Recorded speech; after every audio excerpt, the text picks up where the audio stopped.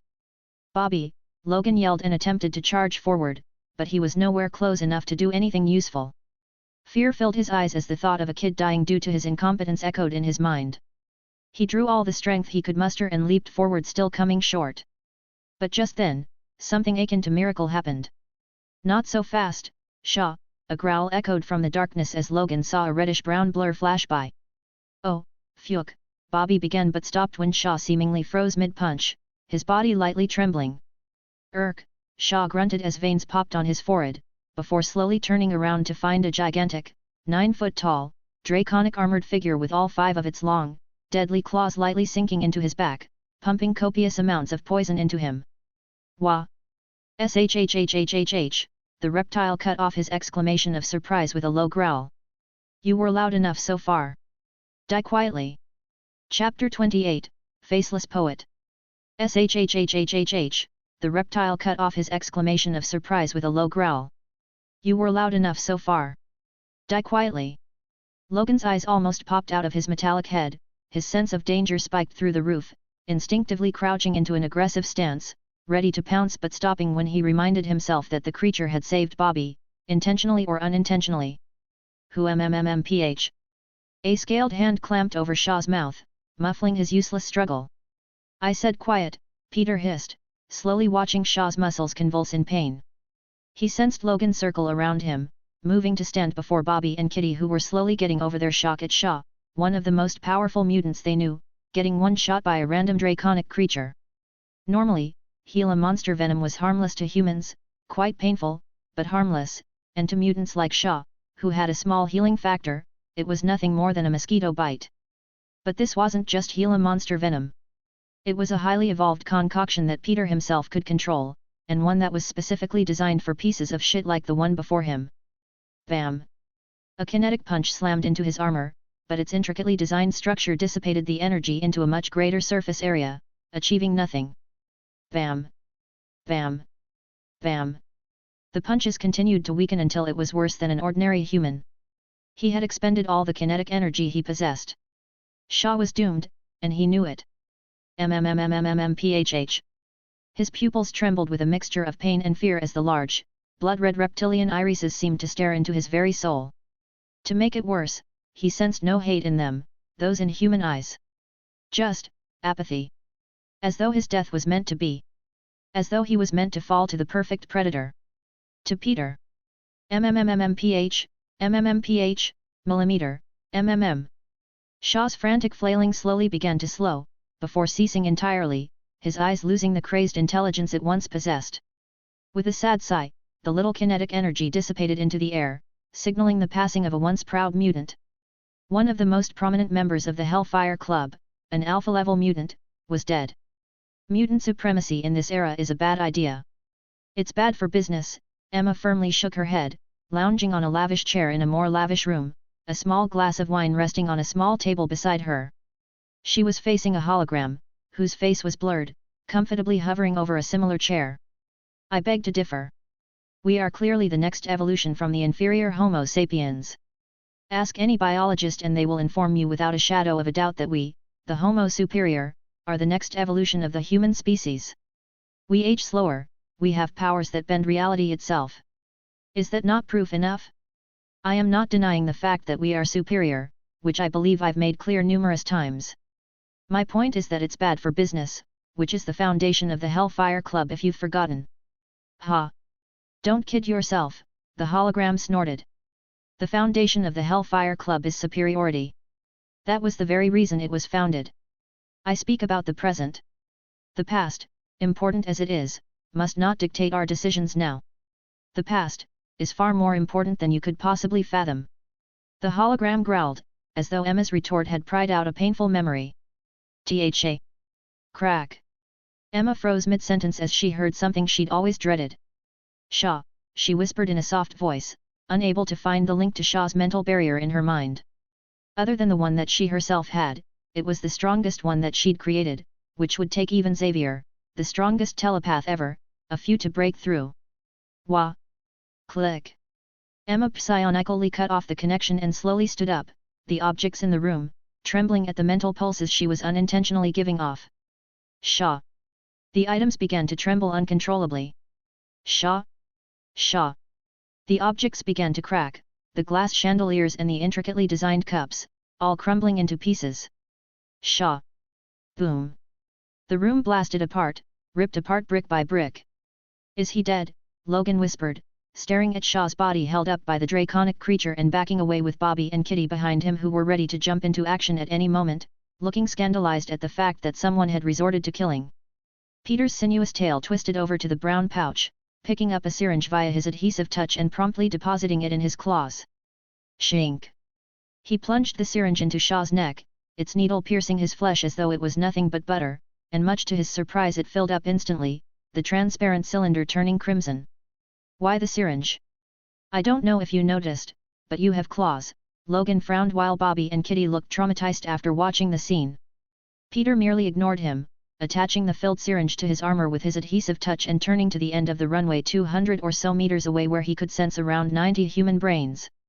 You speak, bub.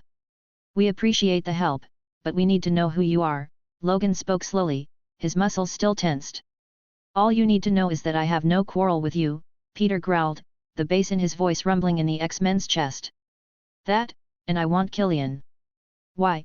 Logan's eyes glancing at Shaw's limp body hanging from Peter's clawed hands. Shaw wanted him too? What's all this about? BAMF. A wave of brimstone assaulted Peter's enhanced senses as a demonic-looking mutant appeared from a momentary tear in reality that glowed a bright red. Blue-colored fur covered his body and a pointed tail extended out from behind his back. Bobby, you all right? He grabbed the wide-eyed kid's arm. I am sorry I didn't save you fast enough. Shaw was too fast and I was still recover. It's fine, Kurt, Bobby waved Kurt off, his icy blue eyes still fixed on Peter who was intently looking at the new mutant with his reptilian eyes. That person saved me by killing Shaw. I still don't know how I felt about that. Peter almost wanted to snort at the sentence before he reminded himself that this was probably one of Bobby's first missions. Killing was almost akin to heresy for him, compared to Logan to whom it was but another Tuesday. Was he the garbled mind that I detected? He mentally frowned at Kurt. Even now, Kurt's mind was hard to detect, as though it wasn't entirely human, which was true, as he was a mutant. But that wasn't the only thing affecting Peter's ability, it was also because he was one of Azazel's. To make it worse, he couldn't detect Logan, Kitty, Bobby and the other mutants due to what he deduced to be a mental barrier, which made him reconsider the potential of the ability. Logan's barrier seemed to be especially difficult to pierce, given his willpower and age, but it was the fact that Kit's brain didn't require a barrier to be hard to break through that made him worried. How many other non-humans would he be required to fight? Why yet, Kurt nodded, turning to Logan before glancing at Peter with a hint of fear in his eyes. We have to leave. Olivia and Harold will be here any moment. Shaw's lackeys? But we still have a terrorist to beat. Logan frowned and looked at the plane in the distance, whose emergency exit seemed to be glowing molten hot. Get the kids back to safety, I'll deal with him. No, we want to fight, Bobby interjected, his fists covered in ice crystals, his pleading, blue eyes staring directly into Logan's. Please. You told me I would be perfect for this mission. Speak for yourself, Kitty mumbled holding her head, refusing to look up, evidently dizzy. I want to go back. Enough, Peter rasped and all their heads snapped to him, his silhouette in the strong lighting exuding strength. You may leave. That terrorist is mine. Is it because of the extremists? Wagner asked tentatively, but Peter merely looked to the side, listening intently for any sounds from outside the airport. I shall not dally around any longer, he said turning around to the plane whose exit had completely melted, spilling down to the runway, and melting the cleanly laid road. I hope we never meet again. Bam! The ground cracked as Peter activated his speed burst, dropping Shaw's body, grabbing the syringes and dashing towards the plane with incredible speed, using 2 jumps to instantly close the distance. What extremists? We need to know. We'll talk later, Kurt interpreted Bobby, grabbing both his and Kitty's arms. We need to go. Now. We don't want to be caught with our pants down, do we? Yet, Logan grumbled, sheathing his claws, grabbing Shaw's body that was now a sickly green before holding onto Kit's arm. Well, isn't this a story to tell? He whispered looking at the reddish reptilian blur smash into a man who attempted to step out of the melted hole. BAMF. A blast of cold night breeze met Killian's steaming face as his hands managed to make a large enough hole in the emergency exit. The air that stank of melted metal, plastic and flesh was blown away by the wind. His glowing orange body starkly contrasted in the relative darkness as he looked down onto the runway, his enhanced eyes clearly seeing the melted tar. Property damage is a shame, but there's no need for me to bear the blame, Killian chuckled to himself like a little kid and lightly jumped off the exit, bracing himself for the fall. Boom! Crack! Just then, an immense force slammed into his side filled with such incredible power that it made his sturdy body snap like a twig. Arg! He yelled in pain as the unknown object slammed him into the runway, his body digging into the tar. Irk! He gurgled as the entirety of his body seemed to light up in an attempt to heal the devastation. He slowly opened his eyes to be met with 2 glowing, inhuman irises filled with disgust and anger. You like disfiguring people, do you? A terrifying growl emanated from the large figure, its rage easily discernible. Haha, ugh, ha ha ha, Killian's slowly healing body trembled in uncontrollable laughter. Ilo. Boom. The figure slammed him into the tar once more, cutting off his retort. I do not wish to hear you speak, you rat, the figure spat once more, before a large clawed hand obscured his fading vision. Just give me your face. Chapter 29, A Virus Identity Theft. Are you sure, you're all right? Aunt May attempted to shake Peter's tall shoulders in vain before glaring at Uncle Ben, who wore an innocent expression while stuffing his face with mashed potatoes. Why on earth did you let him outside? He's gonna turn 18 in a few months, May, Ben shrugged, dumping a ladle of gravy on his food. He had all the information, and he made his decision. He's back here in one piece, isn't he? Why you? May jabbed a finger at the potato, enjoying Ben as she struggled for words. Aunt May, I thou. And you? Quiet. May interrupted Peter, looking up at him in frustration. No matter how tall you are, you're still a kid. You shouldn't have gone out today. Didn't you hear about the terrorist attack? The explosions? I did, but... No talking back. May practically howled, her eyes simultaneously containing a mix of anger, fear, and relief. Back to your room. Now. Okay. Peter gave his best sigh, spotting Ben mouthing 1.5 weeks as May turned to him with rage in her eyes, as though she was a heavenly tribulation waiting to descend upon him. Good luck, Peter mouthed back, adjusting his glasses before leaping up the stairs, now in complete control over his strength. Bam! A metallic tentacle slammed into an airport car, crumpling it in seconds. Otto yelled out in anger as he stood near the runway before the broken earth. The metallic plates on his armor flickered back into reality as its cloaking melted away, the charge required to keep it on fizzling out. He had planned everything, from deducing Killian's choices to scamming him out of the techno-organic implant, but when it was time to reap his rewards, a bunch of superpower creatures who were gifted power instead of earning it whisked it away. Fuck you. Whoever you are. He roared at the sky, his tentacles bristling with power, as though responding to his rage. Just then, the sonar in the suit pinged, warning him of 2 objects behind him that seemed to appear out of thin air. Who? Where did you come from? He whirled around before asking in surprise, finding 2 people before him, a woman and a man who were staring at him with anger. His confusion quickly dissipated when he recognized the white-haired woman as the one who teleported another superhuman onto the runway. It's you. You piece of shit. 2 of his tentacles blasted forward toward the woman with incredible speed, but she barely reacted, as though she knew she was in no danger. Both her and the emo boy had the very same blank expression. Boom. 2 glowing white, armored hands caught the tentacles as the emo kid seemed to appear before the woman, fantastical European-themed armor engulfing his body. Where is Shaw? He growled, while the woman behind him vanished into the shadows. Click. Whew. Peter sighed, sitting on the bed, processing everything that happened at lightning speed. He'd just killed a man. He was a famous villain who would just as easily massacre innocents as he would chickens, but a man nonetheless. The problem wasn't the fact that he was going through a moral dilemma, but that he wasn't. In both of his lives, he was conditioned to view killing and death as something unnatural and heretical despite it being one of the major factors of existence, which made him feel some cognitive dissonance when he shanked Shaw with absolutely no hesitation. He didn't despise the thought of killing in his past life, but would definitely not be able to do the deed if he was forced to. But now, it felt absolutely natural. It was just another option that he could use. The serum most probably erased my irrational aversion to death after deeming it something akin injury and regenerating it, he thought, getting up once again, his emotional turmoil resolved in seconds, perks of having an incredibly fast brain. He walked over to the fridge and opened it, revealing the usual ordered tools that he uses for both chemistry and biology. But in the very back of the first shelf, sat 3 futuristic syringes filled to the brim with blood. 2 were named Panacea and the other named X. He'd placed them there by sneaking into the house before officially entering it, as walking in with syringes filled with blood near midnight didn't look all that good. The amount of blood he had was more than enough to extract extremis and study the X gene, thus he had already disposed of Killian's body with great prejudice. The one thing he hated the most was needless violence, the inflicting of pain for fun, and this version of Killian deserved the worst punishment he could take. He'd ripped apart his face and body before mixing the tiny pieces and blood into the murky sewers, which was one of the best places to dispose of a body, due to the sheer amount of DNA already in it.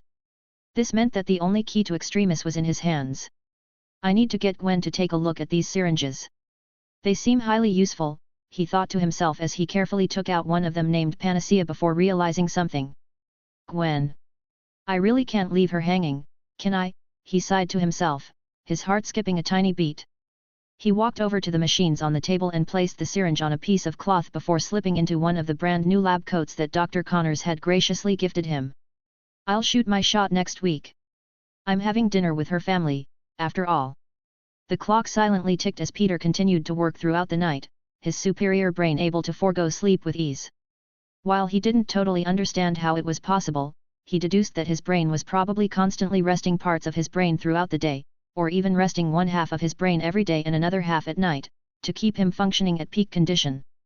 Might as well give the subject reality warping powers at this point, Peter sighed, leaning back from the computer as he finished analyzing and understanding the data he gleaned from the Panacea blood sample within 6 hours, his superhuman brain making the highly tiring workflow fairly smoothly. He was right in thinking that Extremis was the greatest step in human evolution, of course, excluding his bow and BIHT. Killian and Maya Hansen didn't come close to his genius in that field. The powers it coded for were so numerous that the body could not biologically function if it had all of them, for now at least.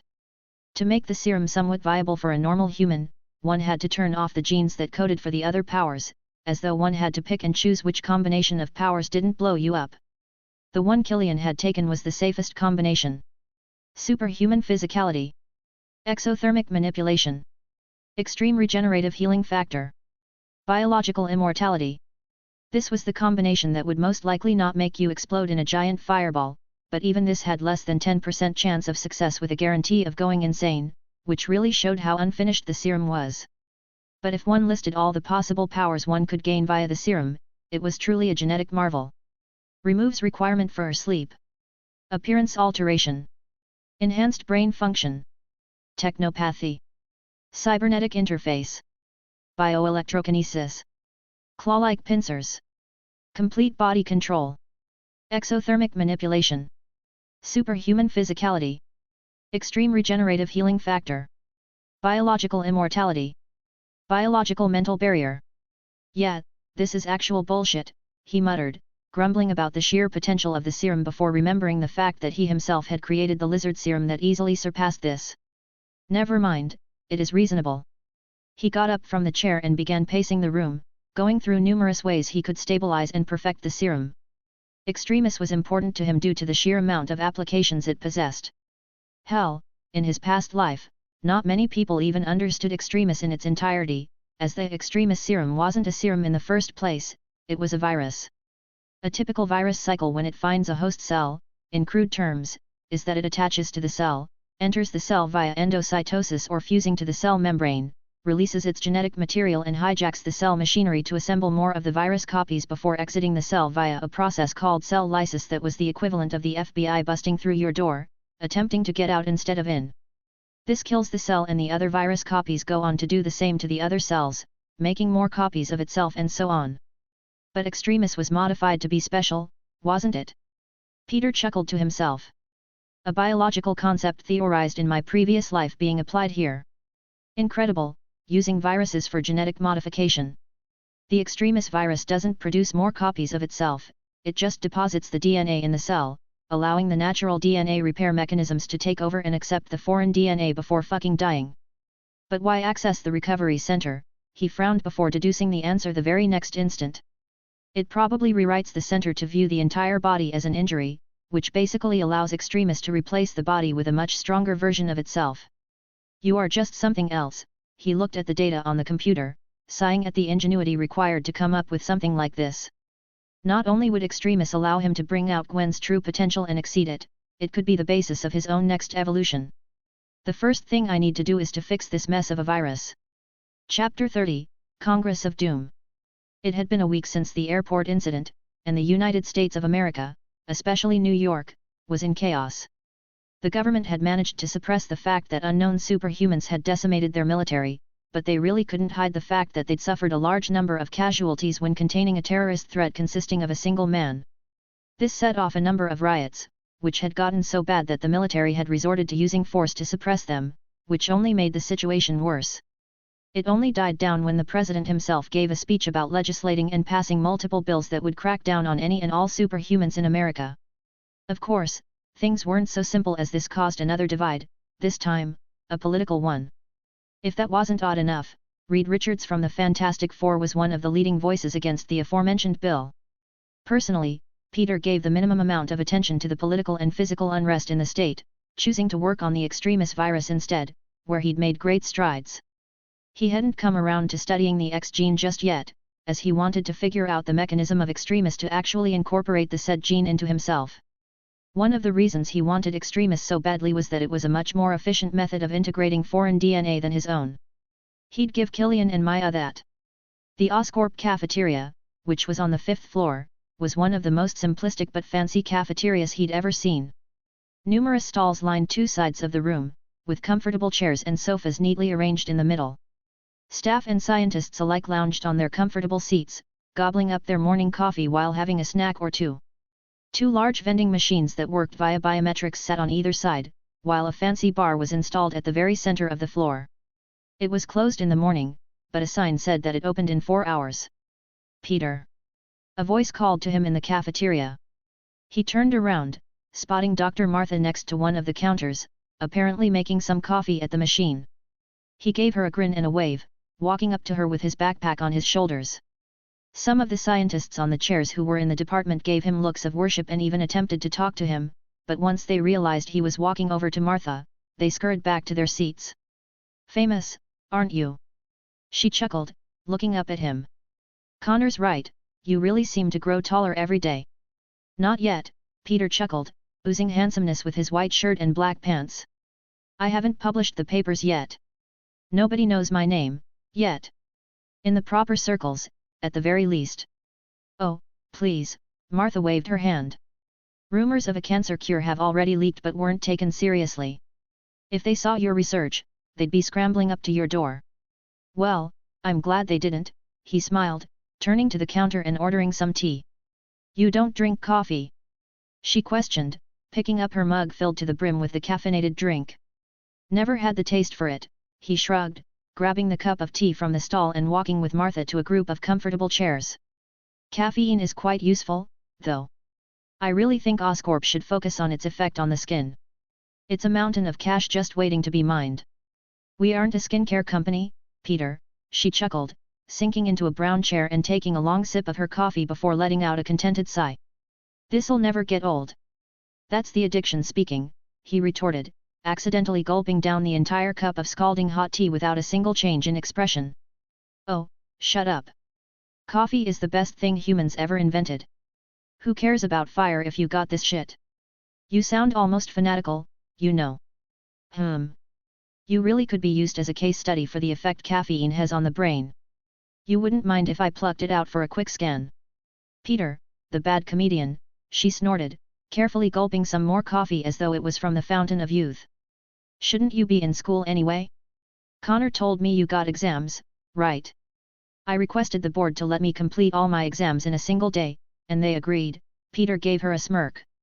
"I'm free until my graduation, had to sign an NDA for the questions though." "You smug bastard," Martha grumbled. "Leave some intelligence for the rest of us." "Peter. It's so nice to see you." Dr. Connors gave him a quick hug when he stepped into his lab. They'd grown quite close over the past month that they'd been working on the cure, and at this point, he could waltz into his lab anytime he wanted. "I can say the same, Doc," he greeted him before placing his bag on one of the chairs. "Has it been synthesized?" "Oh yeah." Connor practically jumped in glee. "I oversaw the protein synthesis while Norman is currently supervising the rest. We'll be done by tomorrow, and once you publish the papers, we'll get the green light to start animal testing." "I wouldn't set our expectations too high, Doc," Peter reminded his colleague, amused at the enthusiasm. "My papers have to be screened and peer-reviewed first. Hell, I haven't even submitted them yet." Yet, Kurt tried to calm himself and looked at Peter with pleading eyes. "You've finished gaining the experimental evidence in our lab in the past month. How long will it take for you to complete the papers?" "A few months?" "No, that's asking too much. A year, ma. I've completed it." Connor's throat clenched as the sentence he'd been about to say scuttled back down his throat. "What did you say?" Peter enjoyed the flabbergasted expression of the doctor before unzipping his bag and pulling out 5 thick stacks of paper that were neatly filed and labeled. "The citations were a problem as I had to write separate papers for them, but it's more or less done. If you go through them and approve them, I can submit it today." Connor's mouth opened and closed like a goldfish as he stretched his trembling hands toward the papers, slowly opening the first paper titled "Harmonious Harmony, Investigating Protein Resonance and Its Implications in Cancer Biology." Flib. Flib. For the next 5 minutes, the sound of rustling paper echoed in the quiet lab as Connors went through the biggest and most important of his research papers. Peter sat in one of the chairs, closed his eyes, and continued working on the extremis virus mentally as Connors went through his work, proofreading it. How do you do it? Connors whispered after a good 15 minutes, making Peter pause his mental project. How'd you write all of them in a week? It wasn't a week, Doc, he frowned as though it was a stupid question. I've been working on them for over a year, ever since I began developing the apoptosis cure. It was just a matter of putting everything together. Connor's brows twitched before he shook his head. Whatever. However you did it, it's before me, right now, and that means it can be published. I can. Peter grinned with genuine surprise. Publishing a research paper was something he'd dreamed of in past lives, which was why he looked up to the professor so much, who had published more papers than the years Grant had walked the earth. And now, he was publishing not 1, but 5 papers at once. Oh, of course. Connor nodded vigorously, regaining his previous enthusiasm. I'd be a fool not to. He pointed to the papers. Get these down to the 9th floor. Martha will help you publish them. That fast? Peter looked surprised. He'd thought it would take longer for Connors to give his say-so.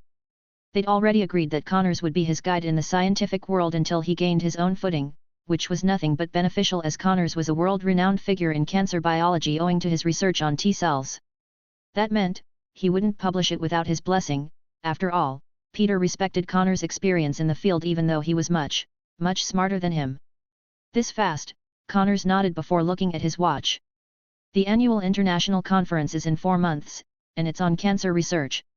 My name would get your papers peer-reviewed and revised within 2 months at best. I'll make sure to get you in the conference. You will? Peter exclaimed, as his eyes almost flashed a bright green. He quickly managed to suppress it, but it was evident that he was incredibly excited.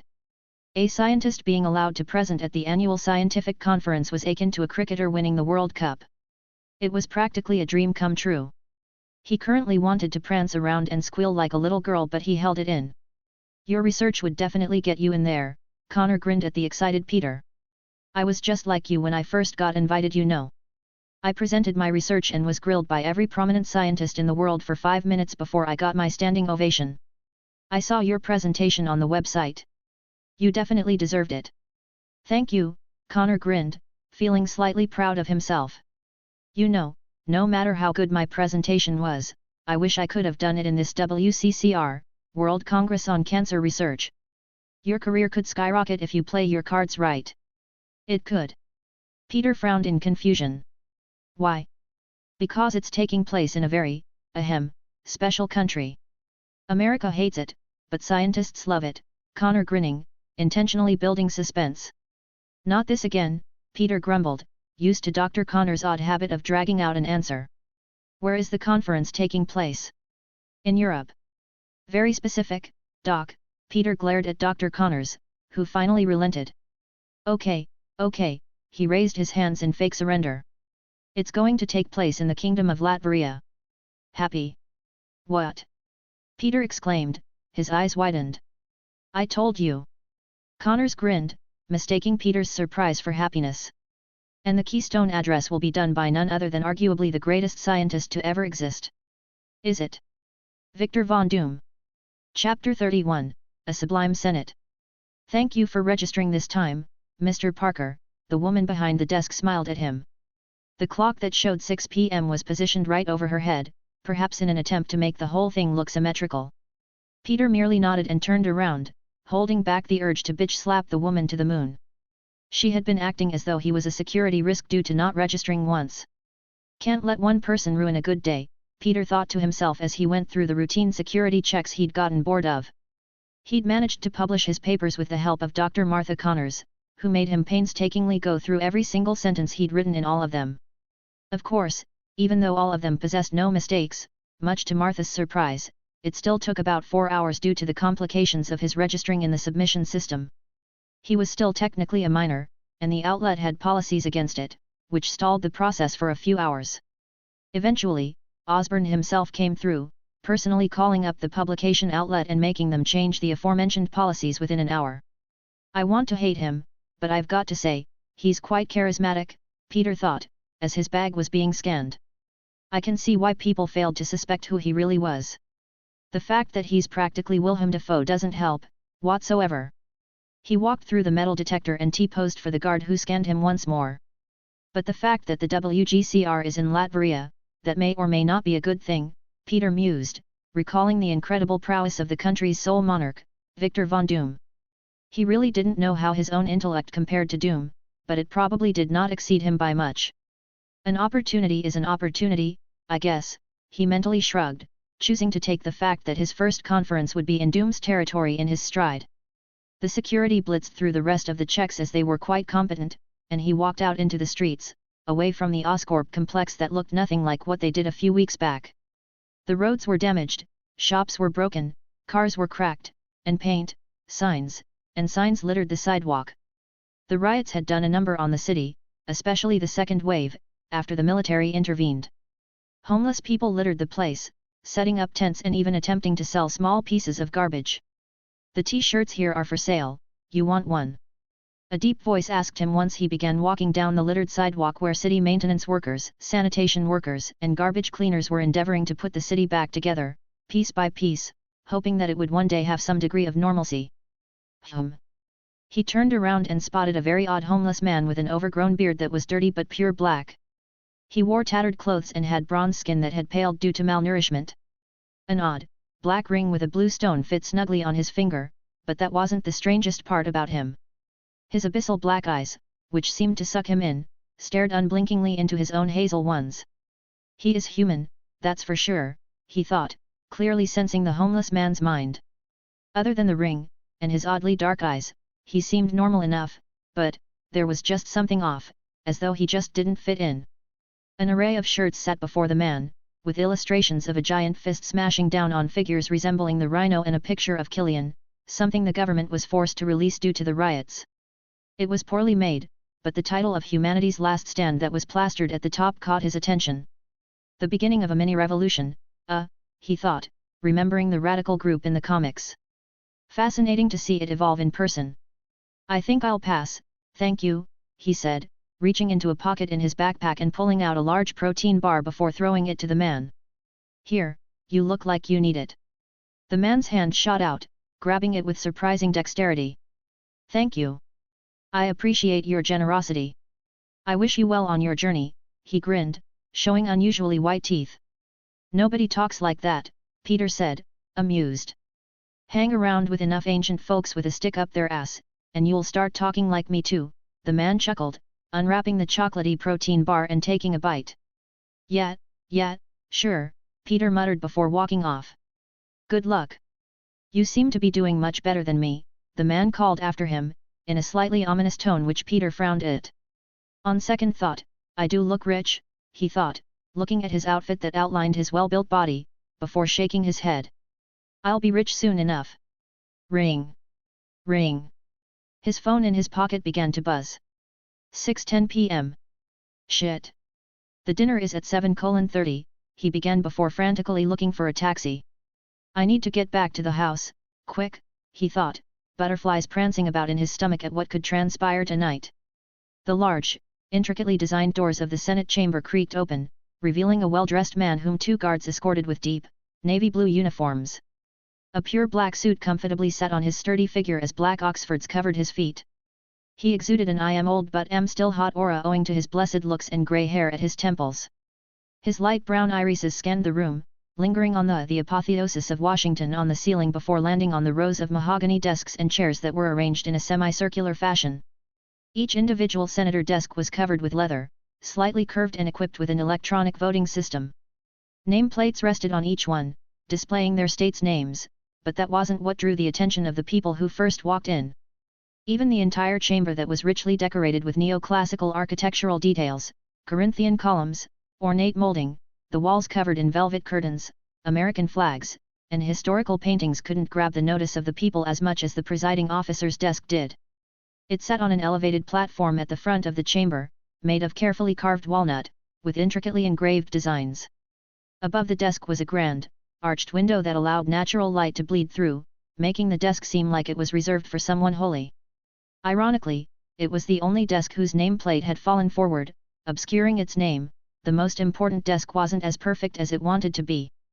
"That's your seat, sir," the guard pointed at the witness table that was elevated to allow the entire committee to easily see it. It too had a nameplate that read Drive Reed Richards and a microphone. "Thank you," the man smiled and walked over, the creases in his forehead emphasizing his middle-aged countenance. He was a tad bit early, but due to the throngs of protesters still outside the building, he was escorted to the chamber early, not that he needed the protection, either way. He walked over, sinking into the comfortable chair at the table and looking at the practically empty chamber, excluding the Capitol guards wearing the very same navy blue uniforms. "How on earth did I get here?" he mentally sighed to himself, as he reminisced about his past, especially the time when his life took a sharp turn for the better, or worse, depending on how you viewed it. Inspired by America's successful landing on the moon in 1969, he, if he wasn't being modest, with his prodigious intellect had designed the starcraft Marvel 1 to study the cosmic rays around Earth's orbit, and to begin developing humanity's first defenses against extraterrestrial threats. But he and his team were bombarded with a cosmic ray storm, changing their lives forever. "Well, fighting mundane human crime isn't the most exciting," Reed sighed to himself, his mind wandering back to the one and only time he'd met an extraterrestrial creature, one called Gormulyu, and one he'd defeated by using a power ray he'd personally built. Those were the days, he unconsciously smiled, but that quickly disappeared the moment he heard the doors behind him creak. He immediately stood up and looked behind him, seeing numerous senators walk in with their security escorts.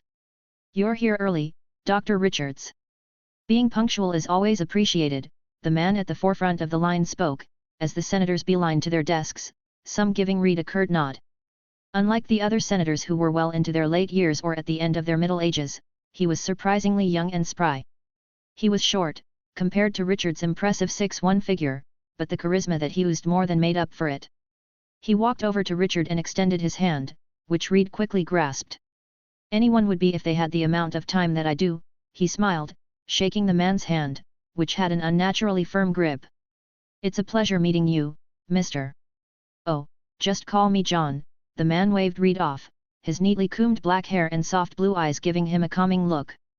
"John, pardon me for asking, but I know every senator here, but," Richard began, knowing something was off.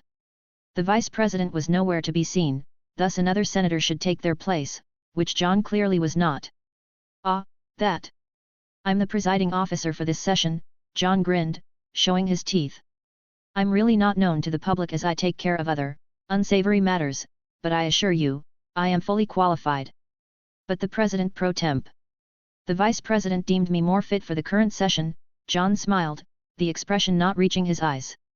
"I see," Richard said, his eyes still holding suspicion, dropping the topic as the senators had all taken the seats and the clerk was ready. "I look forward to a satisfactory session, then." "I would say the same," John smiled, before accepting the gavel from the security and ascending the dais before taking a seat, looking down on both Richard and the Senate alike. The clerk, a figure of stoic demeanor, stood at the ready with a leather-bound ledger containing the names of every senator. He cleared their throat and began, "The Senate will come to order. Will the senators please respond to their names when called?" Reed frowned as the senators sat up straighter. "Didn't I ask for the session to be public? Where's the audience?" "Senator Maya Rodriguez." "Here," came a swift reply. The clerk continued, "Senator Jackson Whitman."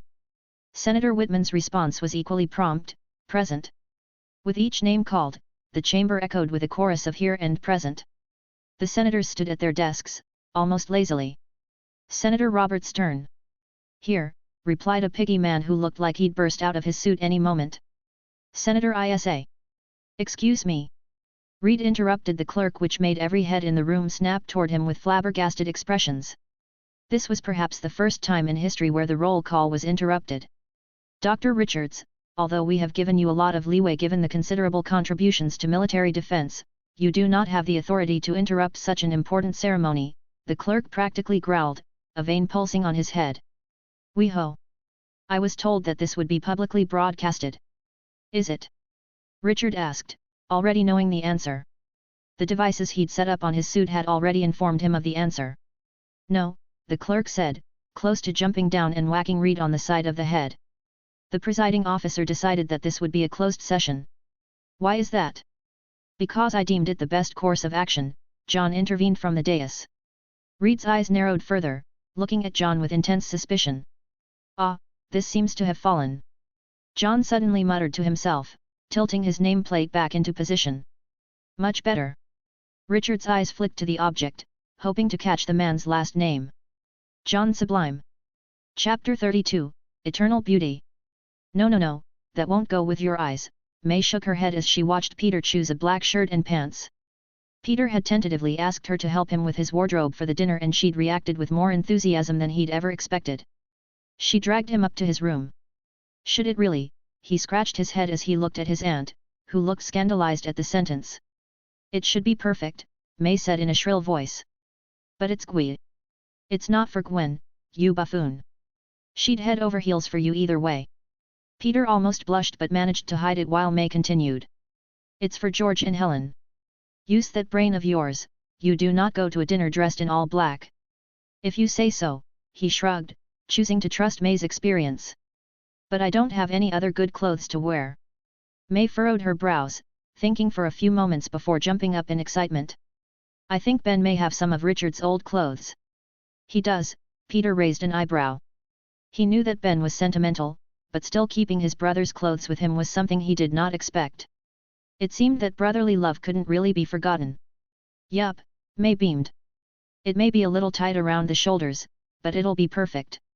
I'll give you the one Ben told me Richards wore on his first date. It does look nice, Peter smiled as he stood in front of the mirror in the dining hall. A soothing, calm white shirt covered his upper body, while comfortable chocolate brown pants gave him a casual yet sophisticated look. His glasses just added to the look and boosted his already impressive handsomeness. He didn't need to wear anything more formal as it was just a dinner at somebody else's place.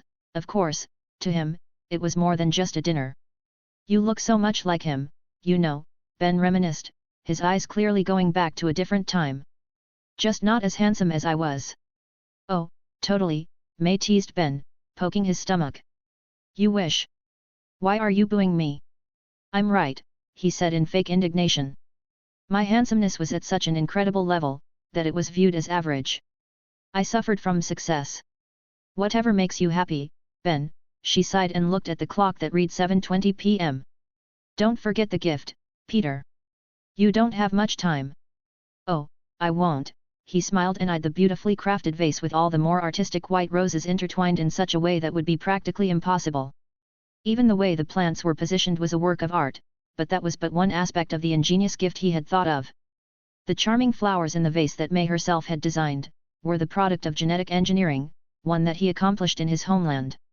Its lifespan was greatly extended and it was almost always in its blooming phase, thus its fragrance would rarely, if ever, decrease. But the thing that made it unique was the ability to be customized. If it was watered with scented water, it would adopt that scent until it was watered with some other scent.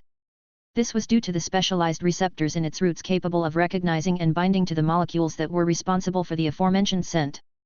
That would set off a series of chemical reactions and processes that would take a research paper to properly detail, eventually leading to the activation of a gene that would produce the scent and the deactivation of the gene that was producing the current scent.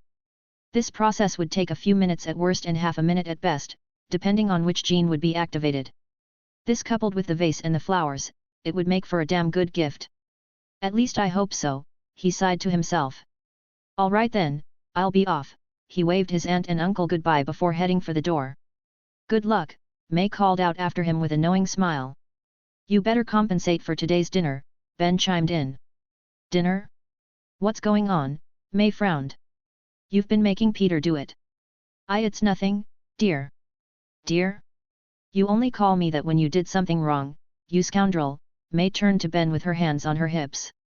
Out with it. Ben, who was now sweating, turned to Peter, who was in the process of shutting the door. Peter, hell. Click. The door shut with the sound of faint laughter. That son of a bitch. Ben. What did you just say? Lord Jesus, I pray unto thee, hell. He'd faced off against a genocidal mass-murdering terrorist, and killed one of the kings of the Hellfire Club that was a large part of the world economy. But when he walked over to Gwen's house that was merely 100 feet away, he couldn't stop his heart from pounding. He was still a teenager when he got unwillingly thrown into this world, and given his lifestyle, he had negligible to zero experience with romance. But even then, he knew for a certainty that he liked Gwen. He really couldn't put a finger on why, but it was perhaps a combination of her personality, her beauty, and the fact that she still had the tiny hope that the world wasn't the shitfest that it is. Any person who could continue to have such optimism in this crazy world was someone who was either insane or had a nearly indestructible spirit. Moreover, if anybody could rein him in and stop him from becoming a psychotic megalomaniac that he most certainly had tendencies, it was Gwen. The month and a half that he'd spent with her had given birth to feelings that he hoped would never fizzle out, ones that he hoped would grow into something more. So this is it, he thought as he looked up at the two-story house. It looked far more modern than his own house, which he could easily see if he looked to the right. It was more rectangular, lacking the tiled roof, but having a terrace instead.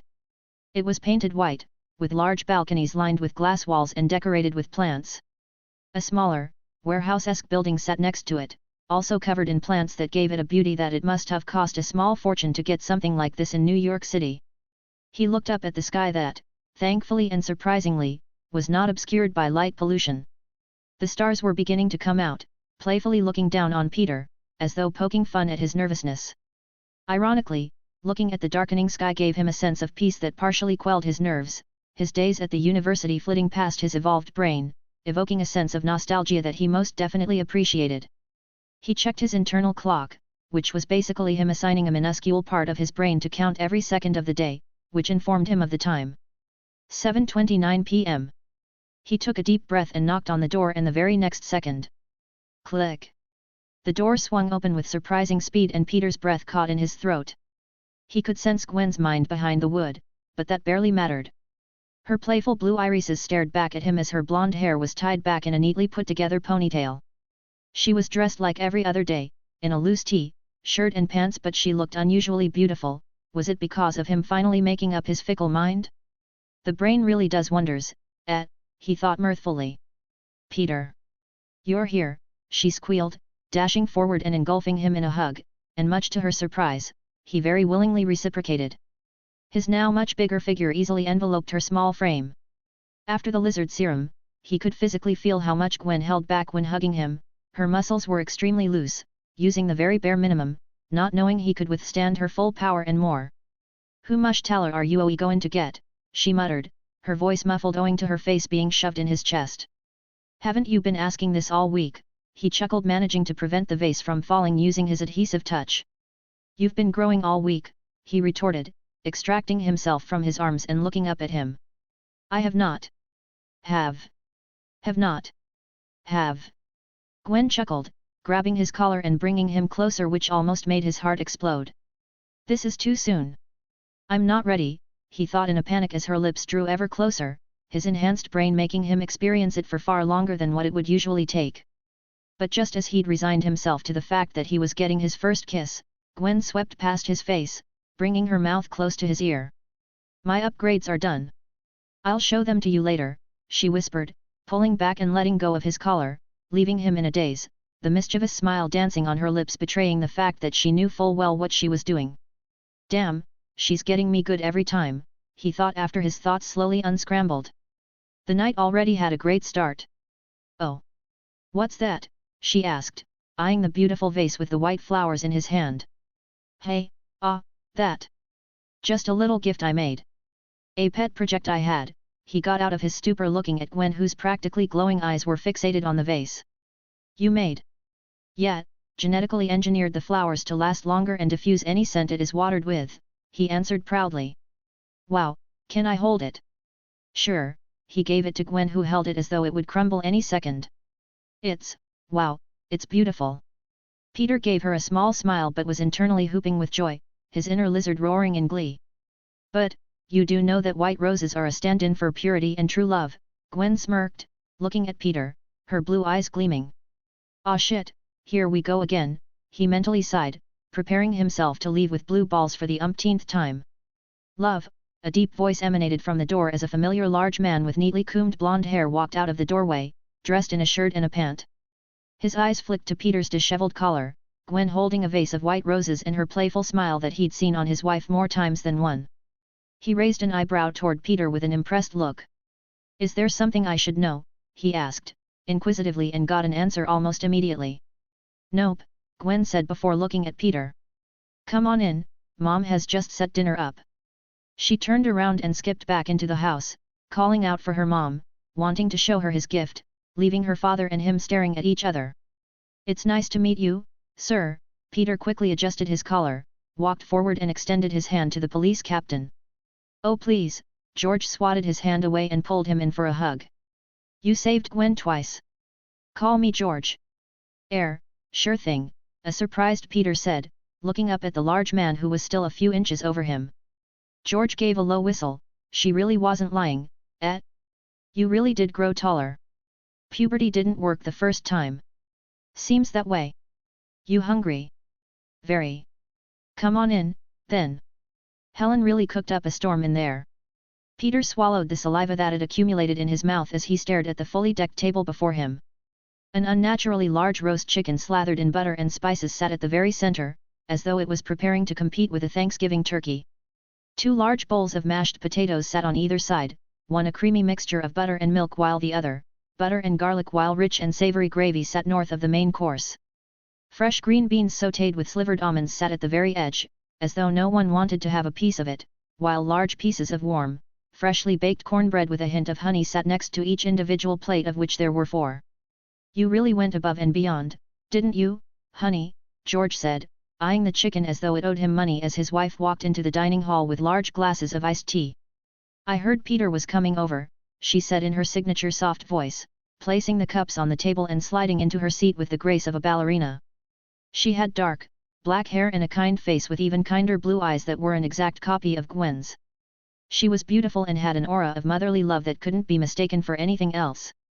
Still, the playfulness behind her eyes was something that he'd most definitely seen before. "Mom, I'm hungry, can we eat?"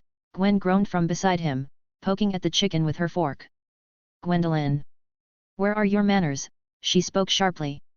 "It's just Peter," she grumbled. "Well, I ain't going to wait." George grinned and began cutting into the chicken.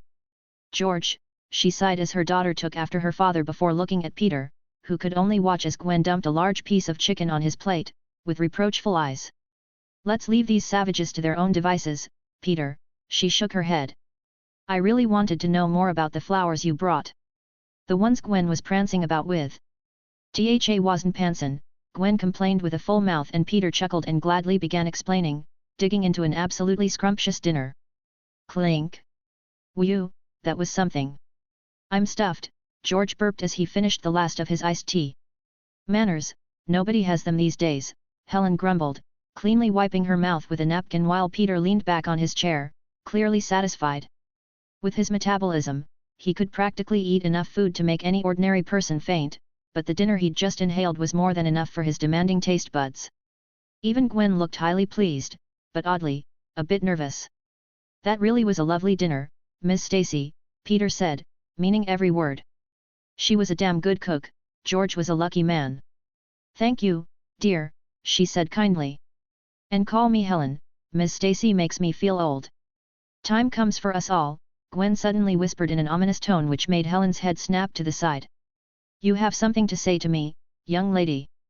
Gwen's eyes flicked to the clock on the wall that read 9:00 p.m, they'd really eaten and talked for a long while. She stood up from the table and stretched, much to her mother's indignation.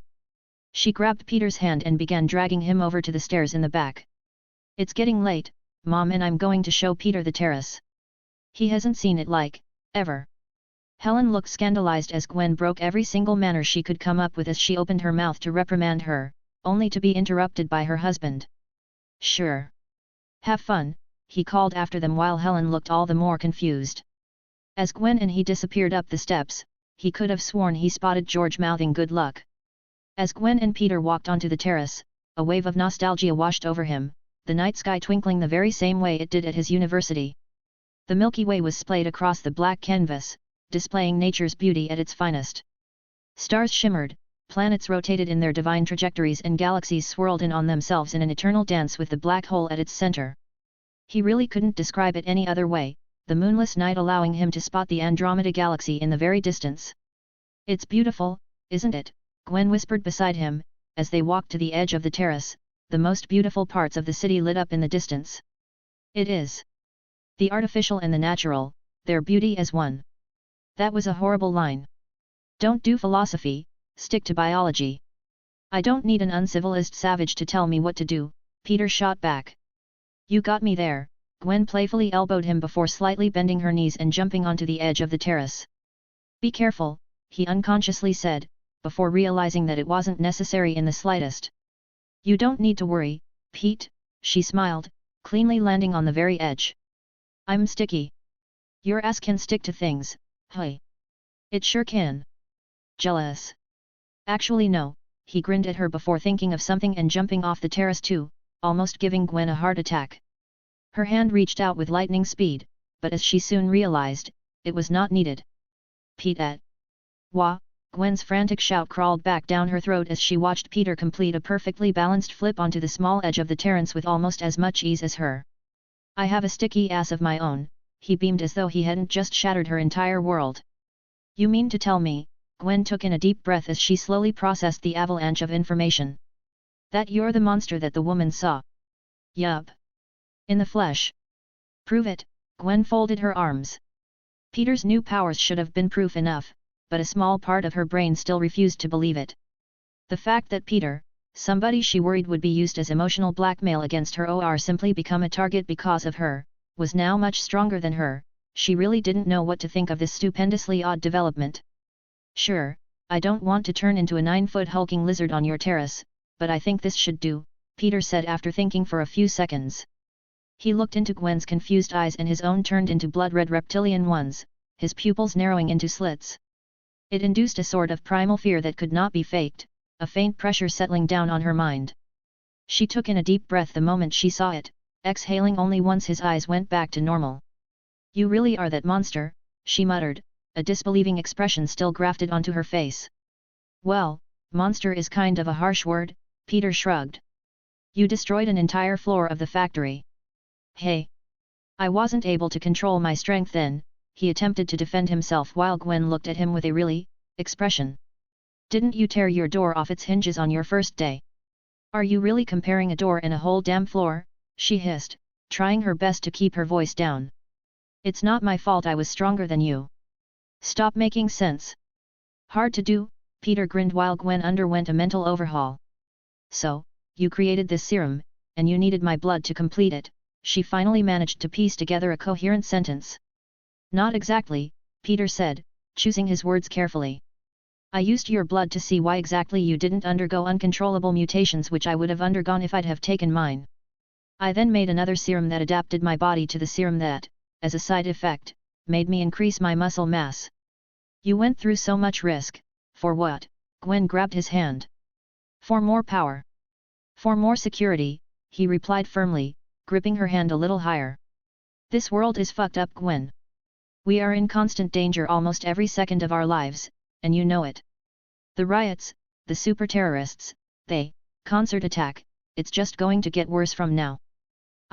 Gwen tried to speak but she closed her mouth and dropped her head, a reminder of the concert hitting her right where it hurt. She knew Peter was right, they really were not safe, an attack could occur at any moment. Hell, if she had his genius, she'd do the same thing after experiencing so much death around her. She even appreciated the fact that Peter hadn't kept such a large secret after they'd proceeded into a proper relationship, but she still had one little gripe. The blood you took from me? She asked. Yeah, he answered. Did you just take it for your serum? Was the knowing your strengths thing a big fat lie? Do you really want to spoil your birthday present that badly? Peter grinned and Gwen's face looked up in surprise.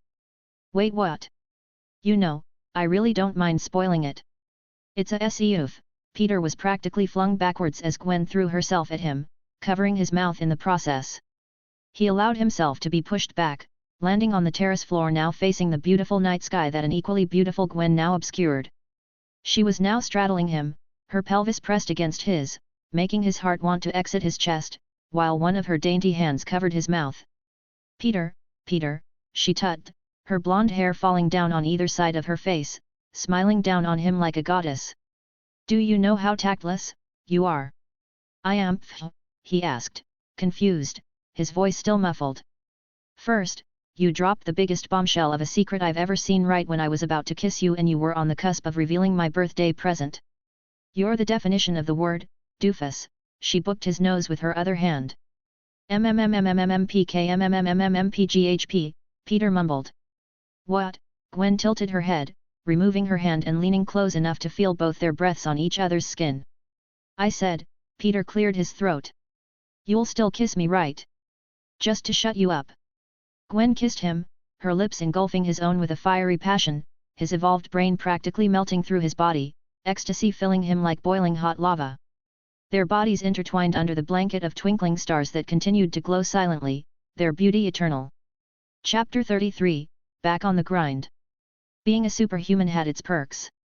Sure, pulverizing metal and living longer were great, and all, but one such perk was experiencing things differently from normal people, like kisses that lingered far beyond the average duration. A deep groan emerged from Gwen's throat as she continued to kiss him with a hungry passion, almost as though she wished to suck the life out of him as punishment for leading her along for so long. He returned the favor with an equal amount of fervor, growing bolder by the second as they both unconsciously used their adhesive touches to cling to each other. For once, Gwen didn't hold back her strength, her arms tightened around him with enough force to crush steel to putty. I'm kissing Gwen Stacy. He moved his hand from her hair to her neck, down her arm before setting firmly at her equally firm waist. Gwen, being Gwen, slid her hands from his face into his now untucked shirt, running her fingers through the contours of his steely muscles, all the while faintly giggling through the kiss. Not to be outdone, Peter slipped his hands into the back of her shirt and grasped her ribcage on her toned torso, making her take a sharp breath, accidentally breaking the kiss. I didn't expect you to do that, she gasped, leaning her forehead against his, enjoying the feel of his warm hands on her soft skin. Expect the unexpected from now on, Peter smirked, relishing every single moment. He even had to use a part of his brain to ignore the two mountains pressed against his chest that did nothing to decrease his blood pressure. Oh, that I will, my little lizard, Gwen gave him a small kiss on the nose. Don't call me that. You don't like it? Now I'm going to call you that just to piss you off. Shit, now I have to come up with a similarly irking nickname. Little Spider. I kinda like that. Damn it. Web brain. Babe is good enough for me. Hush, I'm thinking. Nope, I won't let you. I'm going to make you shut up again. YMMMMMPH. You seem really happy, Dr. Connors remarked while they walked the corridors of the highest floor, one that was lavishly but simplistically decorated. It was outfitted with numerous things, from potted plants to automated machines that could clean floors, take one's coats, and even periodically water the aforementioned plants. Anything good happen yesterday? You bet something did, Peter smiled. How'd you know?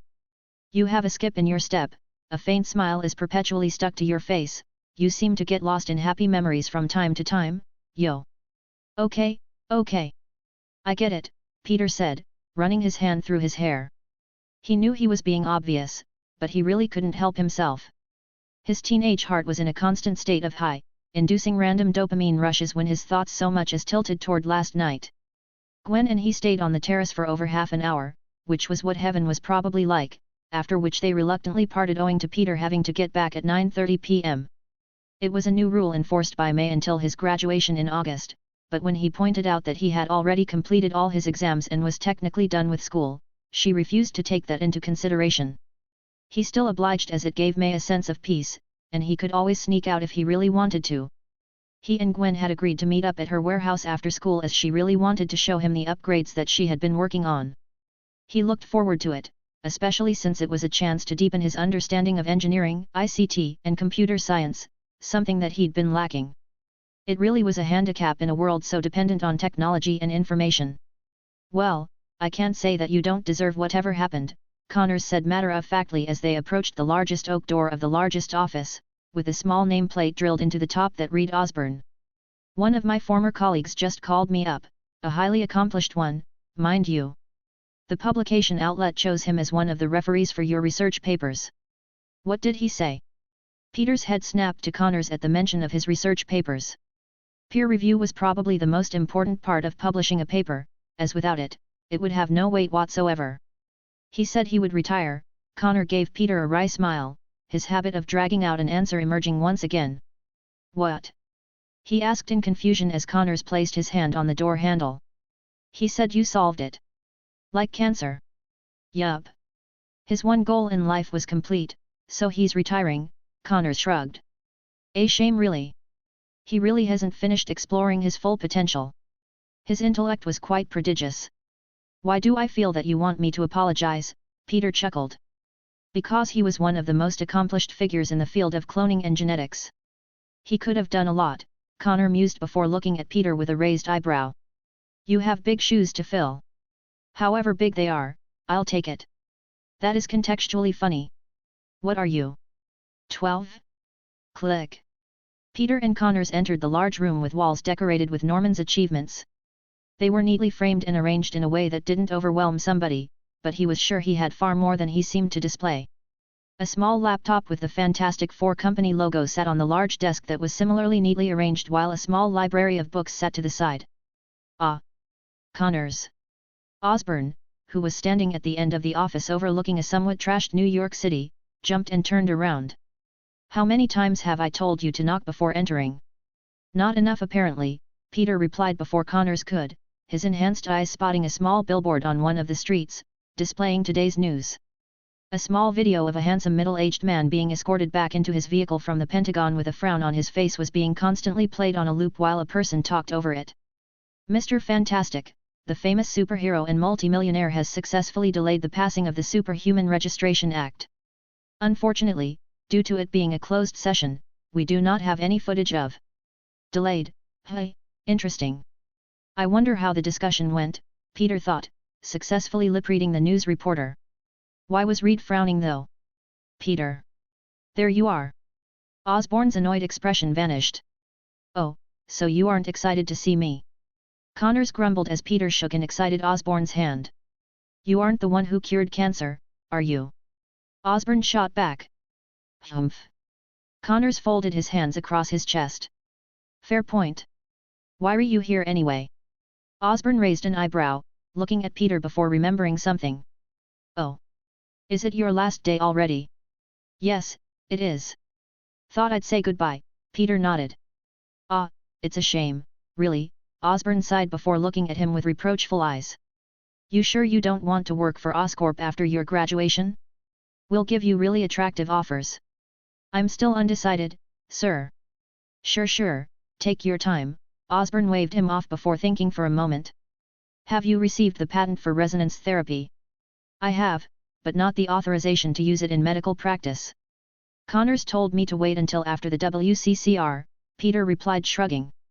He'd gotten the papers but the FDA hadn't yet begun approving the therapy as more resources would be given to the testing after he presented it in the WCCR, thus allowing for the therapy to be authorized earlier.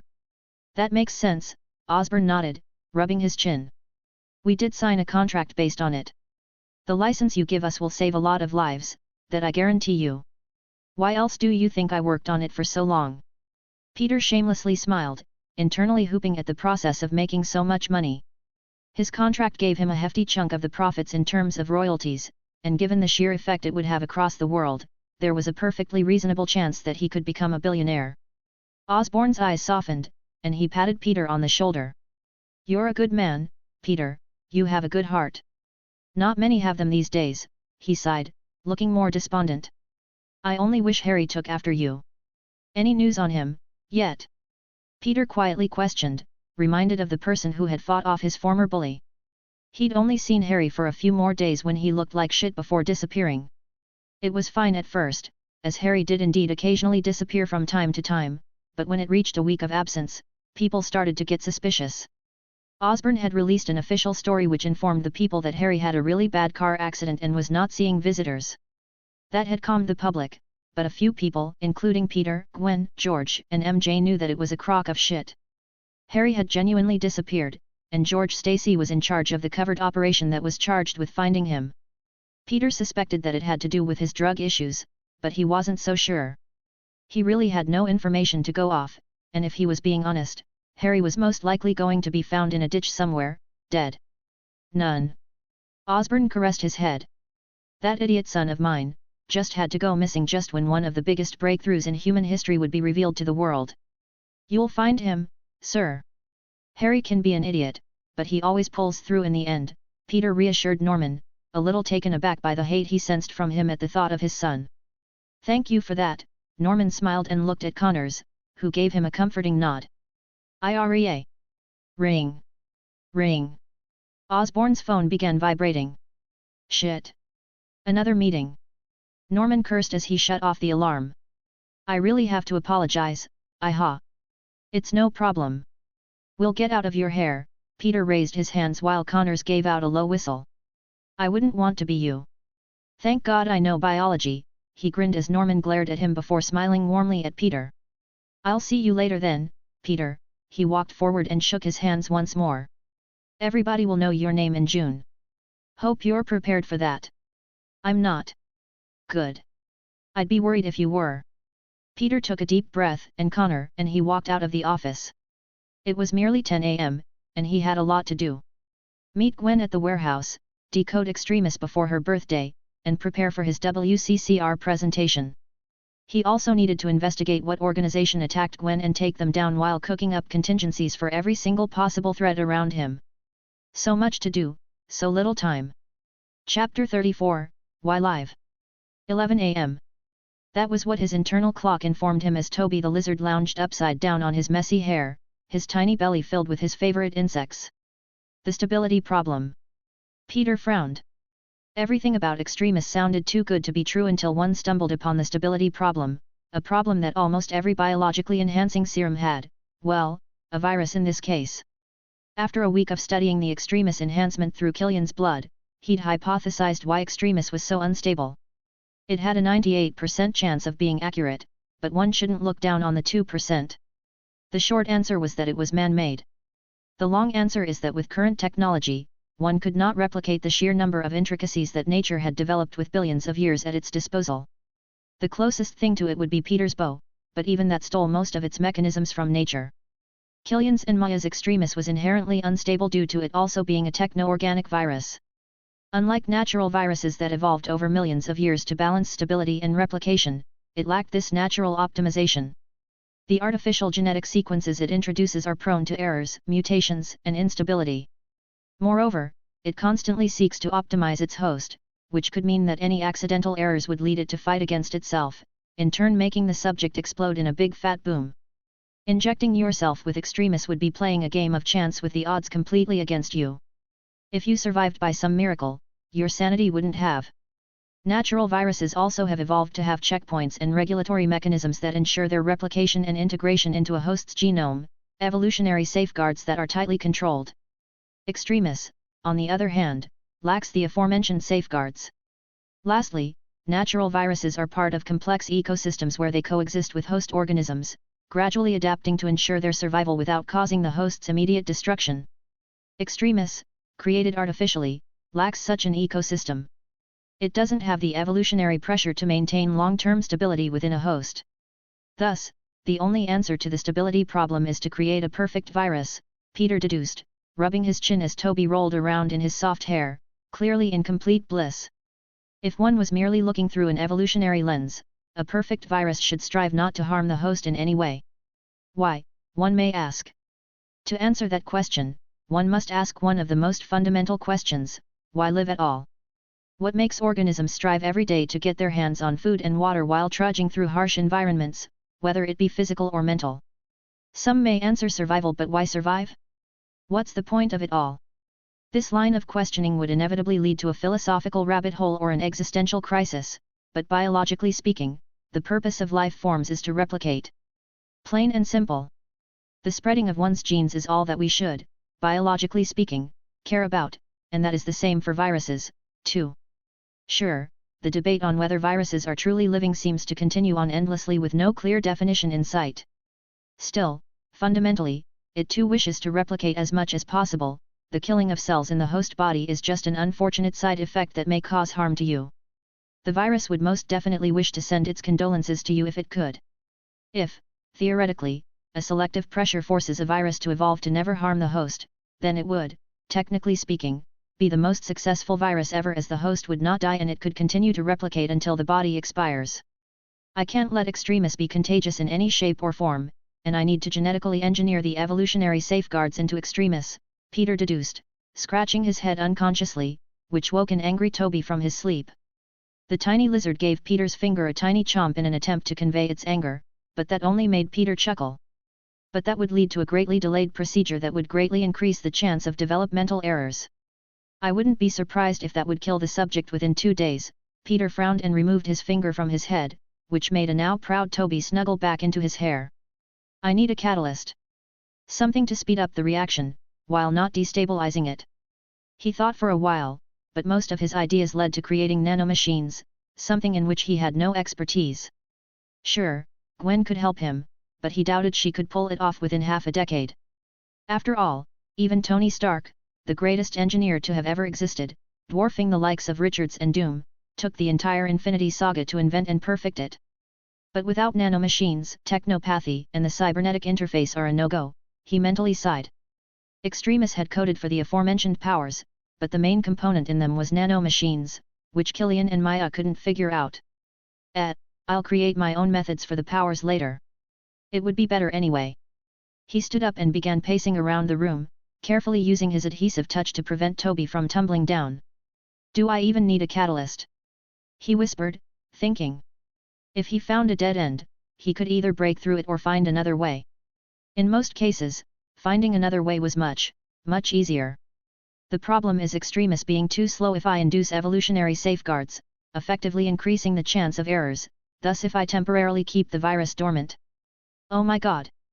I am so dumb! Peter grumbled, face-palming with enough force to produce a tiny shockwave that woke Toby up again. Right under my nose, and I take 5 fucking minutes to figure it out, Peter grumbled as a rage-filled Toby expressed his feelings with a series of quiet chirps, the loudest he could muster. All right, I won't do it again. I could make the Extremis virus act as a retrovirus. And then induce it via something, to activate it, he thought furiously, marveling at the ingenious idea. Retroviruses were one of the many banes of humanity, HIV being one of their main harbingers of doom. Its genetic material called proviral DNA integrates into the host cell's chromosomal DNA. It becomes part of the host cell's genome, residing there as a stably integrated sequence. It sits there, completely harmless, perfectly integrated into the cell's genetic material, an imposter among the DNA. The scariest thing about it is that when the cell divides and replicates, the provirus, the integrated genetic material of the virus, also replicates with it, leading to more and more cells being infected via the very fundamental property of cell replication. Then, under certain conditions, bam! It becomes transcriptionally active, and the cell produces the proteins to assemble multiple other virus particles that infect other cells. I could genetically engineer the Extremis virus to integrate proviral DNA, which would not be transcriptionally active and then activate it after it has properly integrated into all the cells, he thought, and his eyes began glowing a bright green. Then I can induce it to become transcriptionally active so that Extremis would begin modifying and optimizing the cells without overloading the body with errors. This is the perfect method for genetic modification, Peter whispered to himself, while Toby smacked his reptilian lips, oblivious to the world-shattering discovery his human friend had just completed.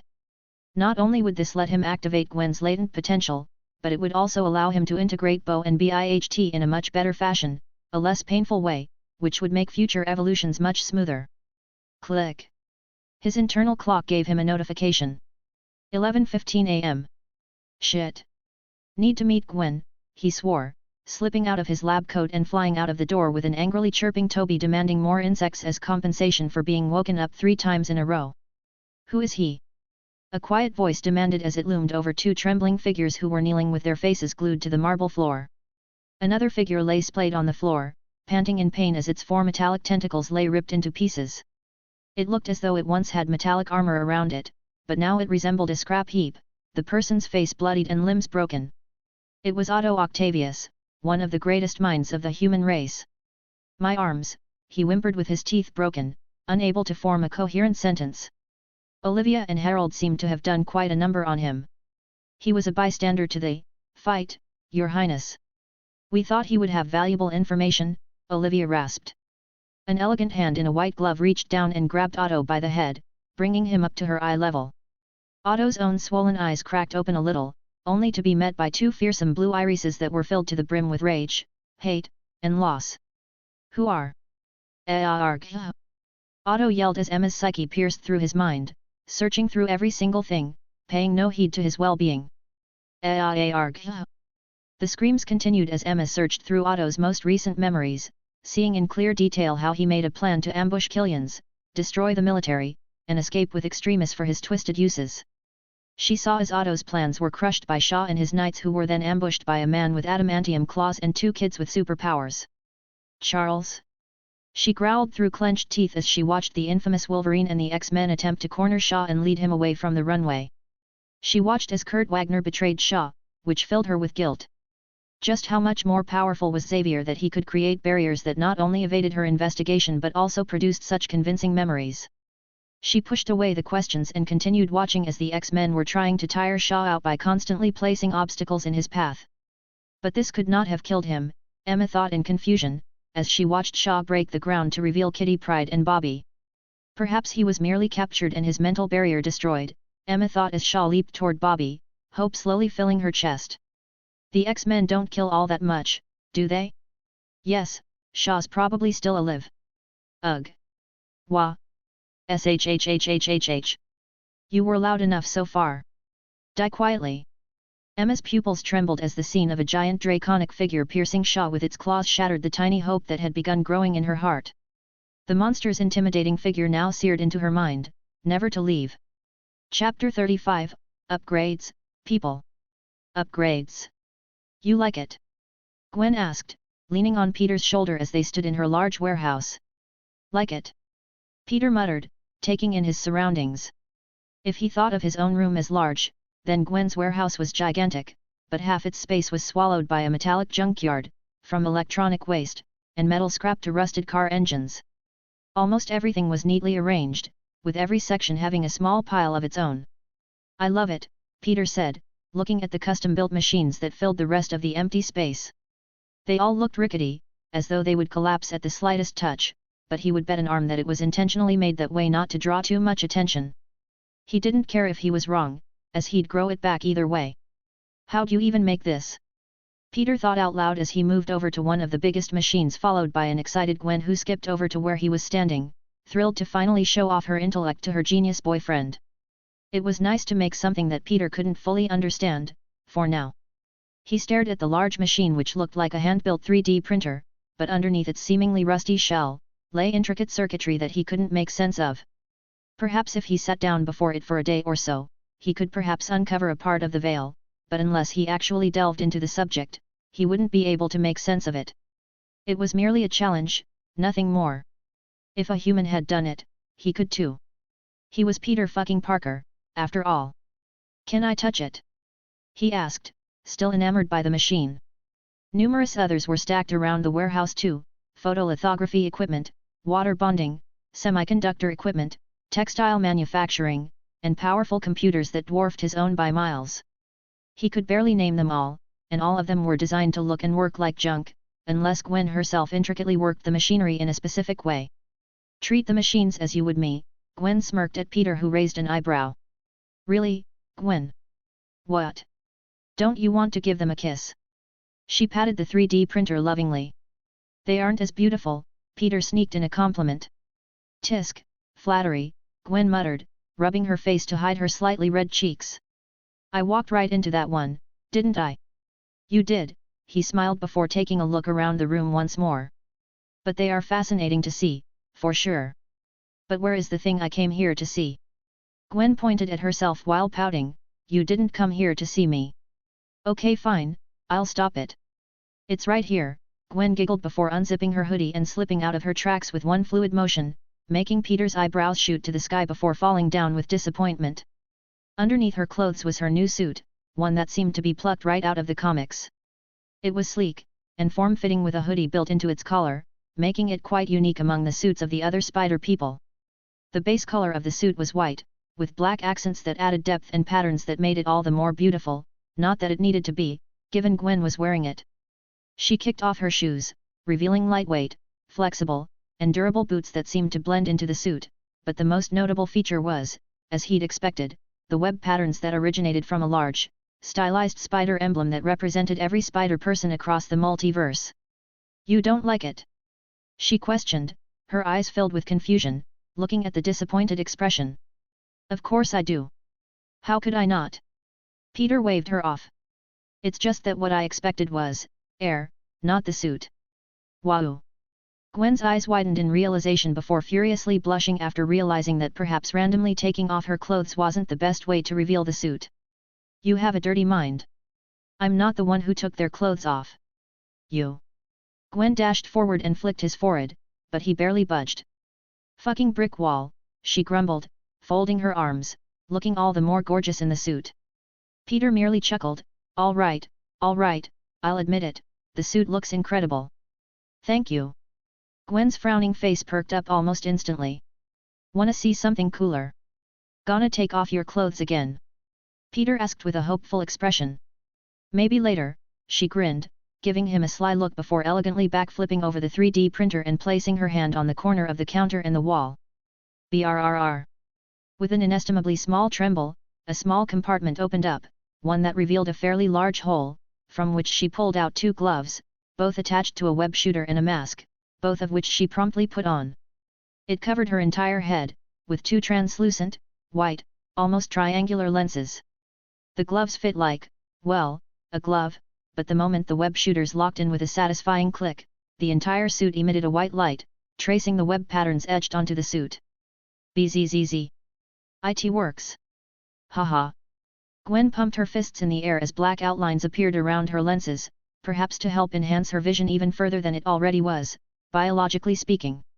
An unfortunate side effect was that people could see her facial expressions via her eyes far more clearly. Whoa. Peter took a step forward as Gwen ceased her celebration and stared into space, into seemingly nothing. What just happened? What? Oh, this? Gwen said, her voice suddenly much deeper and raspier as though a stone had gotten stuck in her vocal cords. The very next second her eyes widened. Shit. Voice changer, sorry. Ahem, is this better? Gwen tilted her head, her voice now sounding nothing like it did before. It still sounded American, but the pronunciation and intonation of words and sentences were completely different, as though there was someone else behind the mask. That's cool, it's really useful, but don't you talk when you fight already? Peter frowned. Yeah, so what? Gwen face-palmed. They already know how I talk, don't they? Yup.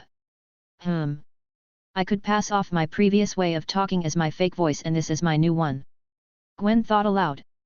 You could do that. Not a bad idea, Peter shrugged, spotting a chair on the side and taking a seat. Wait. Don't sit just yet. Gwen called out, and Peter froze in the exact half-sitting position he was in a microsecond ago, using his adhesive touch to not topple over. What? Is something wrong? Peter asked, a tiny bit confused. Gwen put her hands on her hips. Didn't I say that I'd have a surprise for you here? I thought that was you taking off your clothes. Hey I'll never be able to live that down, will I? I'll make sure of it. You're a bad boyfriend, she playfully grumbled. You tease me, while I take the time to make you a costume. Wait, a costume? Peter stood up in surprise, his heart skipping a beat as he watched Gwen bend down and pull out a neatly folded large piece of cloth before throwing it over to him. I promised a surprise, didn't I? He caught it with one hand, and it immediately unfurled before him, letting his gaze upon it with all its splendor. His face unconsciously spread into a large grin as he drank in the costume. He immediately began tracing its entirety with his hands, reaching every single corner as Gwen watched on in amusement. Once he was done feeling every single part of the costume, he carefully placed it down on the ground and closed his eyes, taking a deep breath. Wait, you can replicate this too? Gwen asked in surprise as she watched Peter furrow his brows and concentrate. She knew he could generate clothes out of seemingly nothing, but perfectly replicating a complicated piece of clothing was something else. It just takes a while, he mumbled, the clothiocytes in his body twisted and morphed, genetically storing the piece of data they'd just absorbed via the microscopic pores on his body. A few seconds later, the t-shirt and pants on his body morphed and twisted before turning into a perfect copy of the costume that Gwen had manufactured. It was form-fitting, but not as much as Gwen, looking far more medieval. With a black breastplate that rose and fell like a second skin, and armored, metallic plates that ran down from his shoulders to his wrists that ended in a clawed glove that seemed to be designed to rip into flesh. A spiked belt covered his waist while a smooth yet mildly rugged cloak engulfed his head and flowed down his shoulders, giving him a near mystical look. The suit hugged his body, revealing the perfectly sculpted sea of muscles underneath. 2 glowing green eyes opened up under the hood, palpable excitement visible in them. I can work with this. Chapter 36, Gravestone's Graveyard. I can work with this, Peter grinned as he looked at his armored hands. It wasn't true armor, as it was layered skin, but it could most definitely stop a bullet or two. Of course you can, I made it after all, Gwen said, her mask hiding her smile. I knew that you'd break out of your suit every time you transform, so I didn't integrate the miniaturized computer interface. You did tell me that your mind did compare to a computer anyway. You made a miniaturized computer interface, Peter's head snapped over to her in surprise. After seeing the warehouse and the speed at which she came up with her suit, perhaps he had vastly underestimated Gwen's intellect. Yup. I managed to sew miniaturized integrated circuits into the fabric of the suit. I had to miniaturize almost everything, it was a pain in the ass, Gwen shrugged, tapping her temple twice, which made the web patterns glow again. See? It's in the patterns. That's, damn, Peter's eyebrows rose, evidently impressed. She'd managed to manufacture a similar suit to Tony's Spider-Man suit in her garage. What are its features? How does it help? Oh, those. They'd take a long time to explain, Gwen waved him off. A HUD, sensors to monitor my physical condition, voice command interface, augmented vision types and more. It's not complete either. I need a power source to keep the suit running for longer than a day. It's nothing much. Stop being modest. What you've accomplished is nothing short of incredible. You've single-handedly broken through multiple roadblocks in human technology. You're a goddamn genius. Oh ho, look who's talking, Gwen flipped over the printer once more, landing before a costumed Peter whose hoodie slipped down.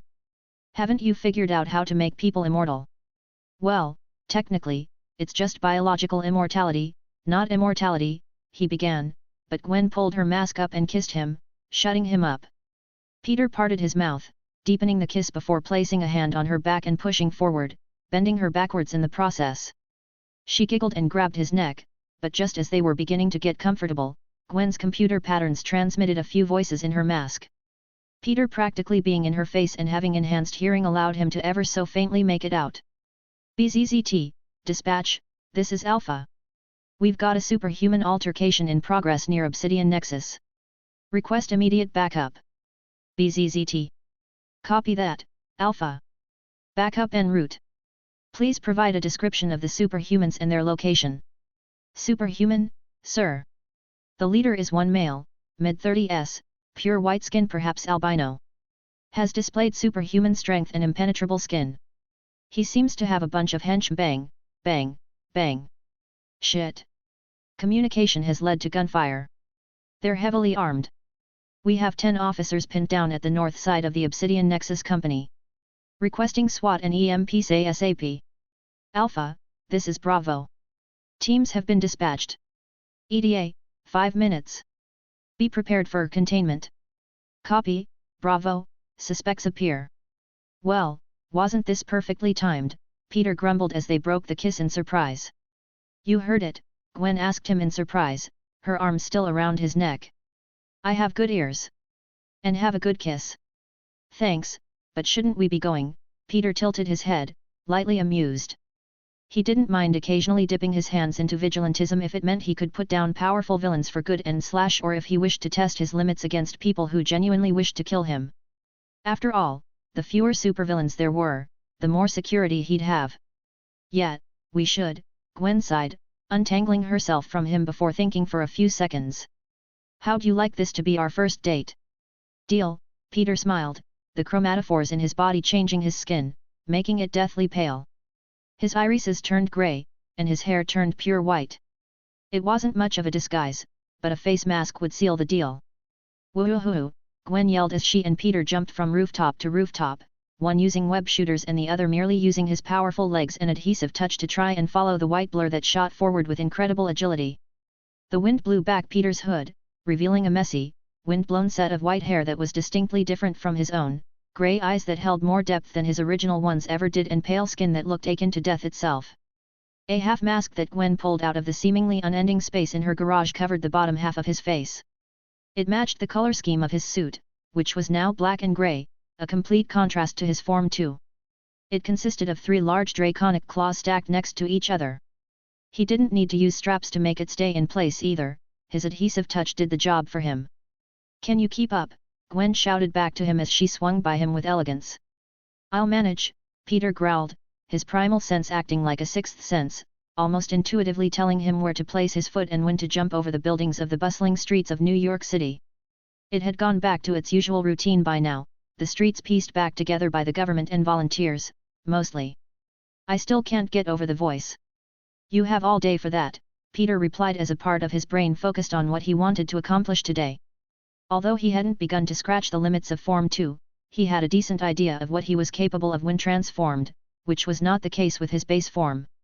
As far as he knew, he had a superhuman physique, regeneration, adhesive touch, limited chameleon-derived shifting, danger sense and his brain evolution in his base form. With the idea he had in mind with Shaw's X gene, he may have to sacrifice the psychic ability he'd gotten from the evolution, thus he couldn't rely on it. Either way, it merely induced an immense fight-or-flight response in humans. If they chose to flee, they would run away faster than they ever had before. If they chose to fight, they would fall into a berserker frenzy. But the main ability that the psychic upgrade he'd lose would be the one that let him sense the mental signatures in a 4-mile radius. Although this was useful, not only did the upgrade compensate, it only worked on humans as evidenced by its malfunction on Kurt Wagner. "Either way, I need to use my strength in the most efficient way possible," he thought as he flipped over a water tank, closing in on the Obsidian Nexus building. A trained man and an untrained man were, if he dipped his toes into East Asian vocabulary, heaven and earth apart. If he truly learned to use his 10-ton-plus strength to peak efficiency, it wouldn't be a stretch to say that he could compete with someone twice as strong as him. "Do I need to really join a dojo?" he wondered as he finally spotted the large black building, the sound of gunshots echoing in his ears. "Is that really necessary, though? If humans figured it out, so can I, especially if it's related to human anatomy." Technology was a completely different ballpark compared to martial arts. Sure, experience played a large part, and if he had access to masters such as the Iron Fist and Shang-Chi, he would most definitely, again plagiarizing Eastern dialogue, take pointers, but he didn't. Wasn't there something about original martial arts being the strongest ones, he thought as he and Gwen landed on a truck before dashing toward the action. Or is that some more martial artsy bullshit? Bang! Bang! Bang! The superhuman's gaze remained fixed on the looming building before him as his men held down the law enforcement behind him. A few stray bullets had managed to hit his back, tearing through his two-piece suit, but it bounced off his skin as though it was a sheet of metal. He snorted at the impact that felt like a fly bite. Ever since he'd gotten locked up in that room, the one with the green smoke, he had mutated, changed. He didn't bother listening to what the doctor had said before he'd smashed his head in. All he cared about was the fact that he now had the strength to throw cars around like toys. The strength to finally take over New York. "But you knew my every move, didn't you, you fat fuck?" he growled at the building once more. It was as wide as it was tall, with glass windows and a large black diamond logo on the very top with the name of the company plastered on it, Obsidian Nexus. On paper, it was a highly successful manufacturing company, but in reality, it was a front. An illegally run business in the very heart of New York City. It was one of the biggest money laundering schemes he'd ever laid his eyes upon, and that was saying something given his 2-decade-long career in organized crime. Where did all the money come from, one may ask? The answer to that question was that Obsidian Nexus was the most famous, and most credible human and superhuman assassination and mercenary organization in the underworld. One that was run by two heads that, well, butted heads on almost everything. He'd gotten hired under one of the heads and had worked his way up the ranks until he was Otto Octavius' main muscle, while the hunter was Wilson Fisk's. How that partnership came to be was something even he didn't understand, but he'd planned to take advantage of it, hoping to swallow the company whole. But just when he'd brought most of the mercenaries to his side, and was planning a mutiny, Otto randomly disappeared a week ago. Fisk then ate up his side of the company, becoming the sole head of the Obsidian Nexus, the biggest mercenary organization in America. There were rumors of Otto having an argument with Fisk which led to a physical confrontation, and that Octavius had ordered the death of Jack-o'-lantern, one of Fisk's most trusted and skilled human informants, which led him to believe that Fisk had orchestrated the whole hullabaloo. He was the one who'd torn down his dreams of power, and now, with Fisk's consolidated power, he could do nothing but watch 5 years of hard work go completely down the drain. "But if I can't do it in the shadows, I'll do it in front of everybody," he growled, walking over to the large metal entrance. Bang! Bang! Bang! Gunfire continued behind him as he heard the police calling out for backup, but he gave it no heed as he grabbed the bars before ripping them apart with ease, the reinforced metal seemingly turning into wet clay under his touch. Cold as ice and hard as marble. That's what people said about him behind his back. He could have beaten the shit out of them for running their mouth, but he liked it. After all, what else would you call a tombstone? Chapter 37, Martial Apex. Bang! Bang! Bang! He and Gwen dashed around a building before coming across the scene before the Obsidian Nexus Company. A maze of broken cars, civilian and police alike lay crisscrossed before the large metal gate of the Obsidian Nexus Company. The windows were shattered, and the sides were littered with bullet holes. A few corpses still sat in them, their heads popped like a watermelon, brain matter and pieces of skull coating the interior of their car. Men, women, children, it didn't matter. Metal was indifferent. Numerous men in black suits and masks rained down gunfire upon police officers who were pinned down behind the aforementioned cars and furiously yelling into their communication equipment in an attempt to talk over the noise. George, Peter's eyes widened as he spotted a large blond man crouching behind a car in his NYPD uniform in a pool of blood. A bullet seemed to have grazed his arm, tearing his skin and bloodying his uniform, yet the concentration in his eyes hid the pain he must have been feeling. Another officer lay spread-eagled behind him, his blood coating George's boots. Peter immediately ducked down beneath a car, pulling Gwen, who'd frozen in shock, with him. "He's here," Gwen frantically whispered as they crouched behind a black car with a dead woman inside. Her dried blood coated the half-open door, but he couldn't pay it any mind right now. "I know. You take on the men. I'll take the leader," he said, placing a hand on her shoulder. Seeing her father standing in a pool of blood must have shaken her. It'd only been 4 months since her debut after all. "But he seems strong," Gwen's voice trailed off as a screeching noise grated against their ears, deafening the loud gunfire for a short moment. Peter's eyes flicked onto the men once more. They had crates of ammunition next to them, which they periodically used with controlled and well-trained precision. As for how they'd managed to lug such heavy objects in a short amount of time? The answer lay in the large man with pure white skin ripping through the large metal gate like it was made of butter. "He is. But so am I." "Fine. Good luck," Gwen nodded and attempted to jump into battle, but Peter's hand held her down for just a moment longer. "Whatever happens, even if I look like I'm losing. Don't jump in," Peter growled. "What? I'm far stronger than this, Gwen. I've told you. I just want to see what I can do in my base form. My regeneration can heal my brain too, so I'm in no danger whatsoever," Peter sighed.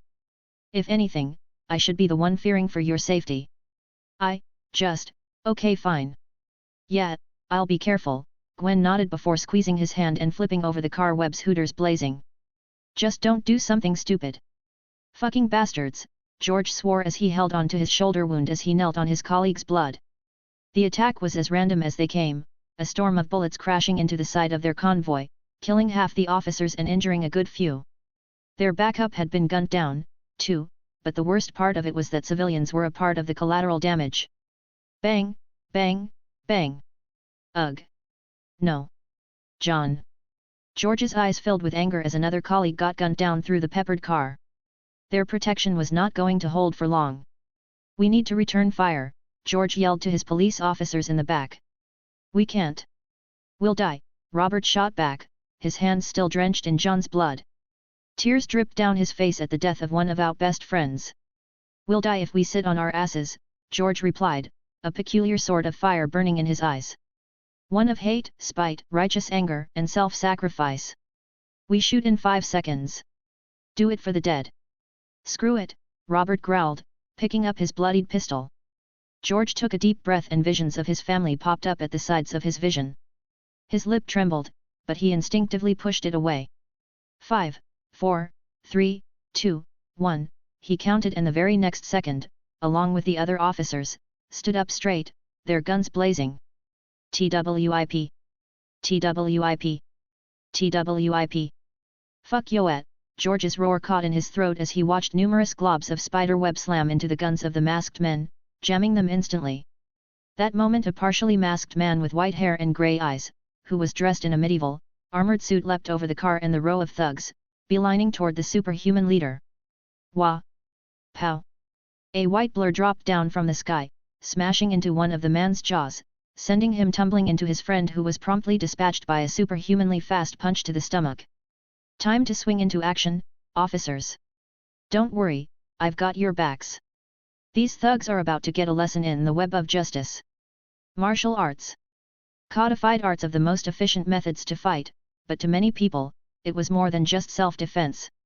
It was a journey of spiritual enlightenment, one where they found who they truly were, who they were meant to be. But to Peter, it was merely a tool. A tool he desperately wanted and one he wished to craft within the next 3 minutes. While he fights a superhuman mafia boss who'd just ripped through a metal gate with ease, Peter flipped over the row of masked men and dashed toward the large albino man, hoping to land the first blow, but it was in vain. Perhaps it was the sudden halt of the gunfire that warned Tombstone of his advance, or it was just intuition. Either way, the man turned the moment Peter landed. "Who are you?" he snarled as he watched the man with white hair and skin, one just as pale as his was, dash toward him with tremendous speed. Tombstone stood at around 6'1", which made him an inch taller than Peter, but the strength he exuded didn't feel right. It was far more than Peter expected. Whoosh! His eyes widened when the white fist that barreled toward him possessed far more strength than even himself. The sheer speed that it cut through the air was frightening. Sure, to his evolved brain it might as well have been a punch in slow motion, but his slow body couldn't keep up. His danger sense flared in his mind, informing him of where the punch would land, but he couldn't get out of the way in time. Bang! Crack! It smashed into his hastily put-together guard, snapping his arm with a sickening crack, making his bone sticking out of his forearm. Since when was Tombstone this strong?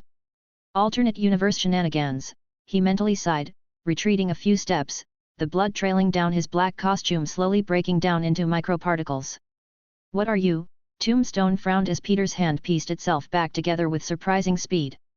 The bone connected back together with a satisfying click while the wound grew back cell by cell, like a coat of paint. It was as though somebody had reversed time on that specific part of his body. Some kind of freak.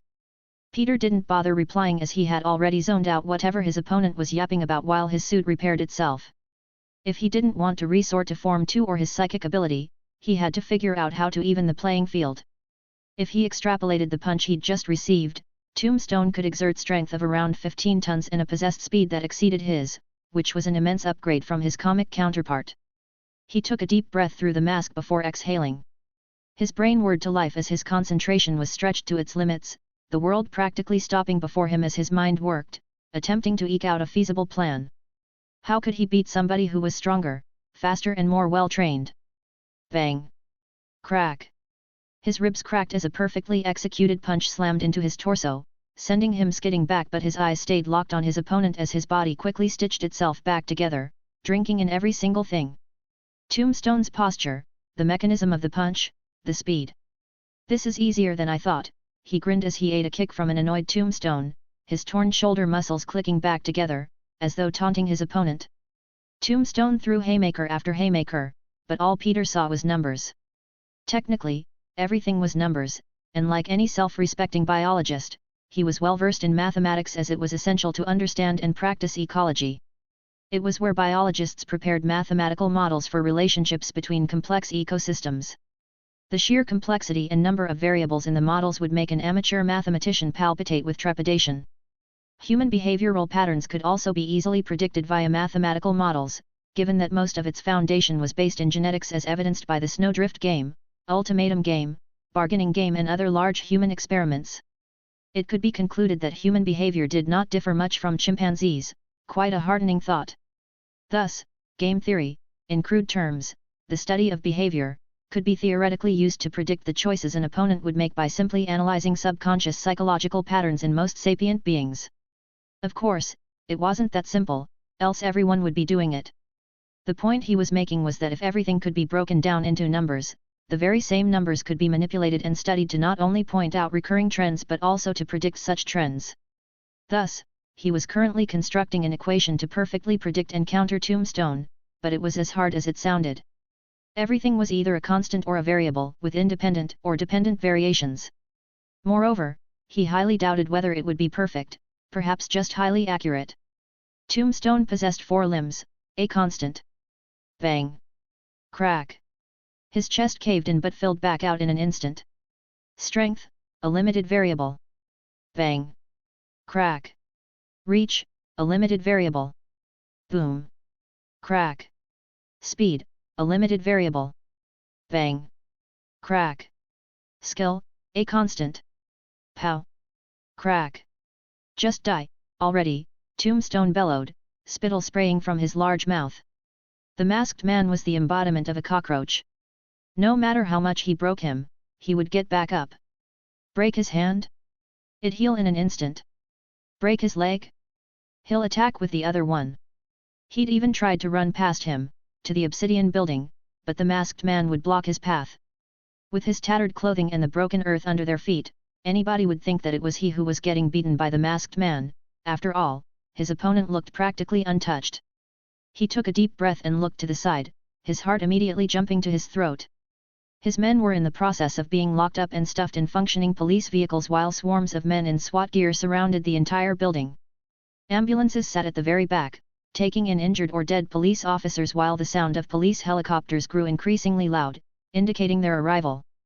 The worst part was that Ghost Spider sat on top of one of the relatively untouched walls. Did she and the man collaborate this attack? If so, why didn't she join the man in fighting him? Why was she refusing to intervene? Why was she so intently watching his fight? It was infuriating, to be rendered helpless before so many people. To have so much power, but to face a man who would just get back up after facing the brunt of it. They were staring at him. Mocking him. Watching his useless struggle like a show. Like a game. Like a circus. One where he was the clown, dancing to a tune for their amusement. Put your hands up and get on your knees. The police yelled through a loudspeaker, but the blood rushing through his ears drowned that out.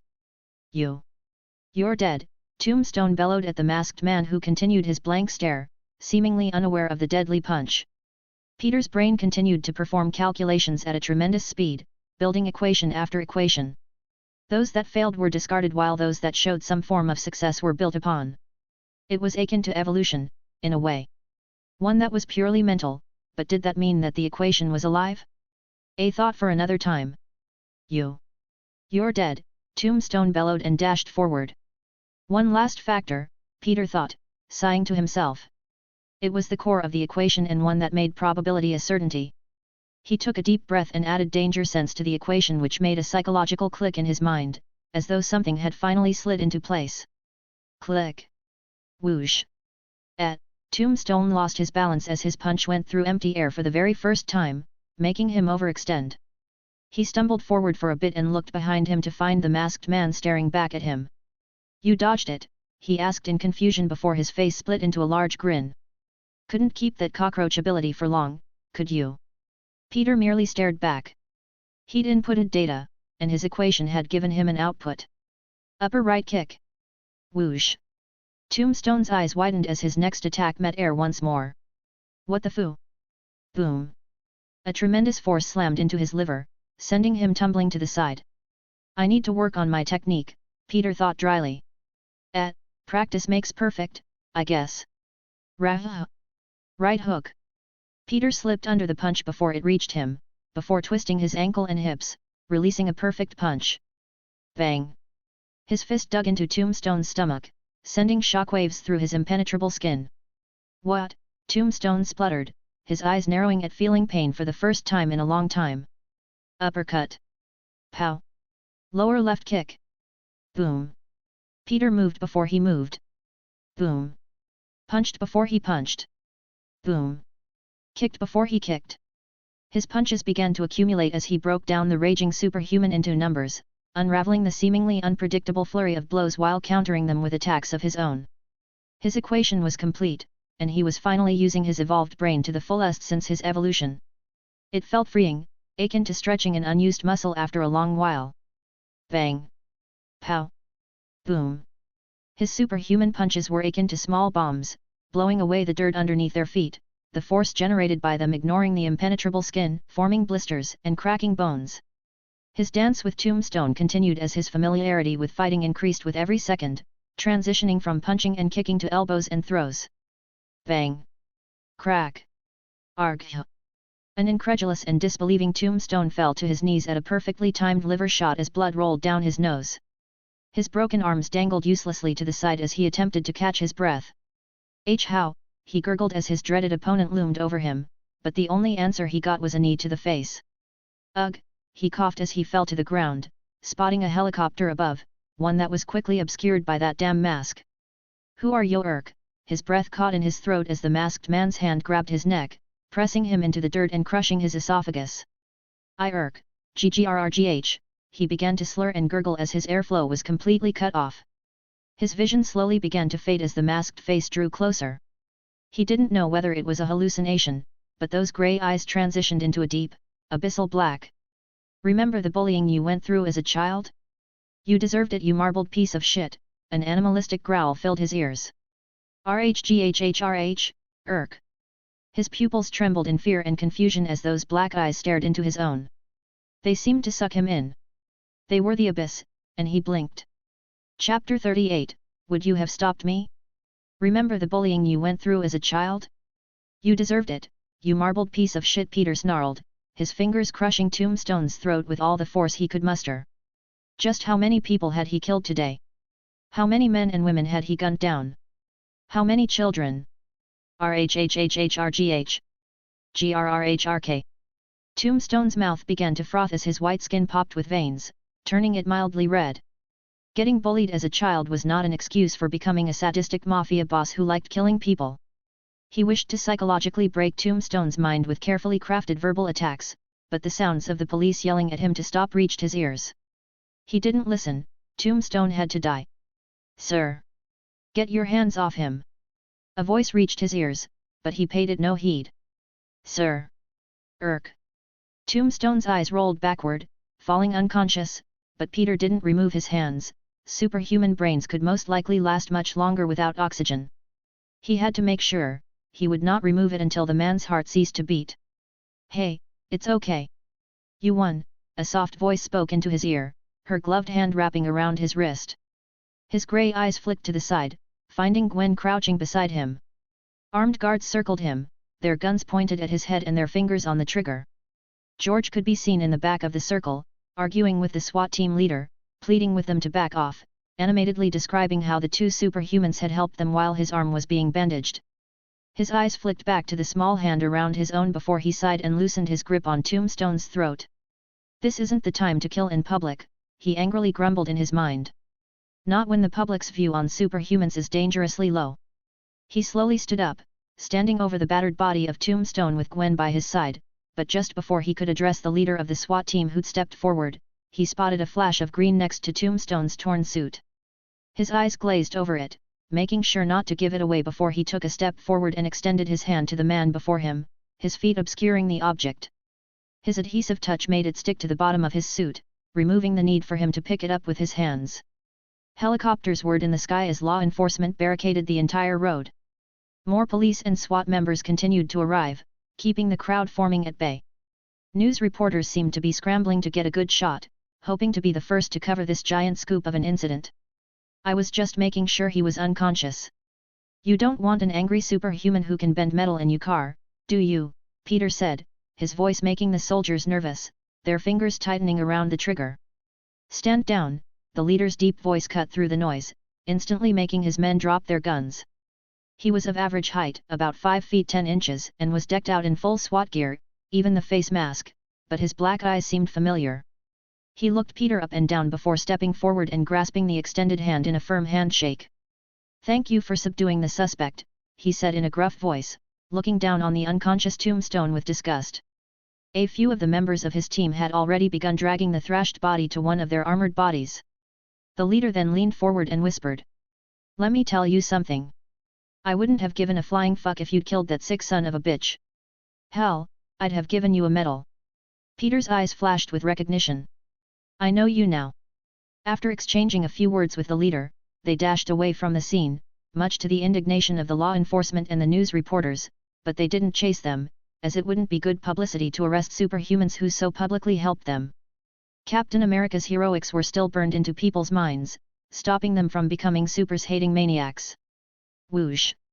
The wind rushed past Peter's face as Gwen and he dashed back toward Forest Hills via the tall buildings of the city, but unlike last time, both of them didn't say a word. An awkward silence hung between them even though the experience of swinging from rooftop to rooftop was incredibly enjoyable. Gwen's feet pushed off the water tank before landing on a rooftop and running beside Peter.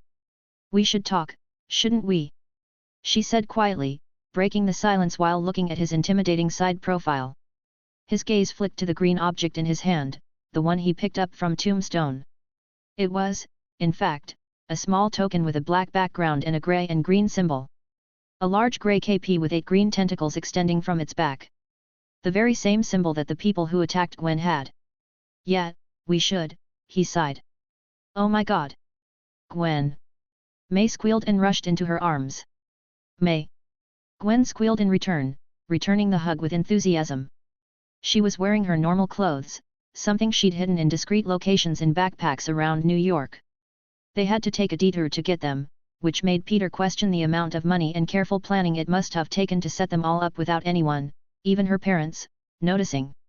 He'd come to appreciate his Clothiosites far more now. "How's he been?" "As annoying as ever." "I love it." "You do?" "Ha, you're a lucky one. I bet if I let Ben stock the fridge, it'd be filled with potatoes." Peter's eyes flicked toward the person in question, who was munching on some fries with a look of betrayal and righteous anger on his face. It was a Sunday, so he had all the time in the world to fight for his favorite food. He loved his potatoes more than his life. After another hug from May, Gwen and Peter dashed up the stairs while Ben prepared a crusade against the potato slanderers. Click. Peter entered his room, followed by a slightly shaken Gwen. She'd hidden it well enough in public, but the moment she walked through the door, her fake smile collapsed. She sat on the edge of his bed and pushed her hair out of her face. Peter carefully sat next to her. "You okay? Do I look okay to you?" She immediately frowned at him, her blue eyes glaring into his hazel ones. "I almost saw my father die in a gunfight while watching my boyfriend get brutally beaten up in the first half of the fight. Do you know how terrified I was even though you told me it was okay? Your arm got torn off. Twice." "Ah." Peter's eyebrows rose. Seeing Gwen getting brutally beaten up before him would most definitely affect him too, even if she healed from every blow. He'd want to rip out the intestines of her opponent and shove it down their throat. That was the very reason he'd warned Gwen before the fight. Either way, he'd have to apologize. That was the wisdom bequeathed to him by the professor via passing advice. Even the highly accomplished scientist had to use a decade to properly figure out the art of talking to women. But even after all that studying, he got divorced all the same. Poor professor. "I'm sorry. I didn't conceive," Peter began but was interrupted by Gwen leaning into him, cozying up to his shoulder. "You don't need to apologize," Gwen muttered, poking his cheek. "You warned me. I'm just a little jittery. I shouldn't have snapped at you." "Oh, the professor can be wrong after all." Peter's eyebrows rose as he wrapped an arm around Gwen, pulling her closer. "It's fine. I can't blame you for that. I have so many questions." She sighed, resting her head on his chest. "Go ahead. I have all day." "You do?" "Nope. I am on the verge of designing my next serum." "Yours too," Peter grinned. "Mine?" Gwen raised an elegant eyebrow. "You're making one for me?" "Multiple. It'll be a surprise." "Well, not much of a surprise now that I've told you." "You're terrible at keeping secrets, Pete," she sighed with a small smile, one that disappeared when her thoughts went back to today. "How'd you do it?" she asked quietly. "Do what?" "Beat the bad guy, dummy." Gwen flicked his nose, snuggling closer as though she wanted to get into his skin. "Oh, that," Peter grinned. "I built a mathematical equation to perfectly predict and adapt to the man's fighting style during the fight. That's why I let myself take such a beating." "You were doing maths while getting your arm torn off?" Gwen's eyebrows twitched. "Why didn't you do it before the fight?" It wouldn't feel right." "It's also much easier when a model is right before you," Peter shrugged. "So you need to get yourself beaten up every single time you fight somebody?" "Nah. It'll take some time, but I'll adapt." "On second thought, I do need to figure out a method to decrease the time it takes to adapt," Peter muttered and narrowed his eyes. "How would that work?" "The equation would need more refining, but that would be a truly Herculean task." "Oi!" Gwen flicked his nose once more, interrupting his thoughts. "You have a beautiful girl in your arms, and you're doing math. Someone knows their value." Peter smiled down at her, spawning butterflies in her stomach. He bent down for a kiss, but a hand quickly blocked his mouth. Just a minute. I have another question, Gwen said, sitting up after extracting herself from the cuddle and facing a slightly confused Peter. What is it? He said, tilting his head. You choking out the man wasn't just because you wanted him to be unconscious, right? She said, a wary look in her eye. Would you have let go if nobody was around you? Oh, it's this, Peter mentally sighed. I really need to get this out of the way. Did you want to kill him? Gwen said softly, holding his hand. Did you not want to? Peter replied, crossing his arms. This conversation was going to pop up one way or the other, given that he was dating Gwen. It's best that they have it before their relationship progresses any farther. He killed so many people. For what? Of course, I wanted to, Gwen answered. But just because I wanted to, it doesn't mean I should. Why? Peter spread his arms. He and his men killed 45 people in one day. How many more people do you think he's killed all his life? Do you think he should still be a part of our society? Gwen firmed her resolve, no. Of course not. But it's not our decision to take a life. Don't you eat meat? That's different. How so? People die, animals die, plants die, microorganisms die. It's death all the same. It's natural, Peter said. It's not the worst thing that can happen to a person, and some people just need to be put down lest they affect the lives of others. The man I choked out was one of them. We put them in jail, and they break out and kill more people, people whose death is on our hands. Gwen's eyes still showed no signs of backing off. I get it. I've seen the pain and suffering caused by these criminals, but I still stand by the fact that taking a life is a line we can't cross. It's not just about us, it's about the example we set for others. If we start killing, where does it end? We could become just as bad as the villains we're trying to stop. We have to believe in the justice system, even if it's flawed. The justice system. Peter wanted to snort, but he held it in. It's blatantly evident to anyone who looks closely enough that our system is slow, ineffective, and corrupt beyond belief. Why wait 4 months for the judge to eke out a death sentence if you could do it in 4 seconds? Because once you cross that line, there's no turning back. Gwen shot back, standing up. This was most definitely something she held close to her heart. Her code. It would not be easy to affect it, and the same could be said for Peter. Even in his world, scum ran free regardless of whether they were caught. People with enough money and power had the world as their playground. They were above the so-called law. It would be hard to change Peter too. Killing isn't the only way. This isn't the way to help people. This is the way. Peter stood up too, looking down at a heated Gwen. She seemed to be on the verge of tears, which made his eyes soften. People you care about could get hurt if those people continue to roam the streets. George was hurt today, Gwen. He came out fine. The bullet just grazed him, Gwen tried to argue but was immediately shut down. But if your father was among the dead, would you have stopped me? Chapter 39, Personal Therapy. But if your father was among the dead, would you have stopped me? The air in the room seemed to stop as Gwen looked horrified. Did I go too far? The thought wormed into his head as she looked like she wished to unhear what he'd just said. Perhaps that question wasn't asked at the best moment. Okay. That was unwarranted. I don't know, Gwen's answer shut down his hurried apology. What?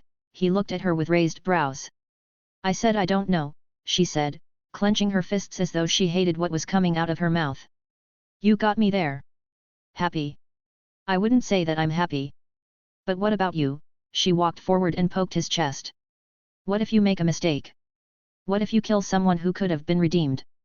Sparing people on the chance that they could be redeemed and putting other innocents at risk, he said softly.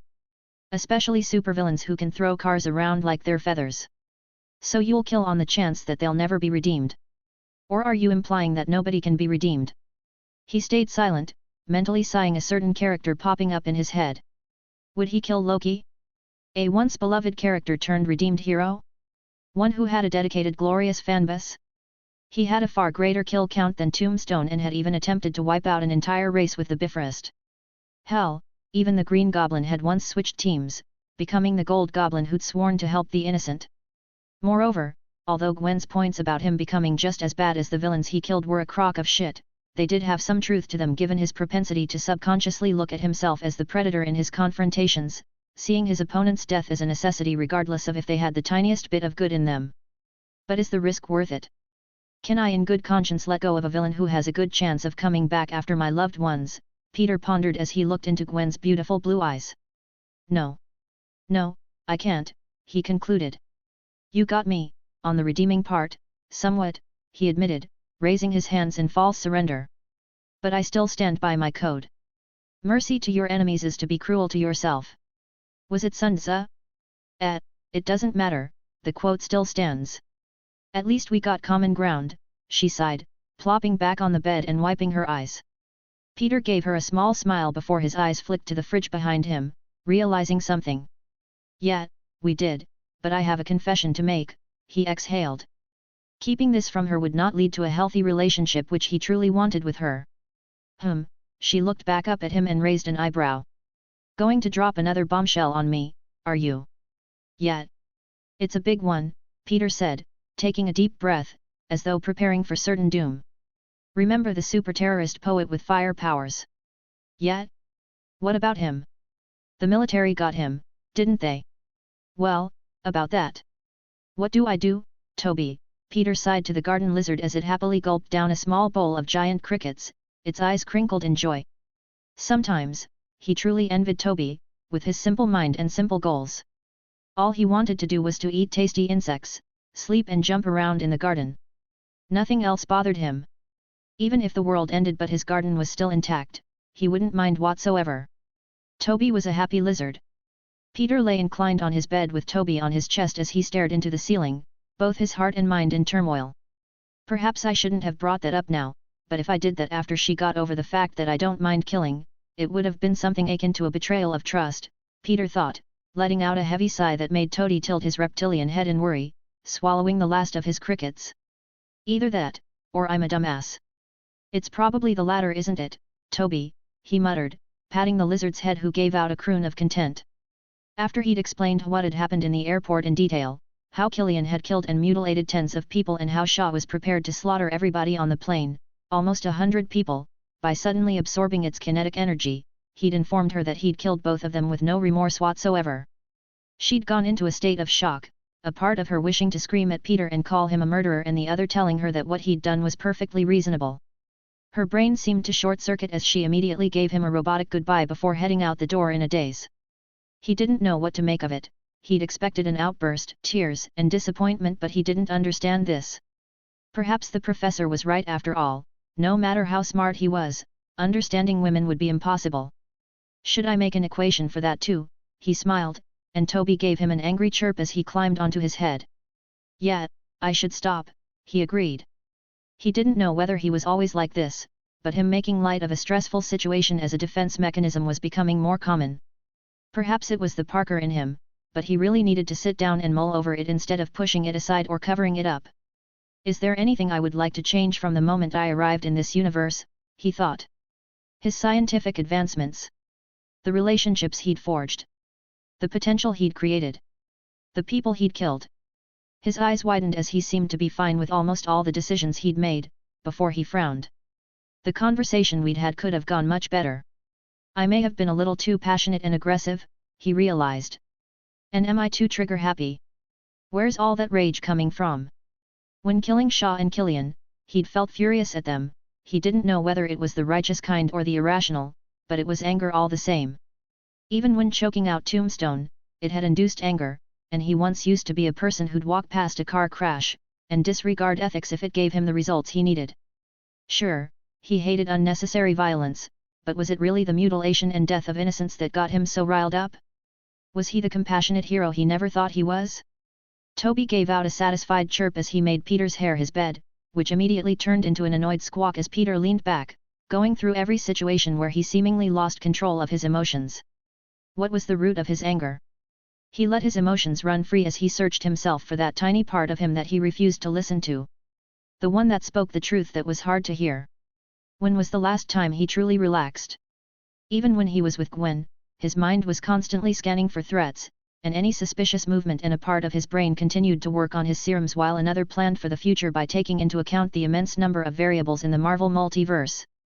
The truth was, from the very moment he'd been dropped into this crazy place, he hadn't truly relaxed and done nothing. The moment he was able to forego sleep, it became worse. Why? It was simple really. The one above all, eternity, infinity, Mistress Death, the in-betweener, Master Order and Lord Chaos, the Beyonders, cosmic abstracts, the Skrulls, the Chitauri, Galactus, the Infinity Stones, the Cosmic Cube, the Celestials, the Machine that is Earth, the Eternals, Deviants, the Horde, Oblivion, Thanos, the Skyfathers, the Council of Godheads, the Hand, the Brotherhood of Mutants, Hydra, the Hellfire Club, the Enclave, the Children of the Atom, the Shadow Council and many, many more. The list went on, and although most of them wouldn't spare a random 17-year-old a look, he didn't care. The truth was that it was incredibly overwhelming, so much so that he was still coming to terms with the fact that he was in a fictional universe. The truth was that need for self-preservation had been warped into anger in a place where he could really die if he made a mistake. The truth was that, "I'm scared." Peter whispered something he'd been holding in for a long time, and for the first time in a long time, he managed to relax. He closed his eyes as he felt the tiniest bit lighter. A human and a lizard, enjoying the Sunday afternoon, one wondering if his girlfriend would ever call him back, and the other dreaming about frolicking among the grass. Chapter 40, X marks the spot. Gwen sat in her fairly large room, curled up on her soft bed as a large tub of ice cream topped with peanut butter sat beside her. She sniffled, and her red, teary eyes flicked to the side at the vase of flowers on her bedside table. It smelled of lilacs with a hint of cherry blossoms, a mixture of her favorite flowers. While it looked gorgeous and she treasured it, keeping it as a reminder of one of the best nights in her life, it reminded her of Peter, which in turn reminded her of the conversation she desperately wished to forget.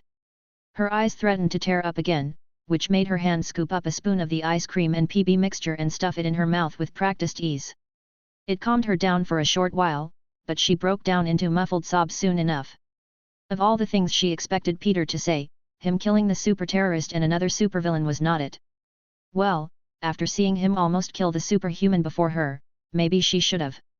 My boyfriend is a murderer, she thought, curling back up into a ball, her heart painfully beating in her chest, as though small daggers were digging deeper into it every time she breathed in. She wished to confess everything to her father, but the more logical part of her was telling her that she was being a gigantic idiot. Did both the men Peter killed even deserve to be redeemed after what they'd attempted to do? After attempting to kill over 100 people for their own selfish purposes? It was easy to say yes and be done with it. The sanctity of life and all that, but Peter's question continued to ring in her head every single time she tried to justify her stance on killing. If your father was among the dead, would you have stopped me? When Peter had asked her the question, it had ever so slightly cracked the firm wall that housed her morals. She'd broken the jaws and arms of all the masked men when she'd seen her father injured, and she didn't know how she would react if she saw him lifeless. Would she lose control? Or would her morals continue to guide her? She twisted uncomfortably in her bed as she gulped down some more ice cream. As much as she wanted to believe that she'd follow her morals, she knew a small part of her would demand blood for blood. The part of her that would want to rip apart her father's killer with a vengeance, morals be damned. A part of herself that truly terrified her. Click. She sat up as her enhanced hearing warned her of someone entering the house. Dad's finally here, she deduced as she heard his distinct voice consoling her worried mother. Her eyes flashed with pain and sadness once more at the thought of losing a member of her family, something that had almost happened today. Her eyes flicked back to the half-finished tub of ice cream. Perhaps I should have a talk with my dad. He's a police captain after all. Toby climbed up to the window with great dexterity before turning around with a large, juicy cricket in his mouth. Peter watched him with amusement as he gave him a chirp of goodbye before scuttling outside to the garden below. He'd wanted to let Toby stay in the house for his protection. After all, lizards had a great many predators, and Toby was a well-fed lizard. Putting two and two together, he wanted to give Toby some form of protection, but the lizard had vehemently shown annoyance at any attempt to do so. He seemed content with his life.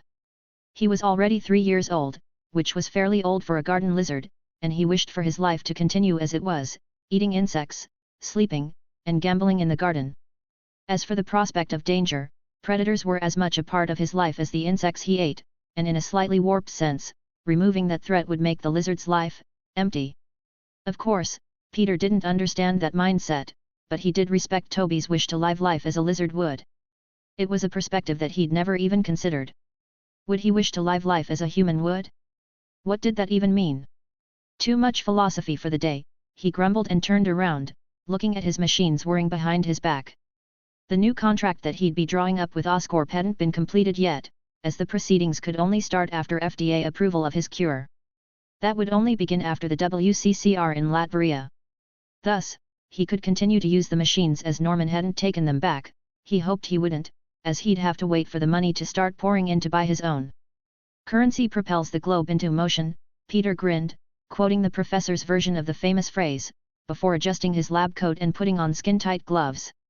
He grabbed 2 syringes from the fridge and allowed the largest machine in the room to dispense 2 different serums into the respective syringes. One was a familiar pale maroon, the gene lock serum.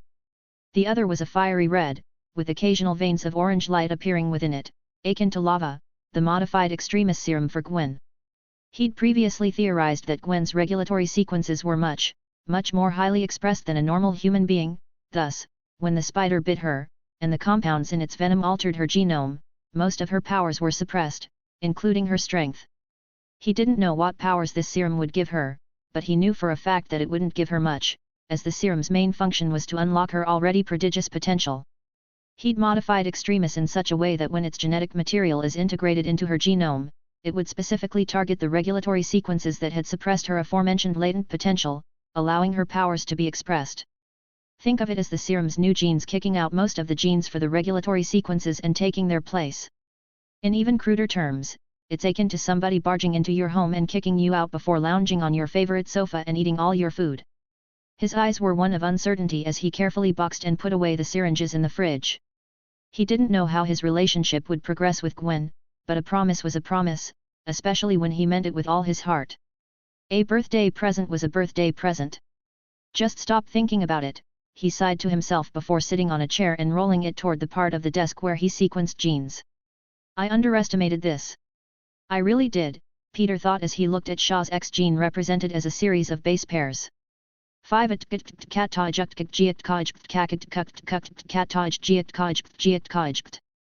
3.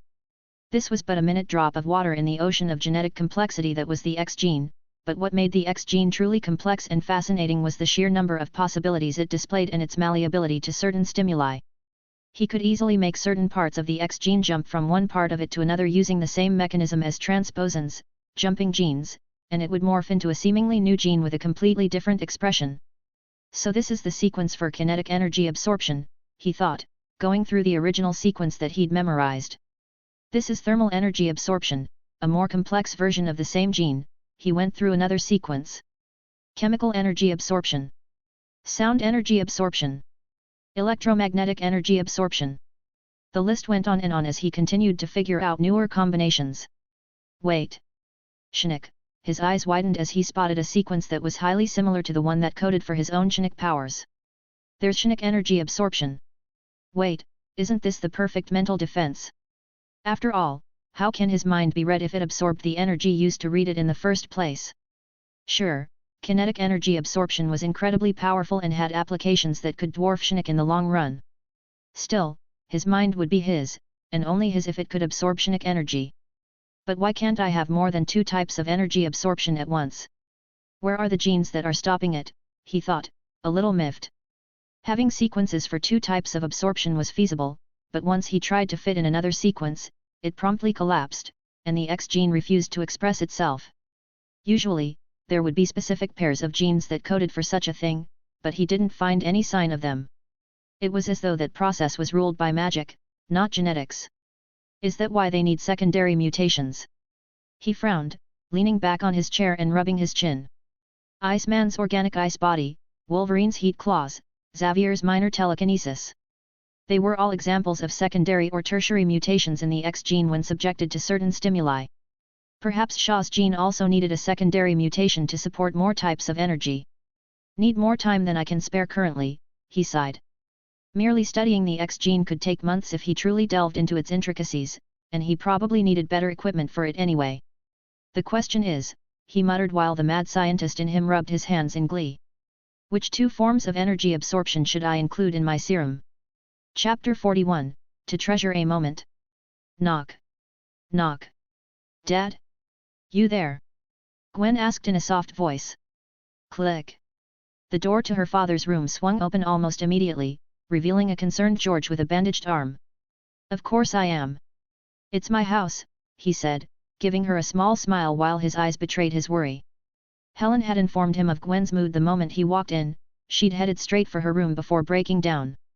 He didn't know why she felt the way she felt, but he was there to help.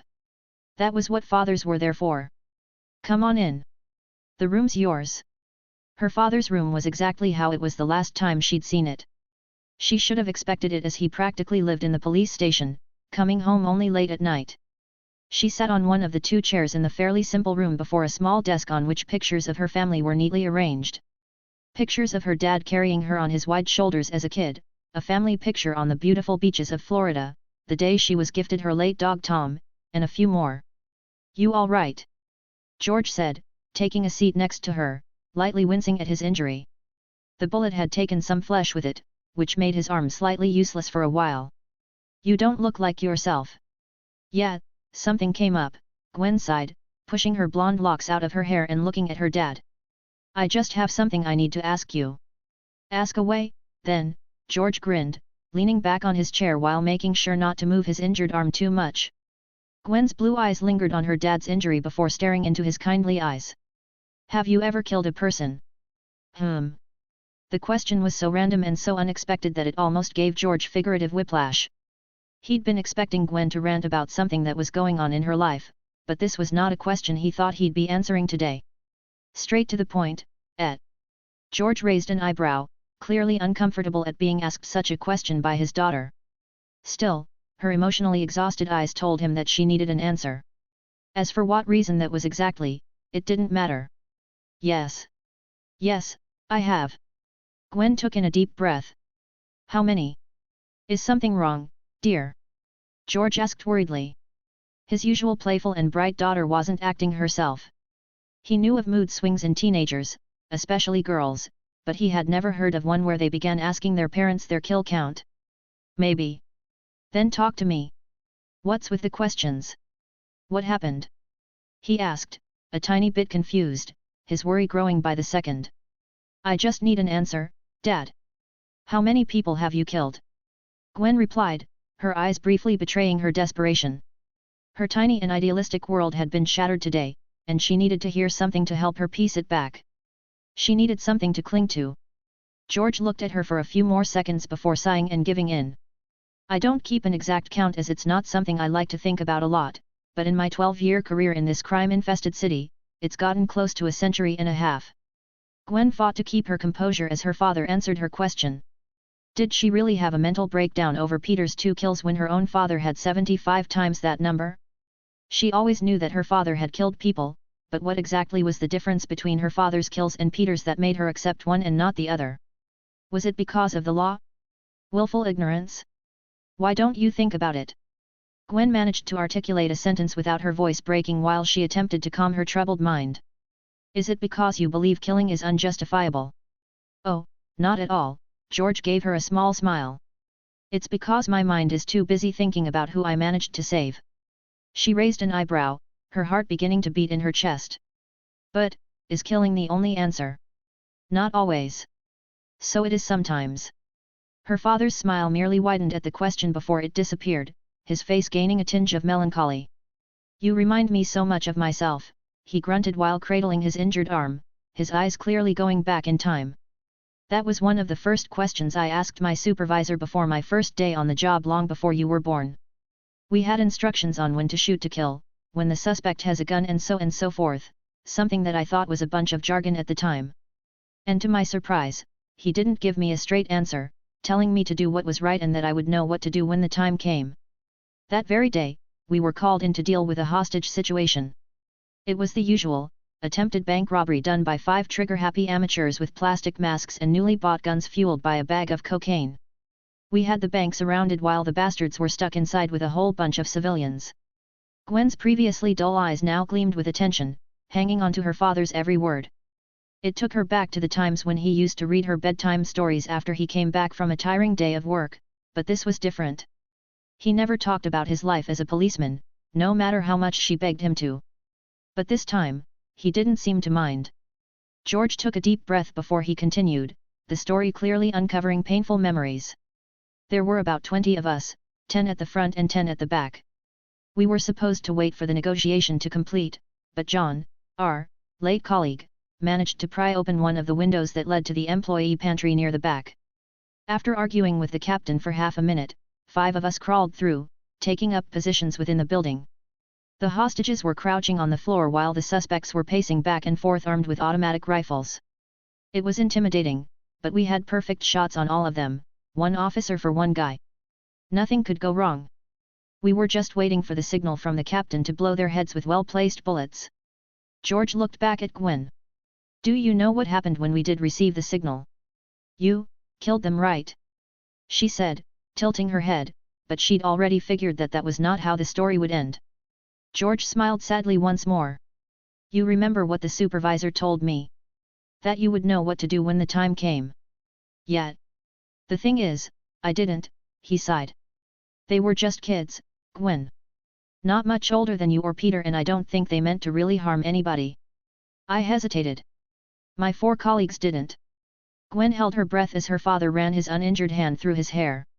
4 of them died instantly, their heads blown clean off, but the last guy, the man I was supposed to shoot, panicked and randomly let loose a barrage of bullets in every direction, killing 10 civilians before my colleagues put him down. She covered her mouth in horror. Imagining such a scenario made her want to hurl. Even the massacre at the concert, although it did make her sink into depression for a while, didn't shake her up as much as she'd tried her very best to stop it, and she wasn't ever in control. But if her father hadn't hesitated, no innocent lives would have been lost.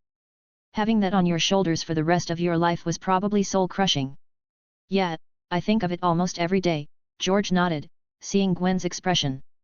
You should have seen Captain Castle's rage. I'm sure he'd have shot me if the others didn't restrain him, and if it were not for that blind lawyer who showed up, I wouldn't be here right now. So, what's the point? Gwen said quietly. That killing is sometimes the right answer. The point is that the question itself is meaningless the moment you have to make a decision. George shook his head. There is no right answer, Gwen, as right and wrong aren't absolutes. What is absolute, on the other hand, are consequences. Gwen exhaled. Consequences? What would the consequences be if Peter didn't kill the 2 super-terrorists? What would the consequences be of sparing the superhuman they'd fought today? But how'd you know the consequences? You don't. Perhaps if the kid I didn't shoot was paralyzed by fear from his friends being shot, the civilians might not have died, but that didn't happen, did it? George explained. That's why there is no absolutely right answer. Just consequences. Thus, for me, the right answer is whatever answer whose possible consequences I can bear. He looked directly into Gwen's eyes. Which is why my answers can lead to me killing people. People who may hurt people once more if spared. Those preventable deaths are consequences that I cannot bear. Consequences. Gwen muttered, light slowly returning into her previously dull and confused pretty blue eyes. While it wasn't the same idealistic one that most were familiar with, it was light all the same. A purpose. It was a foothold that she could hold onto. A large part of her still wished to refute what her father had said, just like she'd done with Peter. But her father had gently and concisely explained it to her, even going as far as to open up what was probably a particularly traumatizing event in his life.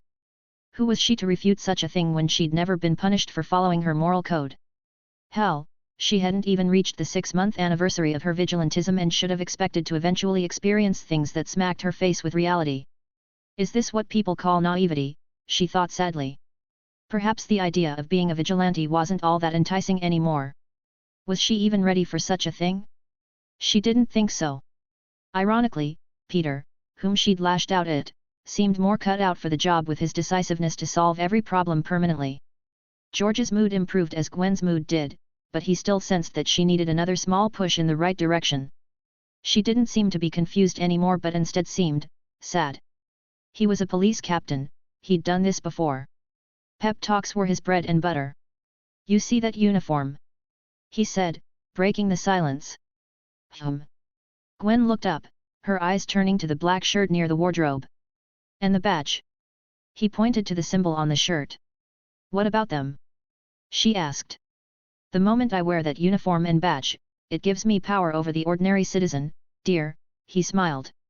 It gives me the power to detain criminals, use my firearm, and temporarily act as an avatar of the law.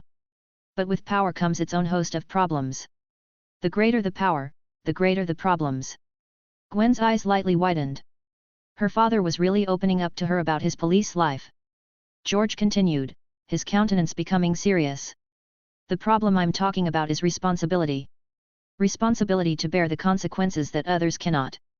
The responsibility to look at the blood and dirt on your hands, and convince yourself that it was worth it. It was worth doing what you did to save others. So, with great power, comes great responsibility. Gwen asked, the implications making her heart both lighter and heavier. The air itself seemed to hum in approval, as though the universe itself was acknowledging the sentence. Couldn't have said it better myself, George grinned. Gwen's eyebrows twitched. If her father believed a policeman's power required so much responsibility, what about her responsibility? How much responsibility would weigh on her shoulders in return for being able to throw cars around like they were tissue paper? How many consequences would she have to bear? How much blood would my hands be stained with, she thought, her chest tightening. Gwen? George asked tentatively, but his eyes widened the next moment as Gwen jumped into his arms, carefully avoiding his injury. His large, uninjured arm engulfed his daughter as he pulled them into a tight hug. He was surprised at first, but he returned the favor with a smile. He'd done his job as a father. Gwen closed her eyes as she practically disappeared into her father's embrace. Was she ready for so much responsibility? She may think she was, but the truth was that. I'm scared, she whispered, the knot in her chest loosening and her mind finally at peace. What was left was just a father and a daughter sharing a moment. Chapter 42, A New Beginning. The question is, which two forms of energy absorption should I include in my serum? He questioned. Chinook and something else, but how would adding something such as that affect my current powers? He'd already locked in Chinook as every second mutant and their mother was a telepath, but he'd already mulled over the side effects of adding it. After all, Chinook energy absorption in Shaw's X gene was something he'd already theorized to exist, but seeing it as a genetic sequence came as a complete shock. Perhaps the fact that the Celestials themselves created the X gene hadn't yet sunk in. There were numerous possibilities. Perhaps his Chinook absorption wouldn't interfere with his own Chinook powers, allowing them to work in harmony. Another possibility was that a mutation might occur, which could either spell disaster for him or be a boon, but his hyper-regeneration would prevent any harmful mutations, leaving only a beneficial mutation. The last possibility would be that his Chinook absorption would prevent him from accessing his Chinook powers by passively absorbing its energy. The con would be that he wouldn't be able to sense human minds or control reptiles anymore. Still, the advantage would be that his Chinook energy would constantly be refilled due to it perpetually absorbing a passive ability.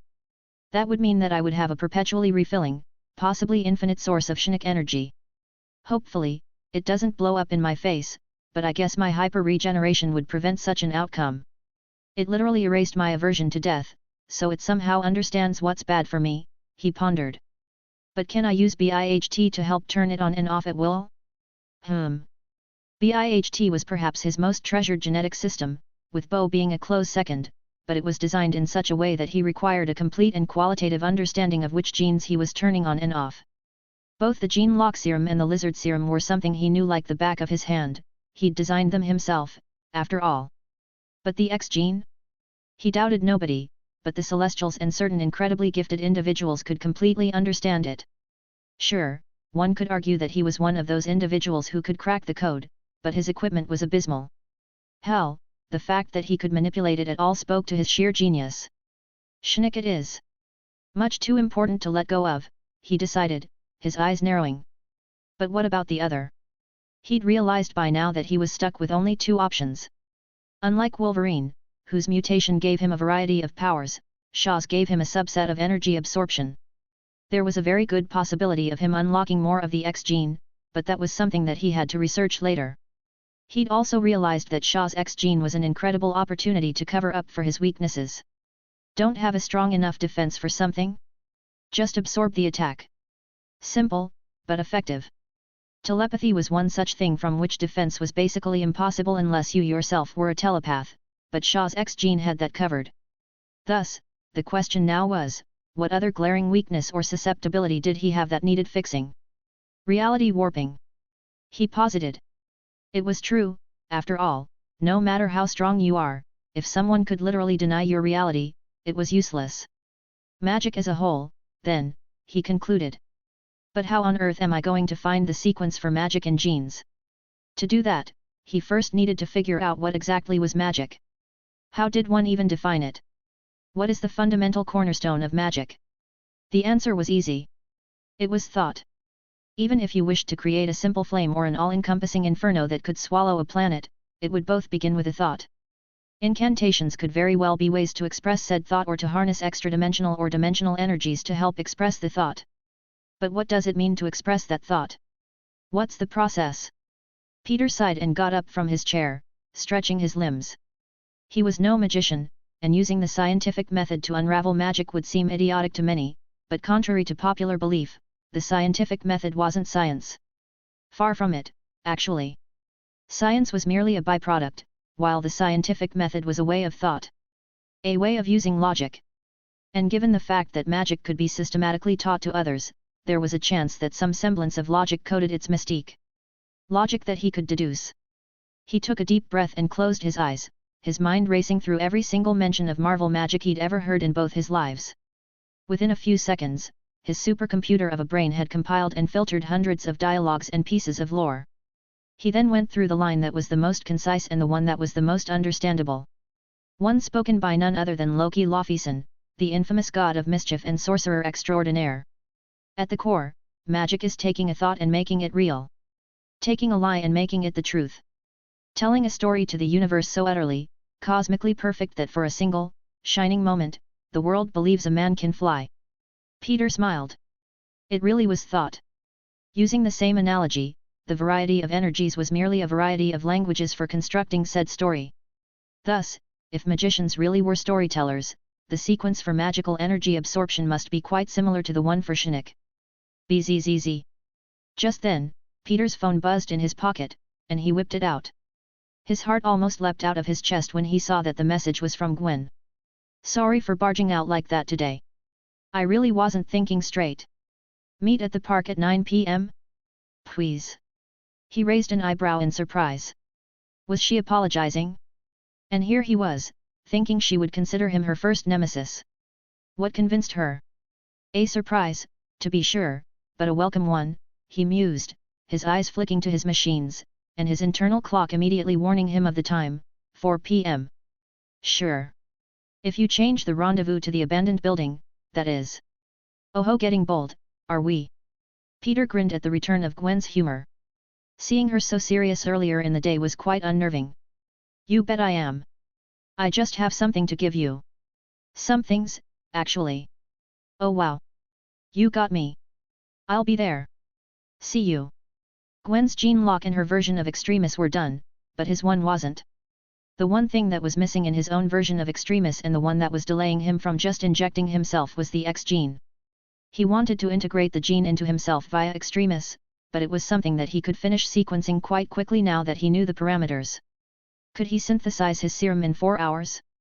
I'm Peter fucking Parker, he chuckled, his eyes flashing a bright green. Of course I can.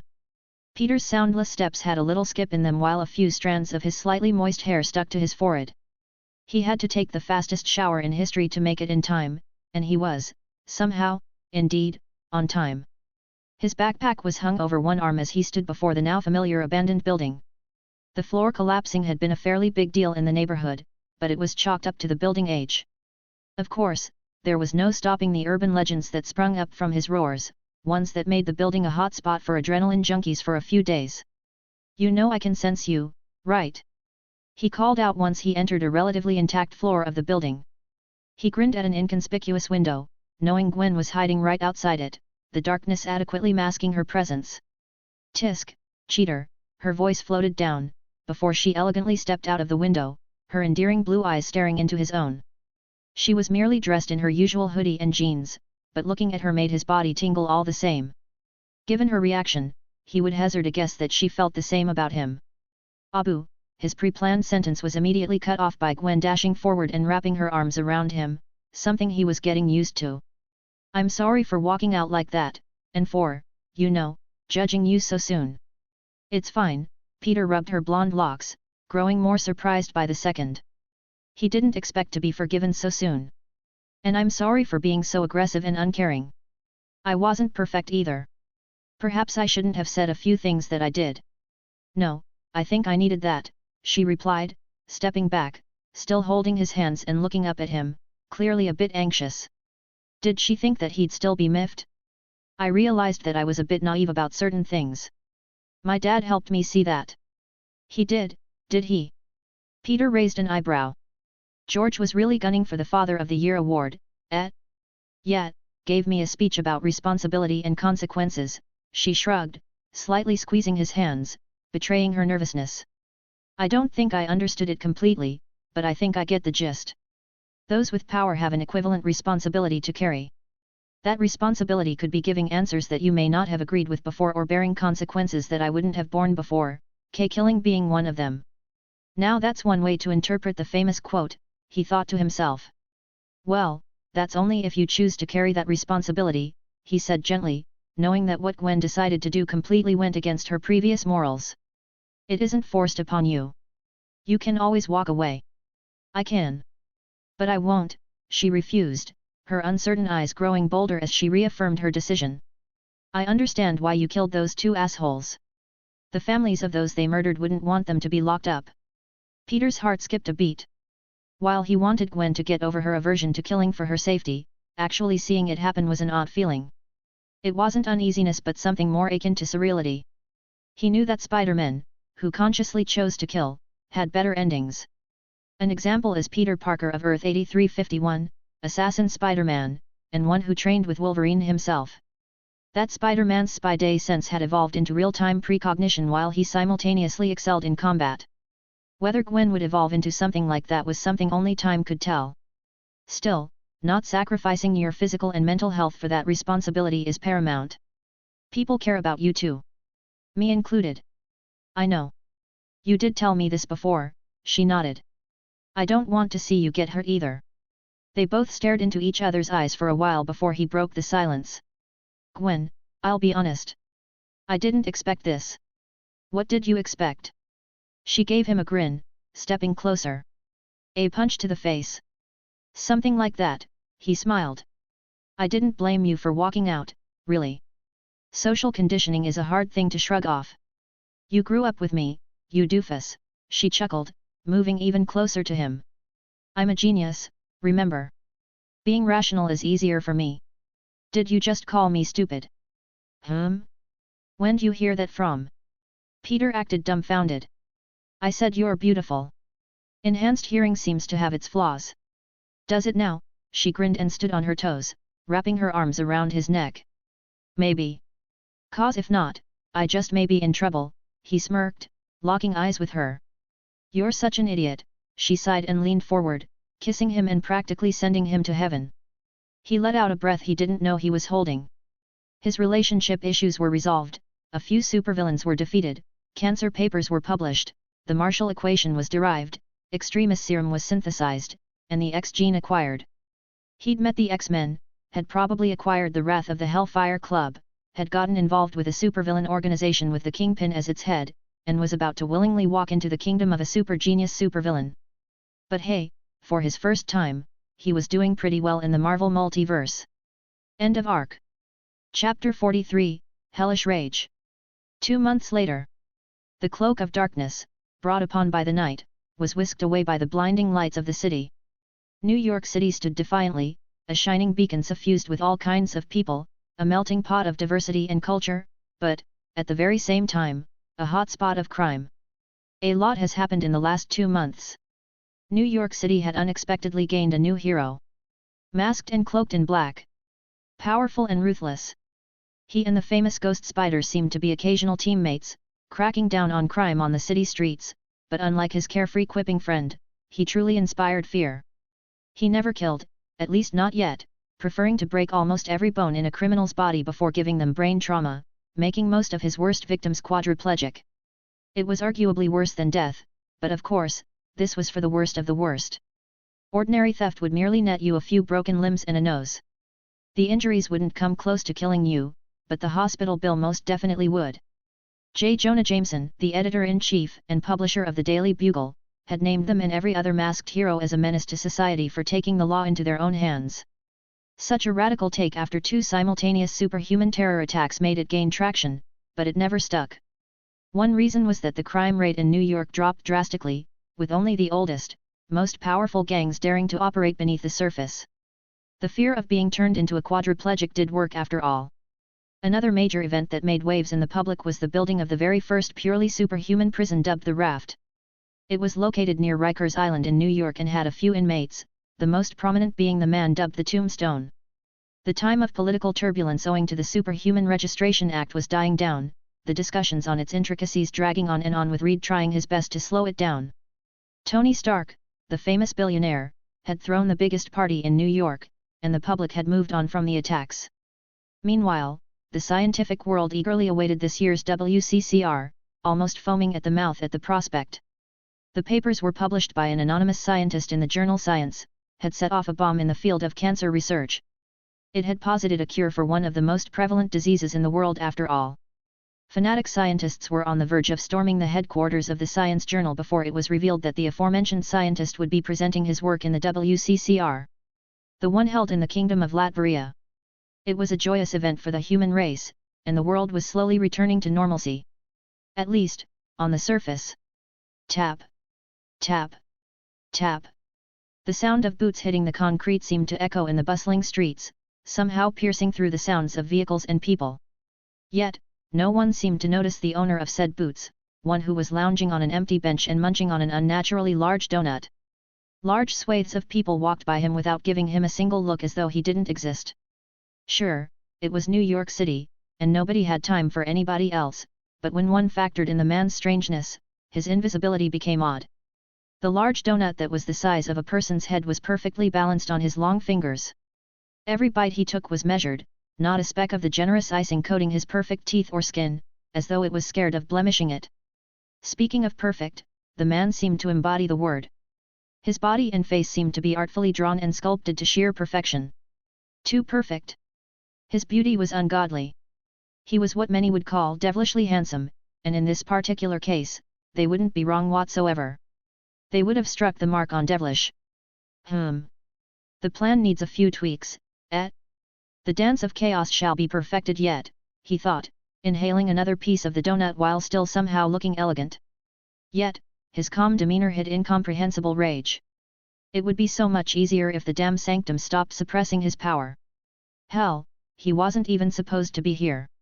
It had taken centuries for him to find a pathway to the Earth dimension without breaking the deal he'd been tricked into making with Agamotto, but once he managed to gain a foothold, he realized that his entire existence was suppressed to a point where his life was threatened.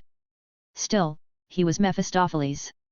With immense cost and sorcery, he managed to stay in the Earth dimension for extended periods of time, his main method being making lasting deals with mortals with powerful souls. It was easy to slip back into his very own dimension, but it was a pain to get back here. Although his cosmic powers were enough to create realities and play with time, the deal with Agamotto and the Sanctums reduced the prodigious power to mere shape-shifting, minor mental manipulation and the creation of cursed objects. To add salt to the wound, he could only marginally mentally manipulate people he had already dealt with and could not directly kill anybody. Agamotto, the fool, scattering sanctums like breadcrumbs, he grit his teeth. I must weave new threads of temptation. His mouth opened naturally wide, like a snake, engulfing the savory treat before he held out his hand, multiple holographic pictures swirling above them.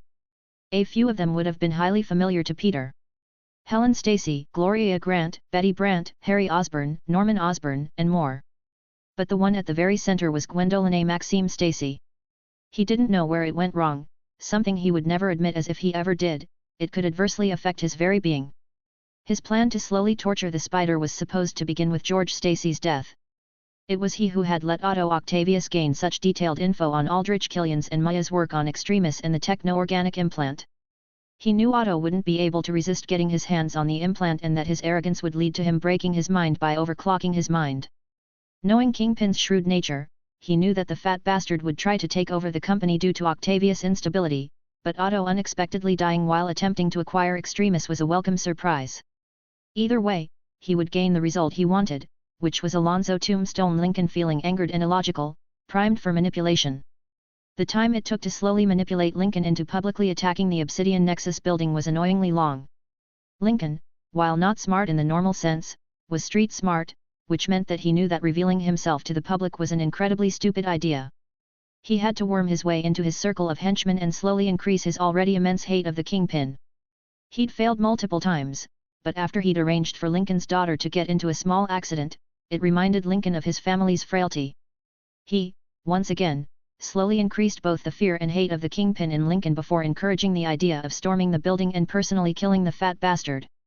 After all, wasn't he the one who destroyed his years of hard work? Couldn't the Kingpin attack his family to get back at him? He convinced him that by doing this, he was, in actuality, protecting his family. Arranging George Stacy's presence during the shooting was the easiest. Studying Stacy's patrol patterns was more than enough.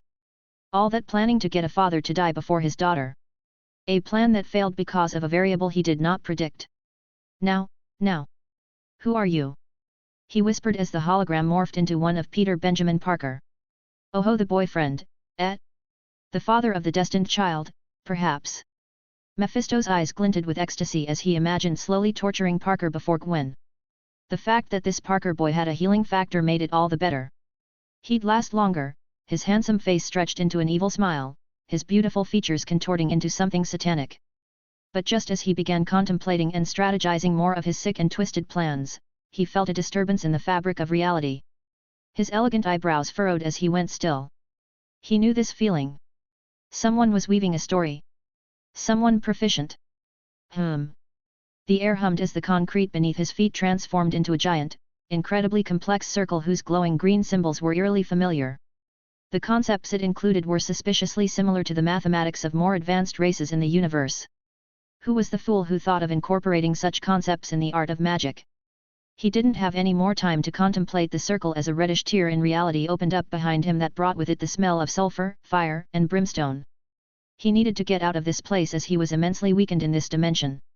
Moreover, the sheer magical power that the geometric marvel exuded, greatly exceeded what he thought a human sorcerer was capable of.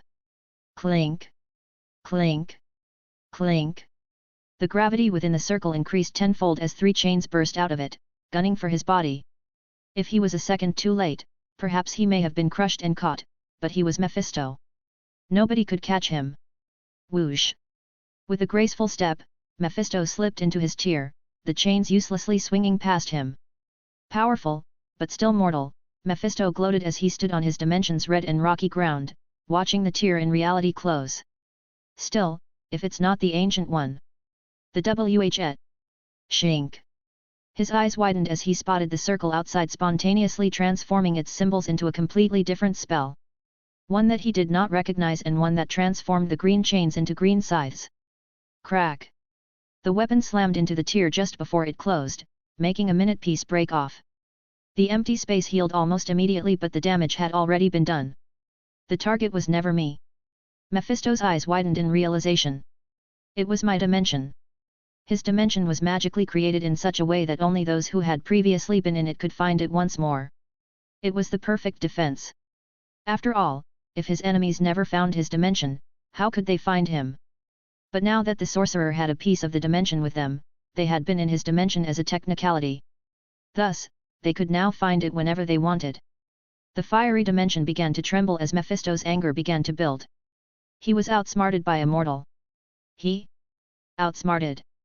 Ray-a-a-a-arg. That was the day the devil raged in hell. Meanwhile, in the kingdom of Latveria. In a large, lavish, and grandiose room, in the marvel of both architectural grandeur and technological sophistication, in the ominous architecture of towering spires and thick stone walls, the smell of brimstone hung in the air. The tiny red piece of hell floated above an armored hand whose owner reclined on an intricately carved and designed, dark, imposing throne. Its metallic embrace seemed to give him no discomfort as he sat there, in the presence of immense power and wealth, but alone. His presence and cadence spoke for him. He was born to rule. Those calm, brown eyes that emanated superiority stared at the extra-dimensional piece in his hand with amusement. Run, cower, hide, infernal jester, he said, his gravelly voice that oozed authority and a touch of arrogance filling the room. There is no hope. There is only doom. Chapter 44, The Silver Steward. Peter's grey irises flicked toward the heart of the city, his eyebrow faintly raising in interest. His danger sense had gone off ever so slightly just now. It was for the briefest of moments, and if it wasn't for his evolved brain, he may not have noticed it. Pete, my spy day sense went off just now, toward the heart of the city, Gwen's worried, modified voice came through a miniature earpiece that she'd personally designed. Yeah, my sense went off too, he frowned. Gwen's spy day sense was much more well-developed and accurate than his danger sense. It was connected to the web of destiny after all. If she sensed it, it was all the more credible. It was enviable, really. Spy day sense was easily one of, if not the core ability of spider people. If used correctly, it could serve so many functions. Unfortunately, his own watered-down, budget version of it wasn't all that versatile. Patience, he chastised himself as he tore his eyes from the skyscrapers to the dark, massive buildings before him. Just a week more, and I'll have something similar. To say that he was excited for next week was a drastic understatement. He and Gwen had taken the modified extremis back then, but due to it being akin to a retrovirus and the fact that it was highly modified, it needed some time. 2 months of waiting for it to propagate in his body was excruciating, but the time he'd sacrificed would directly translate into a much safer and better serum. A longer wait time to not go boom. He'd make that deal. Should we worry? Gwen's voice interrupted his thoughts once more. I doubt it. Your sense isn't telling you anything right now, is it? Nope. It's all good on my side. Then, it's best we focus on what's ahead of us, he growled, examining the aggregation of buildings before him once more. He was near the city outskirts, but the expected suburban landscape was nowhere to be seen. Instead, it was a former industrial zone with a few abandoned factories. At least, that's what it was supposed to be. It looked to be revamped, with newer buildings and structures that had even somewhat extended underground. On paper, this was a place to store raw materials akin to aluminium, copper, iron, nickel, and so on and so forth, but Peter thought otherwise. You took so long to track, he chuckled in his head. Kingpin really is a paranoid son of a bitch. 2 months back, he'd shown Gwen the token he'd taken from Tombstone, proving that Wilson Fisk, the head of Obsidian Nexus, was somehow connected to the very same organization that attacked the concert. After all, Tombstone had clearly been heard screaming the words "fat bastard" at the Black Building, and Mr. Fisk was notorious for being big. He'd proposed the theory that Fisk had taken care of his partner in crime, the other head of the company, and wished to consolidate its power. Thus, they didn't dare waste the last 2 months as Kingpin was currently both at his strongest and at his weakest. Gwen was immediately open to the idea of dragging the company into hell if it truly was involved. It was evident that the night of the concert hadn't stopped haunting her. So many people had needlessly died before her while she was helpless. But before they could act, they needed some proof. It was supposed to be easy, after all, a mercenary organization needed a lot of resources that a manufacturing company wasn't supposed to be buying, an example being guns. The problem was that he was going against an absolute genius in the criminal world who probably had years of experience under his large belt. The goddamn Kingpin. After investigating the Obsidian Nexus company, he finally understood why Fisk earned his title. On paper, the Obsidian Nexus company was a seemingly legitimate manufacturing company, specializing in heavy machinery, construction equipment, and industrial tools. The front company was registered under various aliases and operated globally, making it difficult to trace back to him. He employed a complex corporate structure with multiple subsidiaries and shell companies, with each layer serving a distinct purpose, the aforementioned complexity to obfuscate the true nature of the operation. Luckily, consolidating all that power and the requirement to stabilize the previously divided mercenary organization was a tall task, even for a criminal mastermind such as Fisk. It was inevitable that he would have to reveal something sooner or later. It took 1 month to get some semblance of proof. That was after discreetly infiltrating almost every official warehouse of the Obsidian Nexus company in New York. He and Gwen had found a list of contractors for the company in one of the warehouses, and thus, they began investigating them too, refusing to leave any stone unturned. The problem was that key weapon manufacturing was outsourced to offshore facilities that were strategically located in countries with lax regulatory environments and were most probably shielded under different corporate entities. He couldn't do anything about that, but the contractors he'd found were most probably ways for Fisk to transport goods to his headquarters from said facilities. And you're the biggest one, aren't you? He thought while examining the layout of the buildings. Gwen was infiltrating another facility in Lexington Avenue, Manhattan, while he was currently in the infamous Hell's Kitchen. Is growing older making you sloppy, Matt? Peter grinned. How'd you miss this? Click. He pressed an inconspicuous button on his chest, which immediately expanded into a small disc and grew 8 thin legs before scuttling onto his arm. He looked at it with a mixture of pride and amusement. It was his first non-biological creation that he could truly call ingenious. It was a product of all the engineering and coding classes he'd sneaked in between Gwen's schooling and their occasional nightly escapades in the past 2 months. She had been shocked at the sheer speed at which he gobbled up and applied the concepts which he'd been taught, but if he was really being honest, what he truly excelled in was biology and biotechnology. Passion can truly affect how you study and use knowledge. The aforementioned arachnid machine consisted of a bifrequency scanner, an omnisense audio-visual beacon, and a bandwidth blocker, but he just called it B.O.B. Bob the mechanical spider.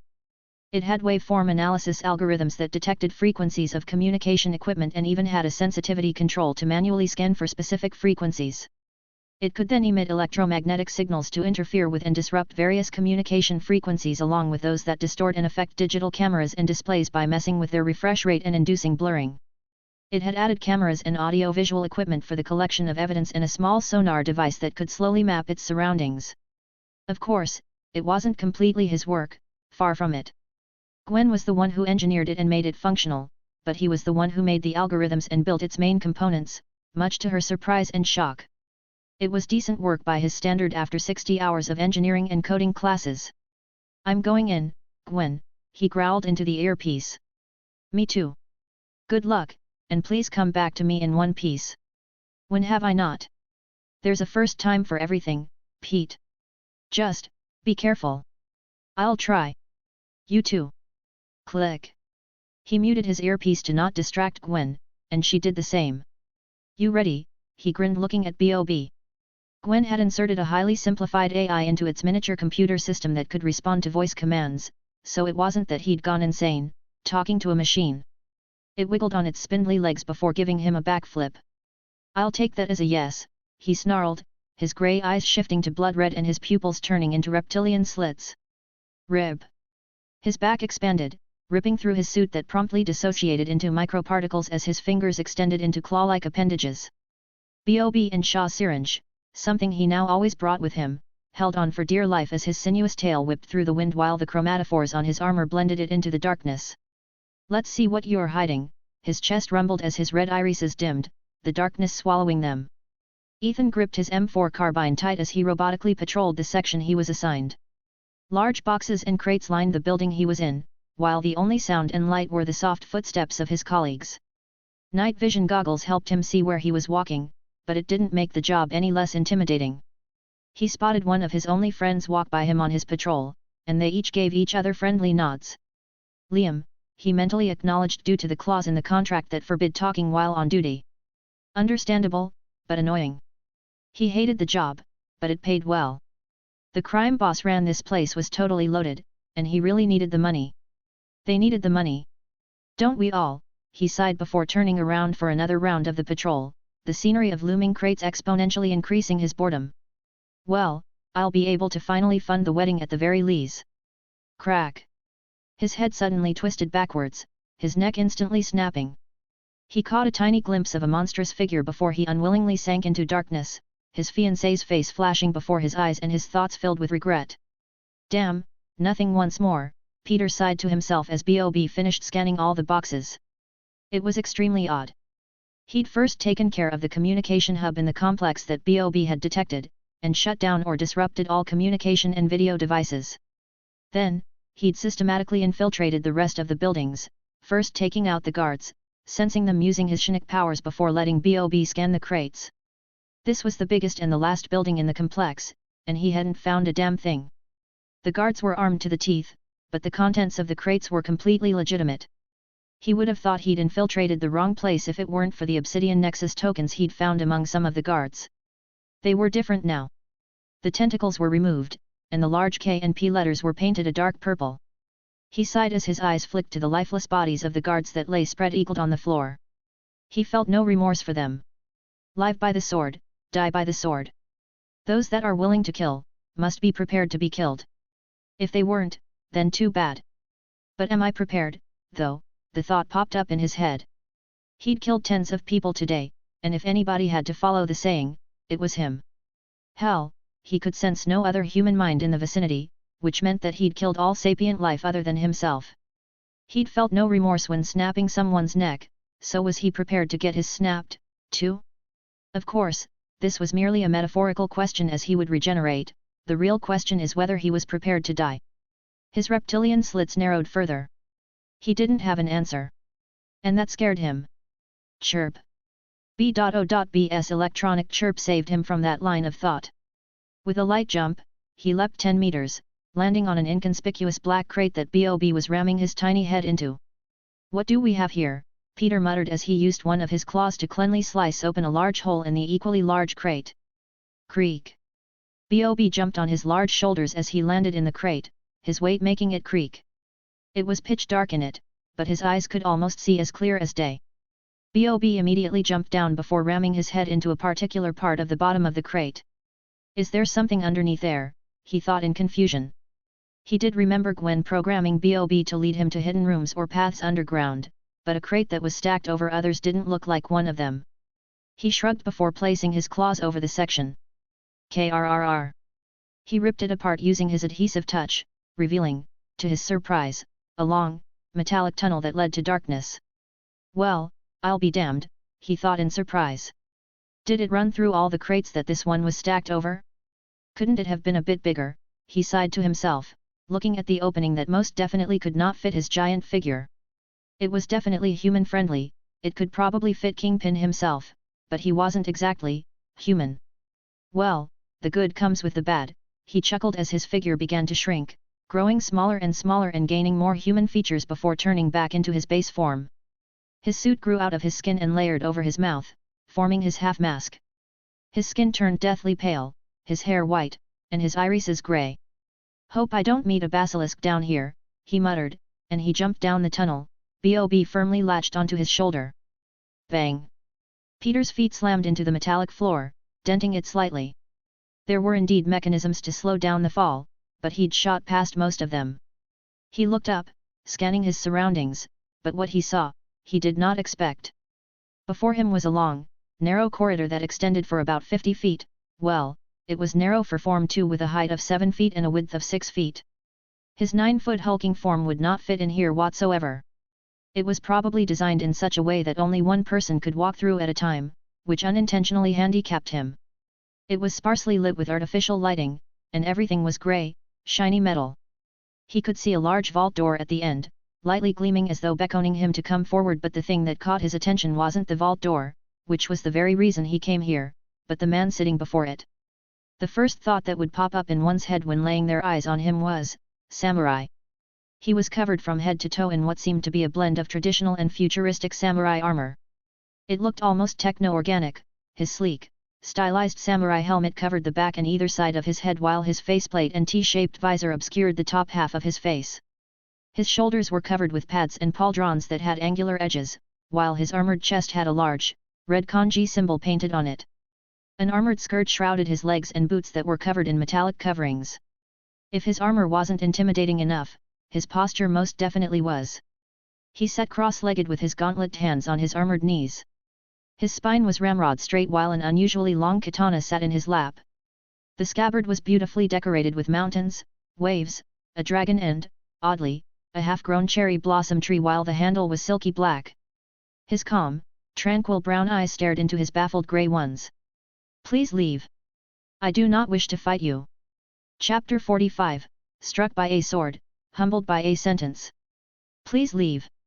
I do not wish to fight, the man whispered, his deep voice reaching Peter's ears just fine. He recognized him, at least, he thought he did. The armor was a little different, but it was evident that the man was the Silver Samurai, famous for butting heads with both Wolverine and Daredevil. Spider-Man had his fair share of encounters with him too, which spoke of his skill with the sword. He was a villain turned hero. An anti-hero of sorts, but what was he doing here? On second thought, the real question was, how did his Shinik powers not sense him? The Silver Samurai's energy field ability, perhaps?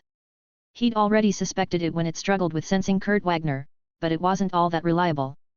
I wouldn't wish to fight me either, he shrugged but pointed a finger at the vault door. But I need to see what's behind that door. I'd truly appreciate it if you would stand aside. The man sighed as though he was truly asking Peter to leave for his own good, before he stood up. His posture remained perfect as he rose to his full height of 6'6", his muscled form swallowing up nearly half the corridor. His gauntlet hands grasped his katana, which measured about 4.5 feet, a foot and a half longer than a usual katana. His very presence seemed to command respect as he placed his thumb on the back of the katana's black handle. Leave. I truly do not wish to fight you, he repeated, enunciating every word which was laced with an extremely faint Japanese accent, as though he'd spent some time away from his homeland.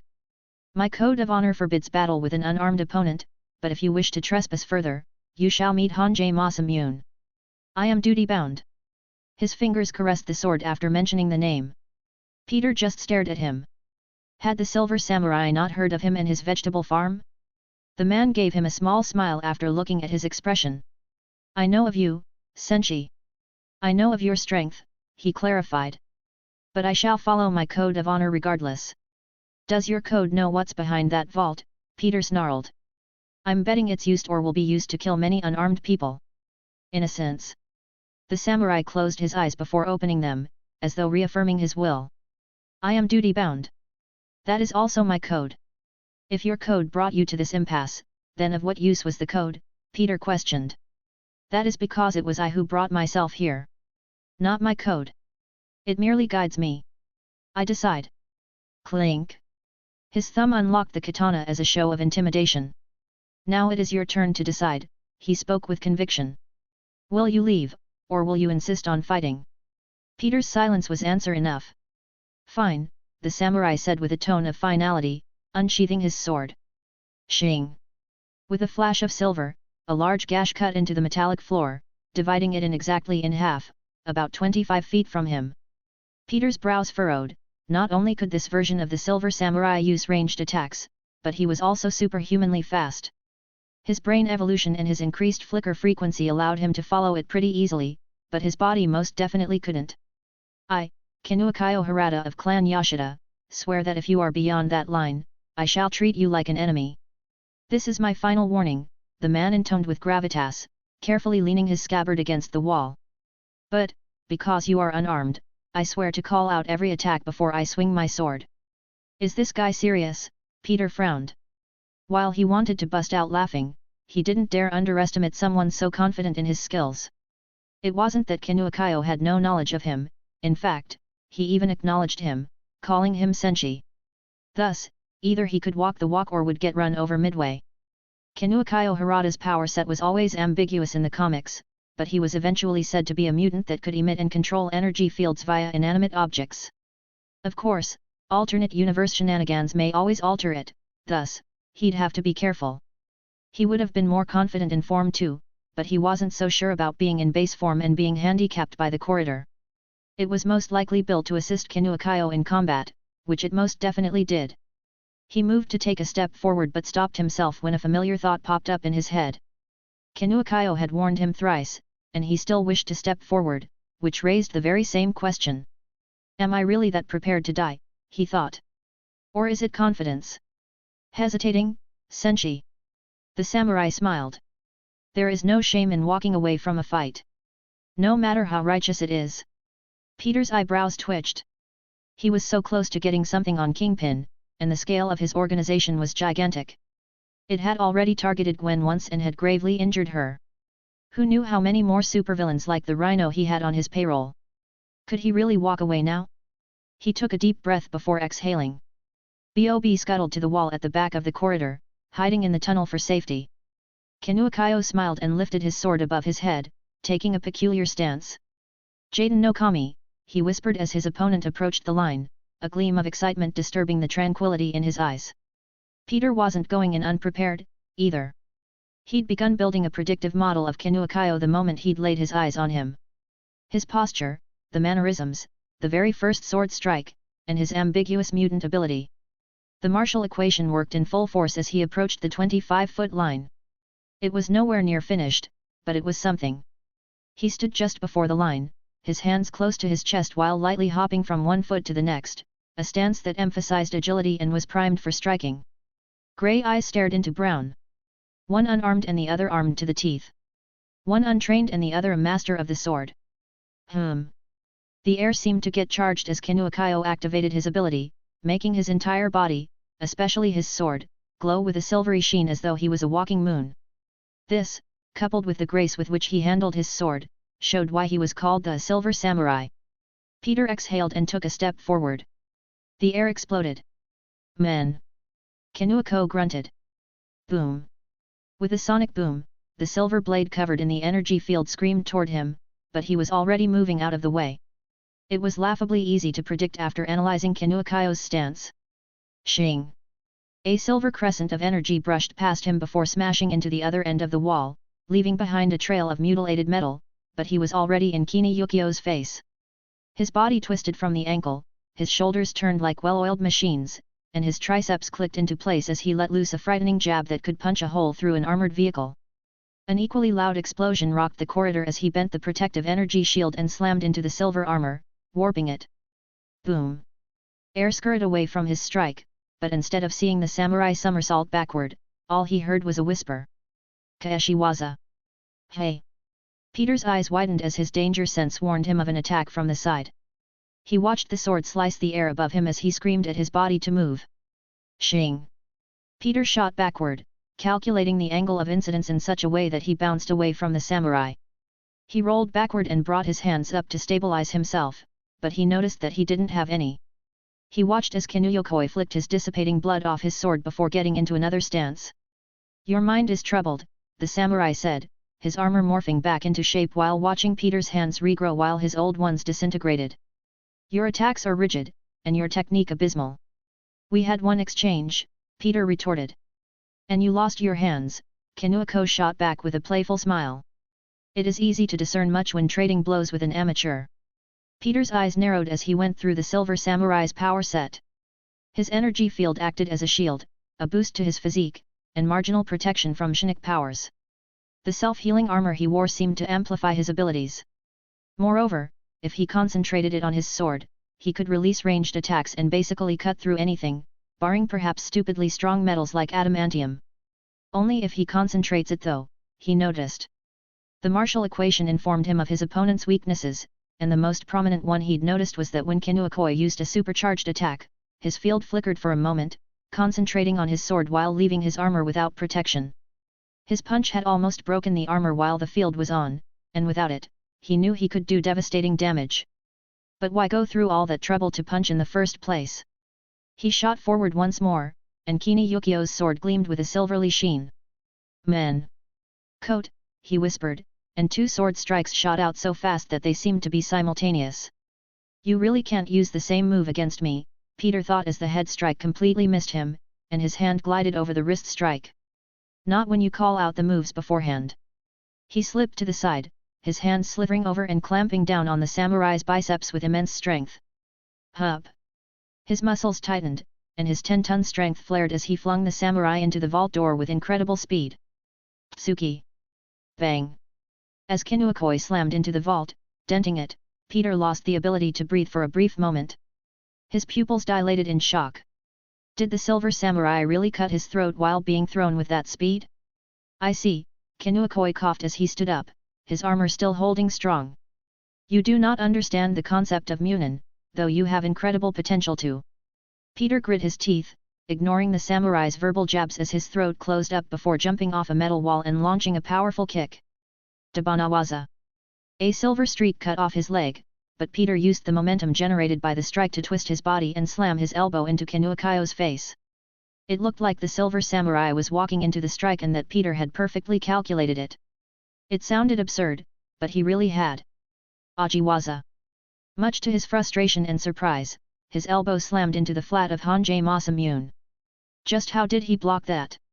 He rolled backward using his newly reforming leg, but his back hit the wall. Haraiwaza!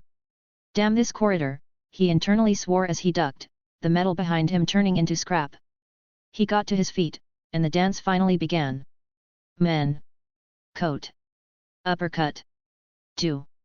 Upper right elbow! Haraiwaza! Leg kick! Ajiwaza! Liver strike! Both their limbs and bodies blurred as they fought, the metal around them contorting and warping due to their strength and speed. His hands and feet attempted to parry Kinuakoi's strikes, while the silver sword deflected his powerful attacks. Bam! Bang! Pow! Shing! Shing! Shing!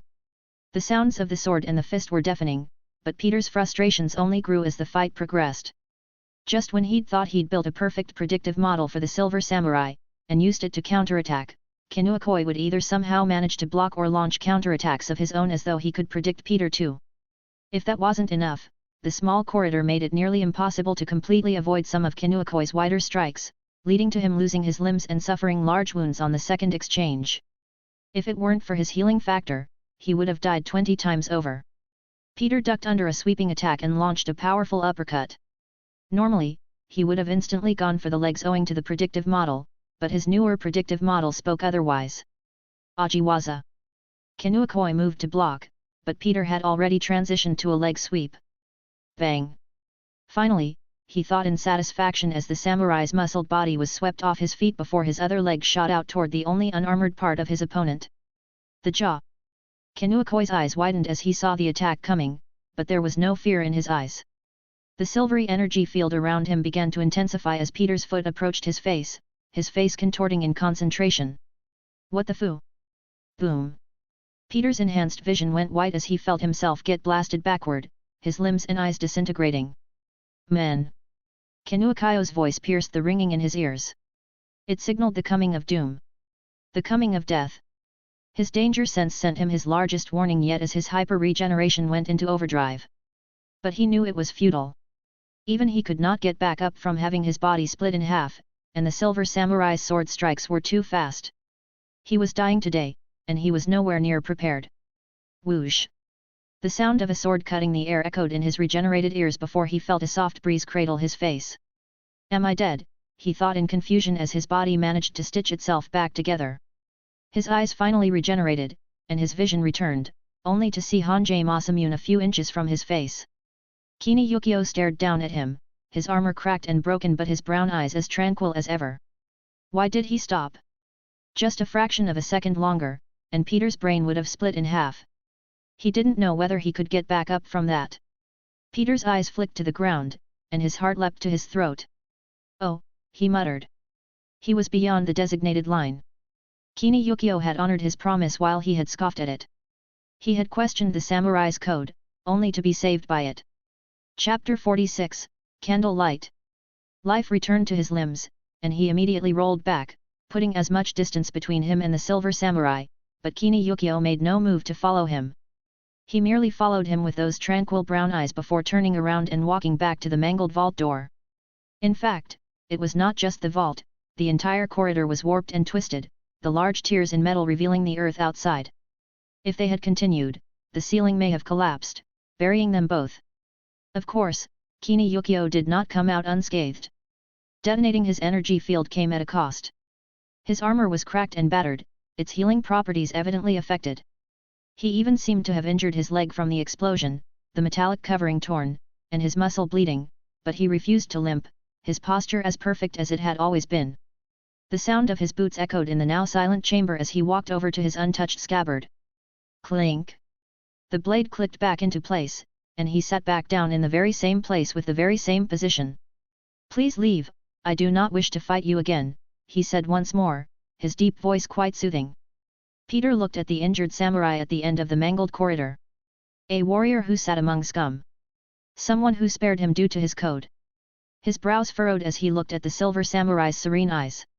He'd lost today, and he'd be dead if it weren't for Kini Yukio's honor. Sure, the odds were completely against him, but it was he who'd instigated the fight in the first place. He was warned thrice, after all. He was fighting to gain leverage over Kingpin while Kini Yukio fought to uphold his duty, whatever that was. In the comics, the clan Yashida, a once noble family turned Yakuza, owed an organization called the Black Spectre. Was Kini Yukio paying off his family's debt to the organization by working for the Kingpin? But why the Kingpin? Did they owe him instead of the Black Spectre in this universe? Should I continue? Peter thought to himself as he clenched his fist.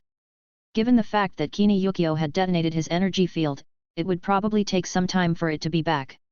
Even if it did not, he was once again in much better shape than Kiniyukio was. He could dash forward and fight once more. He was practically in peak condition while Kiniyukio was still healing. The chances of winning were much higher. But should I? Peter sighed to himself.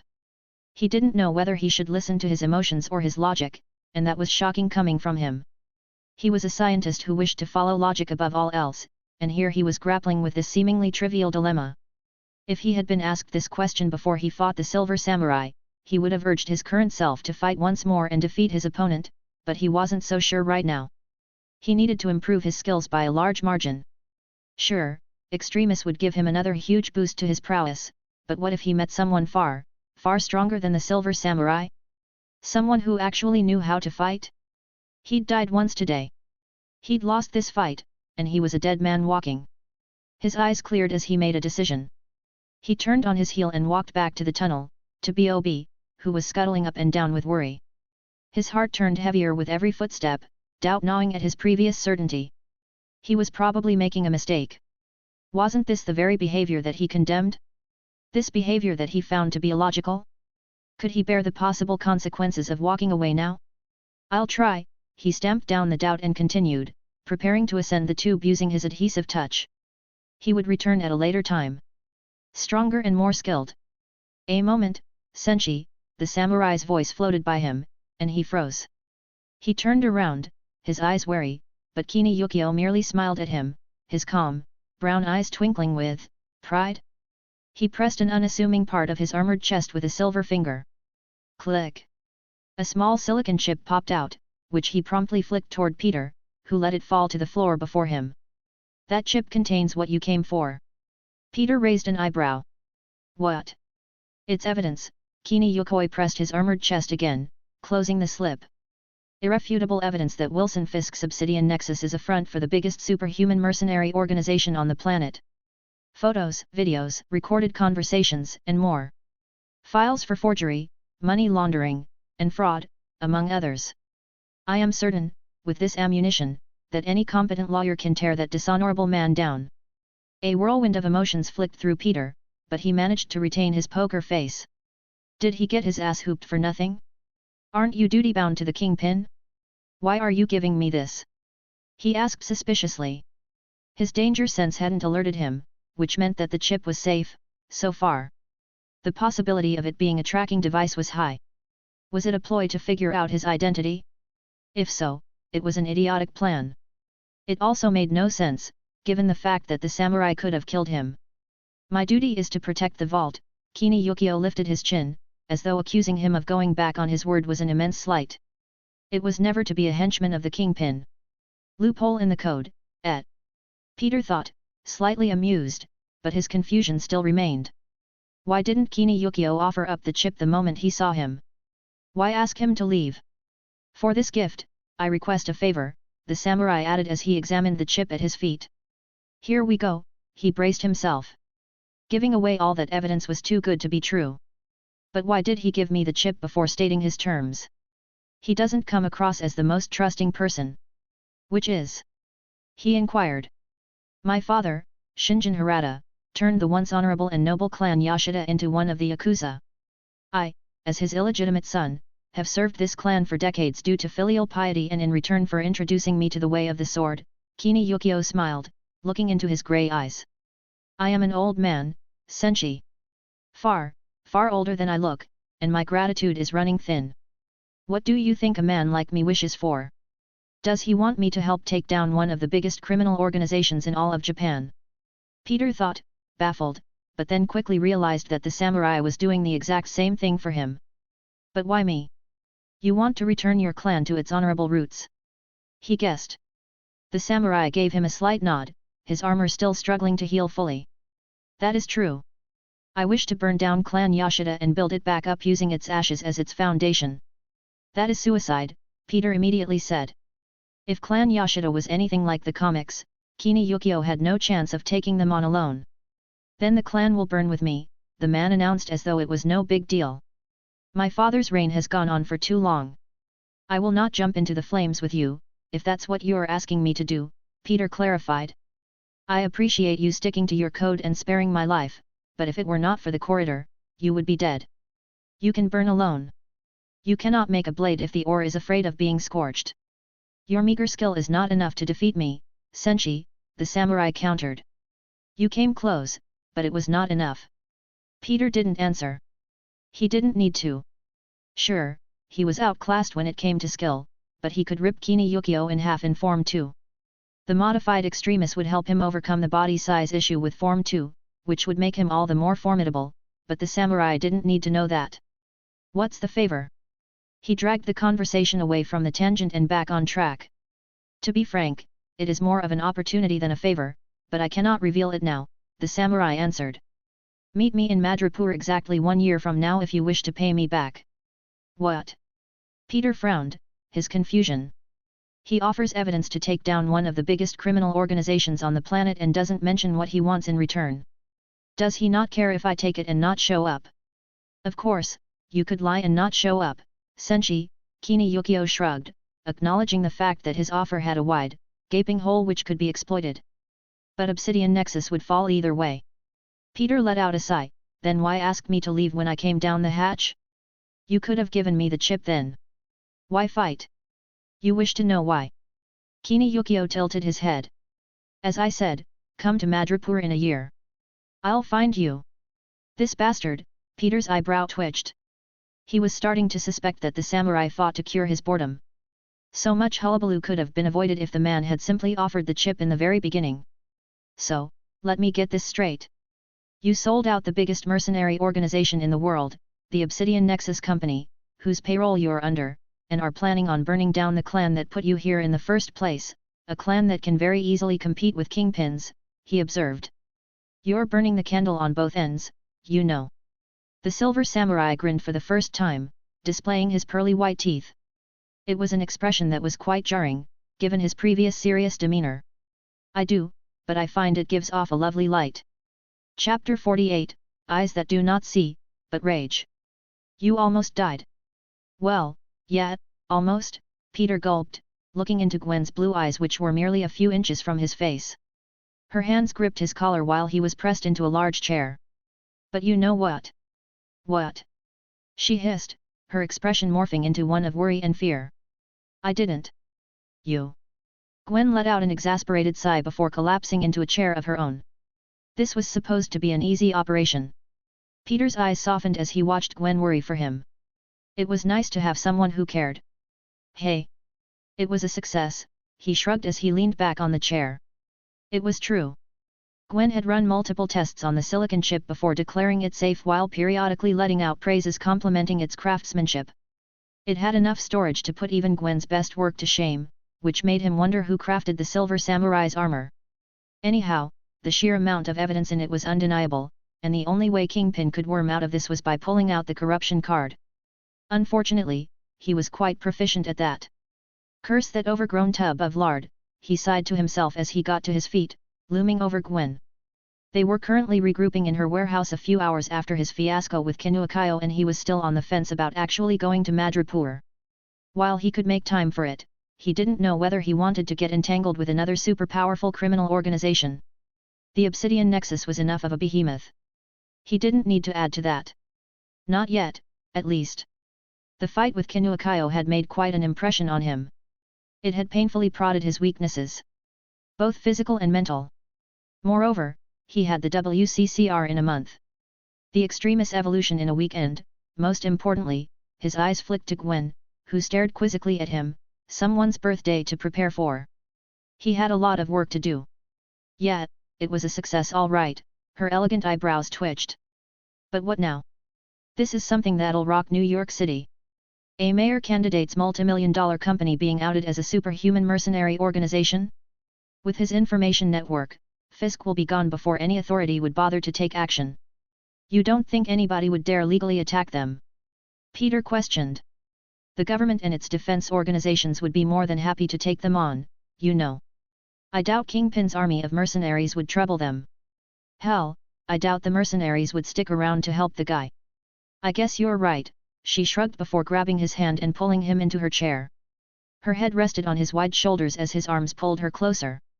She let out a contented sigh before muttering, you think he'll face his consequences just like we face ours? Fisk. Peter said, spotting Bob trying his best to woo the 3D printing machine in the corner of his eye. I hope so. He's ruined enough lives. You don't know for sure. Nobody does. Isn't that the point? Gwen looked away, forlorn. She didn't seem to like that answer. Obsidian Nexus, as it is now, will cease to be. If Fisk manages to get away, he'll have to make do with scraps, Peter said firmly. As I said, I doubt the mercenaries on his payroll will be too happy either. His eyes flicked over to Gwen, finding her as downtrodden as she was before, and frankly, he couldn't blame her.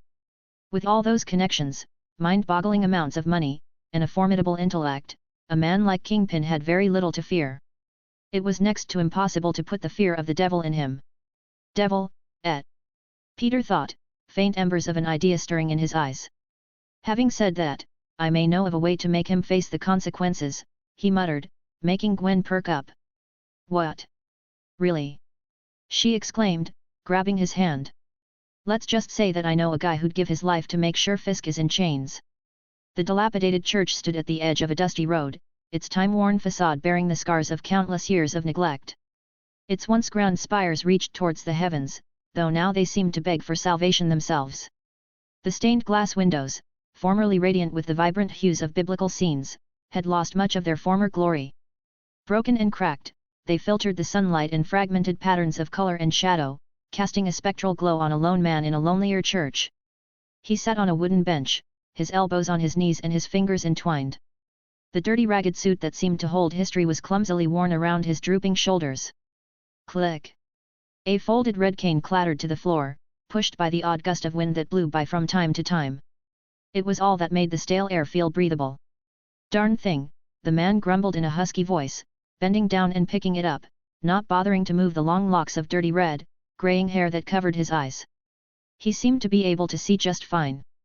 His calloused hands caressed the cane for a few moments before his lower lip trembled for but a brief moment, the sadness quickly morphing into rage. What more do you want from me? He sighed before clenching his teeth, his head turning toward the large statue that loomed over him at the center of the church.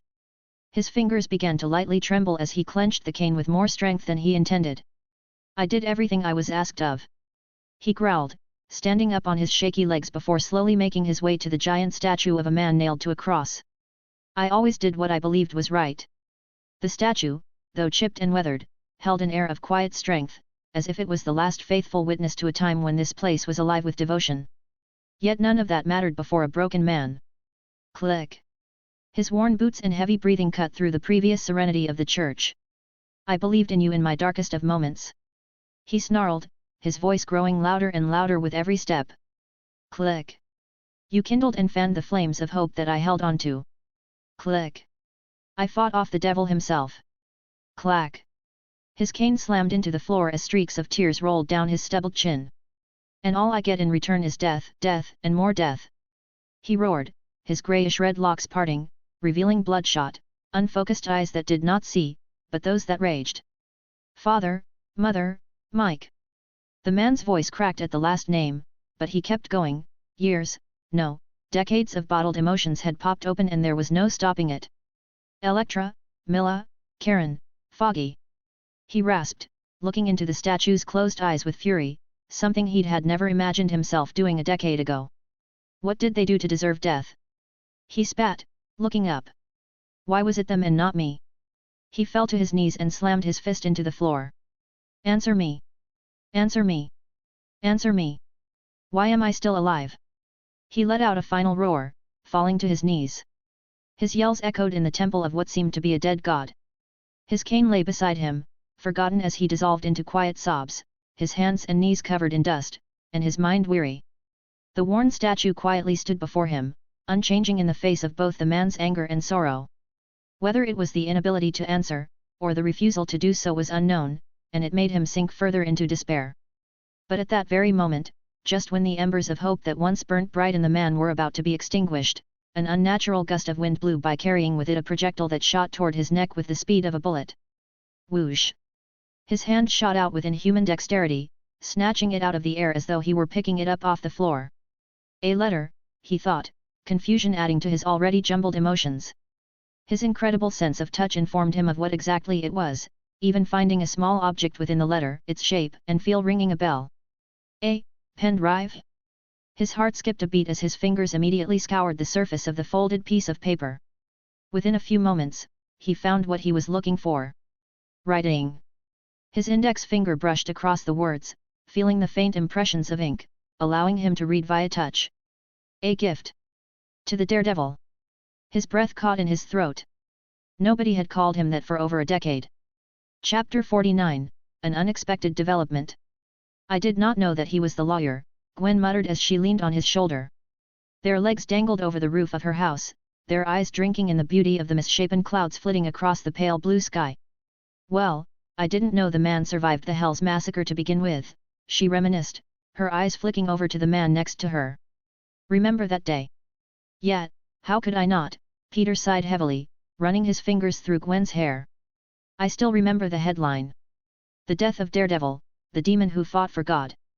A decade ago, Hell's Kitchen had lost its iconic hero when the law firm Nelson and Murdoch was attacked by an unknown superhuman assailant. The once tall and imposing building was reduced to cinders in but a few minutes. When the smoke cleared, it revealed a lone survivor. One of 37. The hero Daredevil had managed to fight off the assailant, but at the cost of his life. He'd sacrificed himself to save a blind lawyer, a nobody. A body was never found, but the burnt and tattered remains of his costume and his absence in the following months were sufficient evidence for his death. Of course, Peter didn't directly remember the tragedy personally since it wasn't technically him, but it was famous enough that even he'd heard about it since his transmigration. How'd you know he was the lawyer?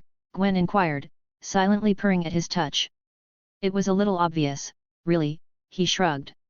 I looked at the number of times Nelson and Murdoch was attacked compared to the other buildings in the area, the unnaturally high number of times the employees of the firm got into life-threatening situations, and the fact that Matt Murdoch's build is eerily similar to the infamous Daredevil, face structure and all. So much for having a secret identity, she grumbled, remembering that he had done the same thing when figuring out who the ghost spider was. Yet, it didn't work out for him. I found him in an abandoned church crying his heart out. He looked utterly broken, Peter muttered sadly. If I hadn't given him some hope in the form of the pen drive. His voice trailed off, the unsaid words hung in the air, casting a heavy blanket on them both. Gwen slipped her hand in his, her warmth dissipating the heavy atmosphere. You think we could end up like that? She whispered, looking into his somber eyes. Being punished by the world for choosing to help people. Peter merely pursed his lips, choosing to stare at the sky. He knew the answer, how could he not? Almost every hero who chose to work for the greater good had to go through suffering and heartbreak. It was a given.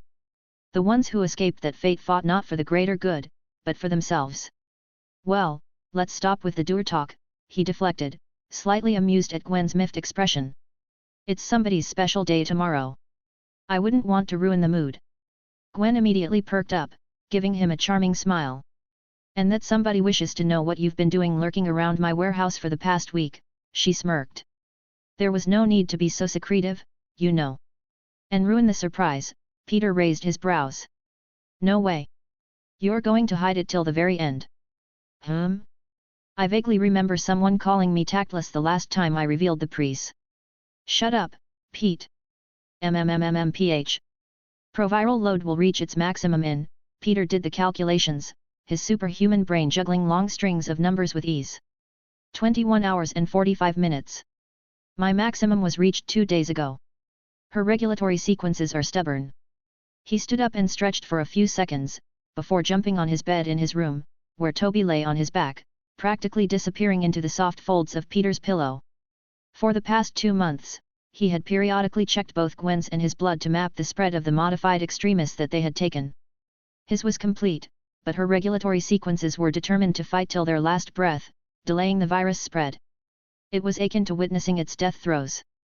Today was the last checkup, and according to the results, it would complete its dissemination tomorrow, on Gwen's birthday. Going through his second evolution on that day was pretty poetic. His eyes flicked to a neatly wrapped rectangular object in the corner of the room.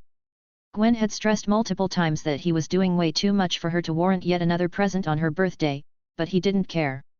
He just liked it when he made her smile. Focus, Peter. It's time for science. He shook his head and jumped out of bed, careful to not disturb the sleeping garden lizard. The first part of the Extremis project was done, disseminating the virus. The second part was getting the genetic material of the virus to express itself. It was currently dormant.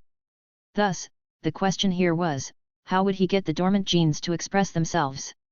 Genes normally express themselves via the process of transcription and translation. How was that induced?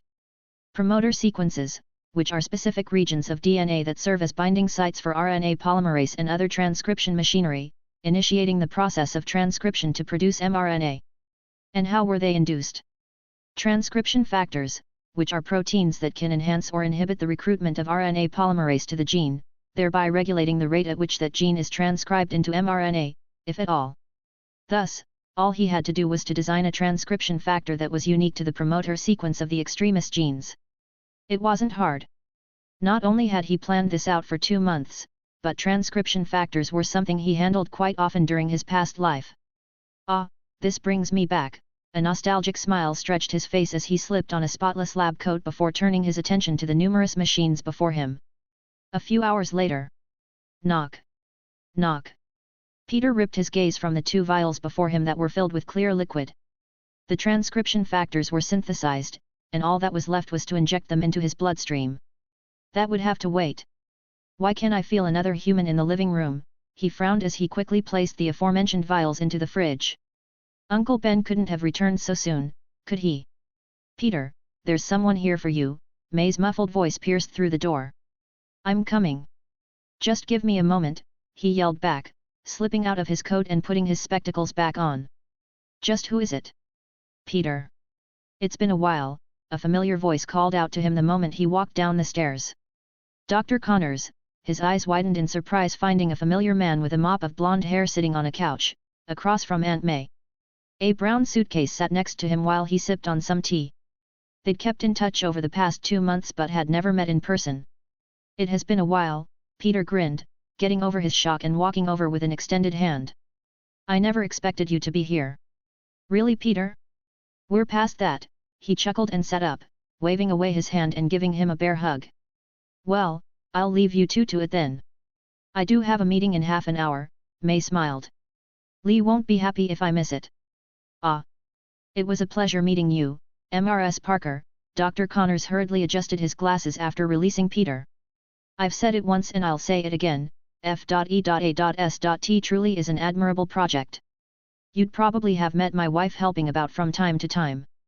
Oh yes, I have. Martha's a lovely person to hang around. She'd got a great sense of humor.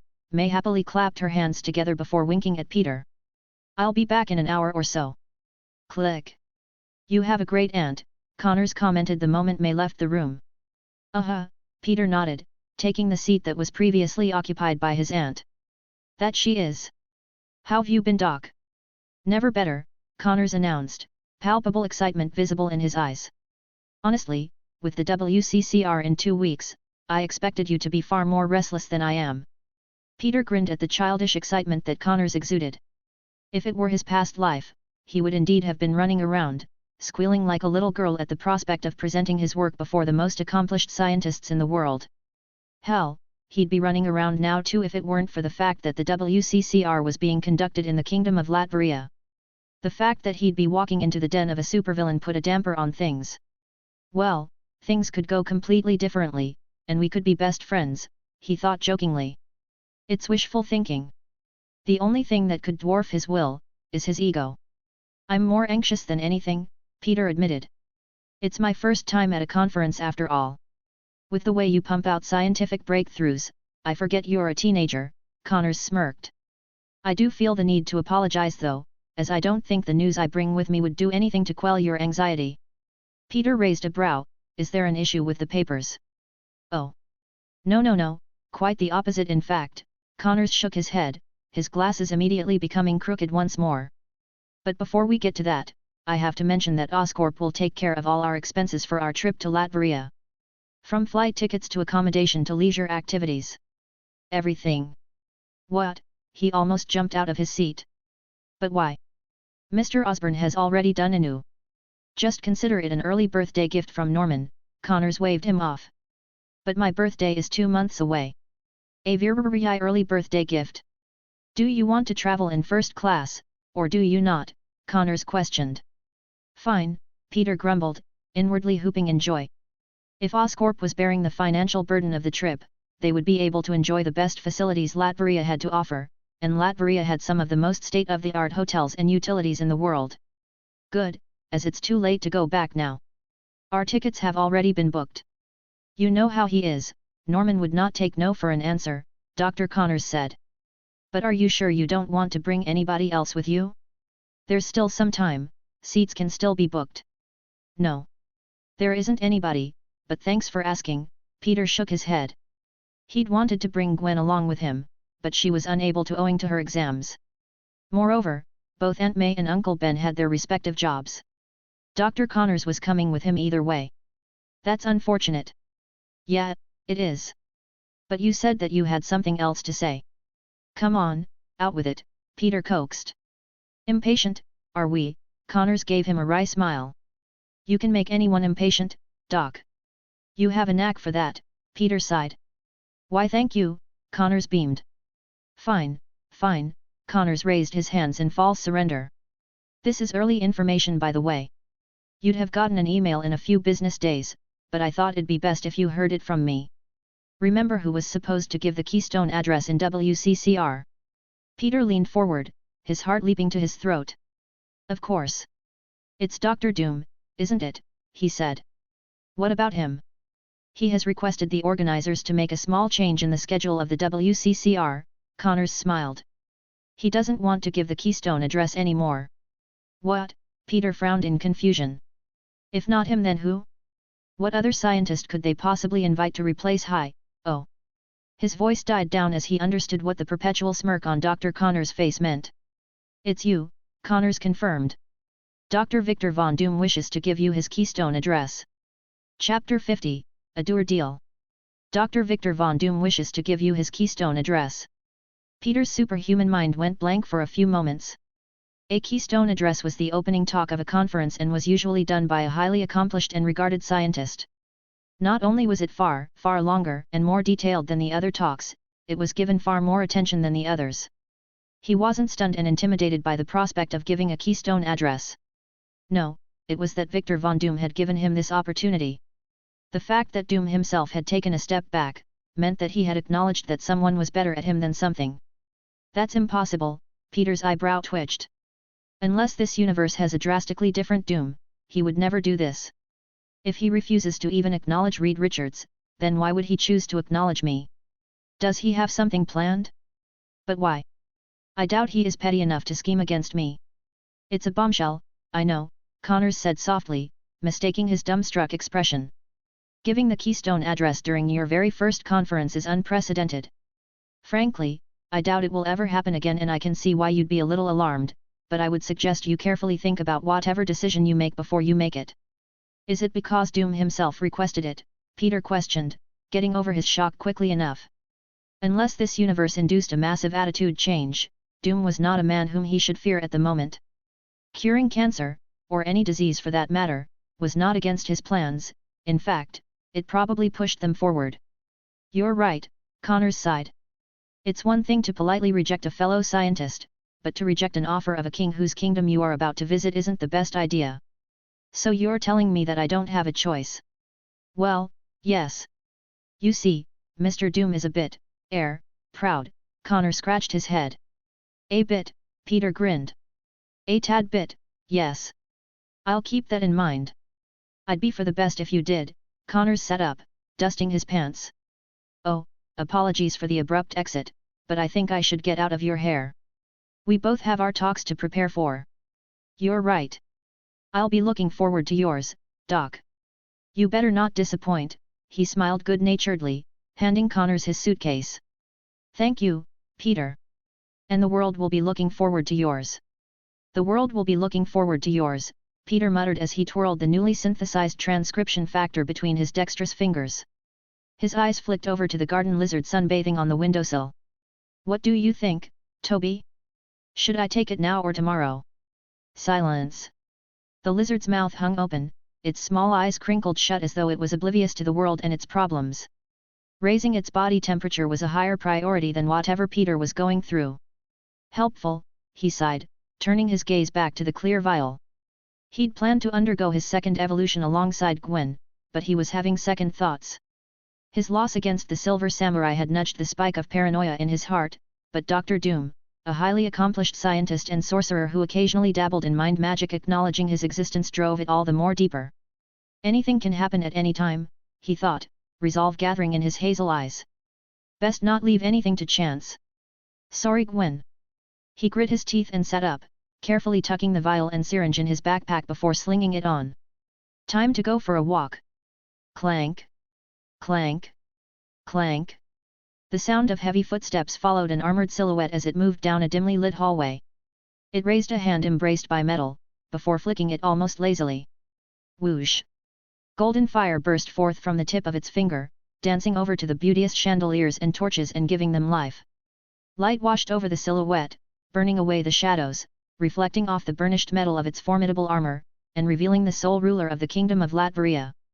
Dr. Doom resumed his walk down the expansive hallway of Castle Doom, his presence commanding reverence even in his solitary moments. His each step continued to reverberate through the corridor that seemed to stretch without end, adorned with floating marble pillars intricately edged with glowing arcane symbols.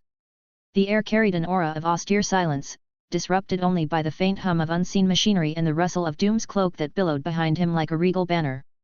It was trimmed with gold and swayed in tandem with his movements, almost in harmony with his gait. The aforementioned unending hallway finally converged into a grand pair of doors that seemed to be able to withstand a nuclear bomb.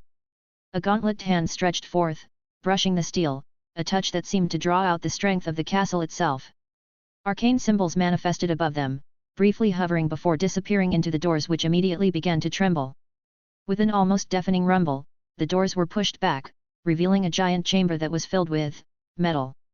Screens, keys, buttons, and metal filled the gigantic chamber from end to end. Numbers and symbols flicked past monitors at mind-numbingly fast speeds as a computer with enough processing power to dwarf every computer currently on Earth put together 10 times over, continued to perpetually calculate. The sheer amount of heat that this metallic specimen generated was enough to power a small city for a day, and that's exactly what it did. Small white crystals that were embedded in the ceiling and on certain parts of the mechanical marvel not only funneled all the generated heat to another part of Castle Doom, it also acted as a light source. Doom paid no heed to the unceasing hum of machinery, walking over to what seemed to be the control panel. He placed his gauntlet palm on a large screen which scanned it. "Welcome, Doctor." A robotic voice greeted him. "Power down," he immediately commanded, his deep voice somehow drowning out the background noise of gears and machines. "Confirm decision." The voice sounded once more. Doom caressed the console in a rare show of affection before speaking once more. "Confirm," he intoned. "You may rest now." And thus, with a crackle and a few words, the machine whose sole job was to track the cosmic coordinates of Hell was shut down. It was useless now, he now had a piece of Hell with him, after all. Visiting that dimension might as well now be equivalent to visiting one's backyard. "You served me well," he muttered before turning to a seemingly inconspicuous part of the room. "And your presence in my domain suggests an inflated sense of confidence on your part." "Tisk tisk, and they call me a cosmic being," a silky voice chuckled as a man wreathed in flames walked out of seemingly nothing. "I expected nothing else of you, darling." In a few seconds, the flames died down, revealing a familiar devilishly handsome man whose eyes glinted an occasional fiery orange. He was dressed in a completely black suit, from the tie to the boots, with a small silver ring embedded with a blood-red ruby. "Do you fancy yourself secure within these walls, infernal jester?" Doom said softly, a touch of amusement crawling into his voice while a complex magic circle manifested itself around his arms. "Your assumption that I'd entertain your words is amusing. Enlighten me, why should I bother to listen? I never asked you to listen to what I said." "Assumptions, Victor, it's no wonder you're so lonely," the eerily perfect man drawled, honey dripping from his every word. "Are those lovely brown eyes still craving the touch of mommy? Oh dear." Boom. The air around Doom seemed to turn solid as it was charged with copious amounts of magic. "Testing my patience is to be unwise, Mephistopheles," he muttered, enunciating every word. The very castle seemed to come to life as enigmatic symbols carved themselves on every brick, boosting his already prodigious prowess. "Ha! Threats already? We meet every year, yet you play the stranger, Victor." Mephisto brushed off a non-existent tear. "Do I need to refresh your memory? How many times have you lost to me? 7? 8? Lost? Doom never loses, Doom instantly replied, his eyes betraying no shame. You, a self-proclaimed cosmic being, failed to kill a mortal in your very own dimension a dozen times. Tell me, infernal jester, who is the loser here? That's a good argument, Mephisto nodded before plucking out the emerald ruby. It grew to the size of a human, revealing a beautiful woman in chains. Her formerly soft skin was bruised, battered and burnt, while cuts and gashes littered her body, but the most striking part was the eerily familiar brown eyes. Arg! She cried out in pain as more gashes appeared the moment a few disappeared. It was a perpetual cycle of agony. Counterpoint, Mephisto grinned evilly. I have your mother. Arg! Help me, Victor. Your time is running thin, jester, Doom growled, loathing visible in his face as he bore holes into Mephisto with his gaze. Speak now or never again. Well. What happened to all the theatrics we indulged in before our clashes? Mephisto sighed, looking genuinely distraught, but his expression shifted to jovial almost instantly. Regardless, let's proceed. I offer what you've yearned for since you were a little tyke, the resurrection of your dear mother. Victor. Please, the woman begged, tears streaming down her burnt cheeks. Lies, Doom spat, his eyes never leaving the devil. Your meager powers in my dimension are not enough for such sorcery. Your dimension? Such ambition, Mephisto raised an eyebrow before shaking his head. I'll leave you to your delusions, but you do know what's stopping me from accessing my true power, don't you? Doom merely stared back at him in silence, while the pained yells of his mother drilled into his skull. His will was not so easily shaken. So you know. Good, Mephisto smiled charmingly, making him look unnaturally trustworthy. He held out a hand, upon which a parchment made of flames manifested itself while his irises reddened and his voice deepened. Here's the bargain, lay waste to the sanctum sanctorum in my honor, return the piece of hell that you stole, and I shall grant you the resurrection of your beloved mother, he boomed, his every word seemingly spoken by multiple voices at once.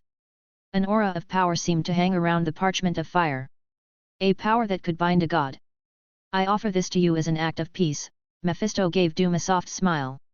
I believe there is a saying, there are no eternal enemies, only eternal benefits. What say you? Doom was silent. His expression, that was obscured by the haunting visage of his mask, betrayed no hint of fear or temptation. Victor. Please, his mother's yells of pain and suffering were getting louder. Year after year, you fail me, she sobbed as she was whipped and stabbed. Victor. Help me. Victor. Arg. You can't leave me here. Does the suffering of a mother not affect her son? Mephisto whispered, the alluring dance of the flames in the parchment seemingly hypnotizing.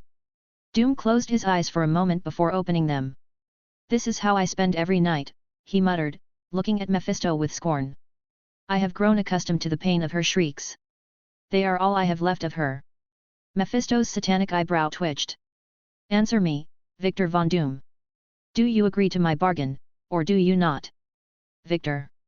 Such a weak child could not have been mine. Help me. Please, his mother continued to wail, but unfortunately it fell on deaf ears. Do you not understand, worm? Doom's voice thundered through the chamber, resonating with a force that reverberated off the walls. I refuse. Thanks for listening.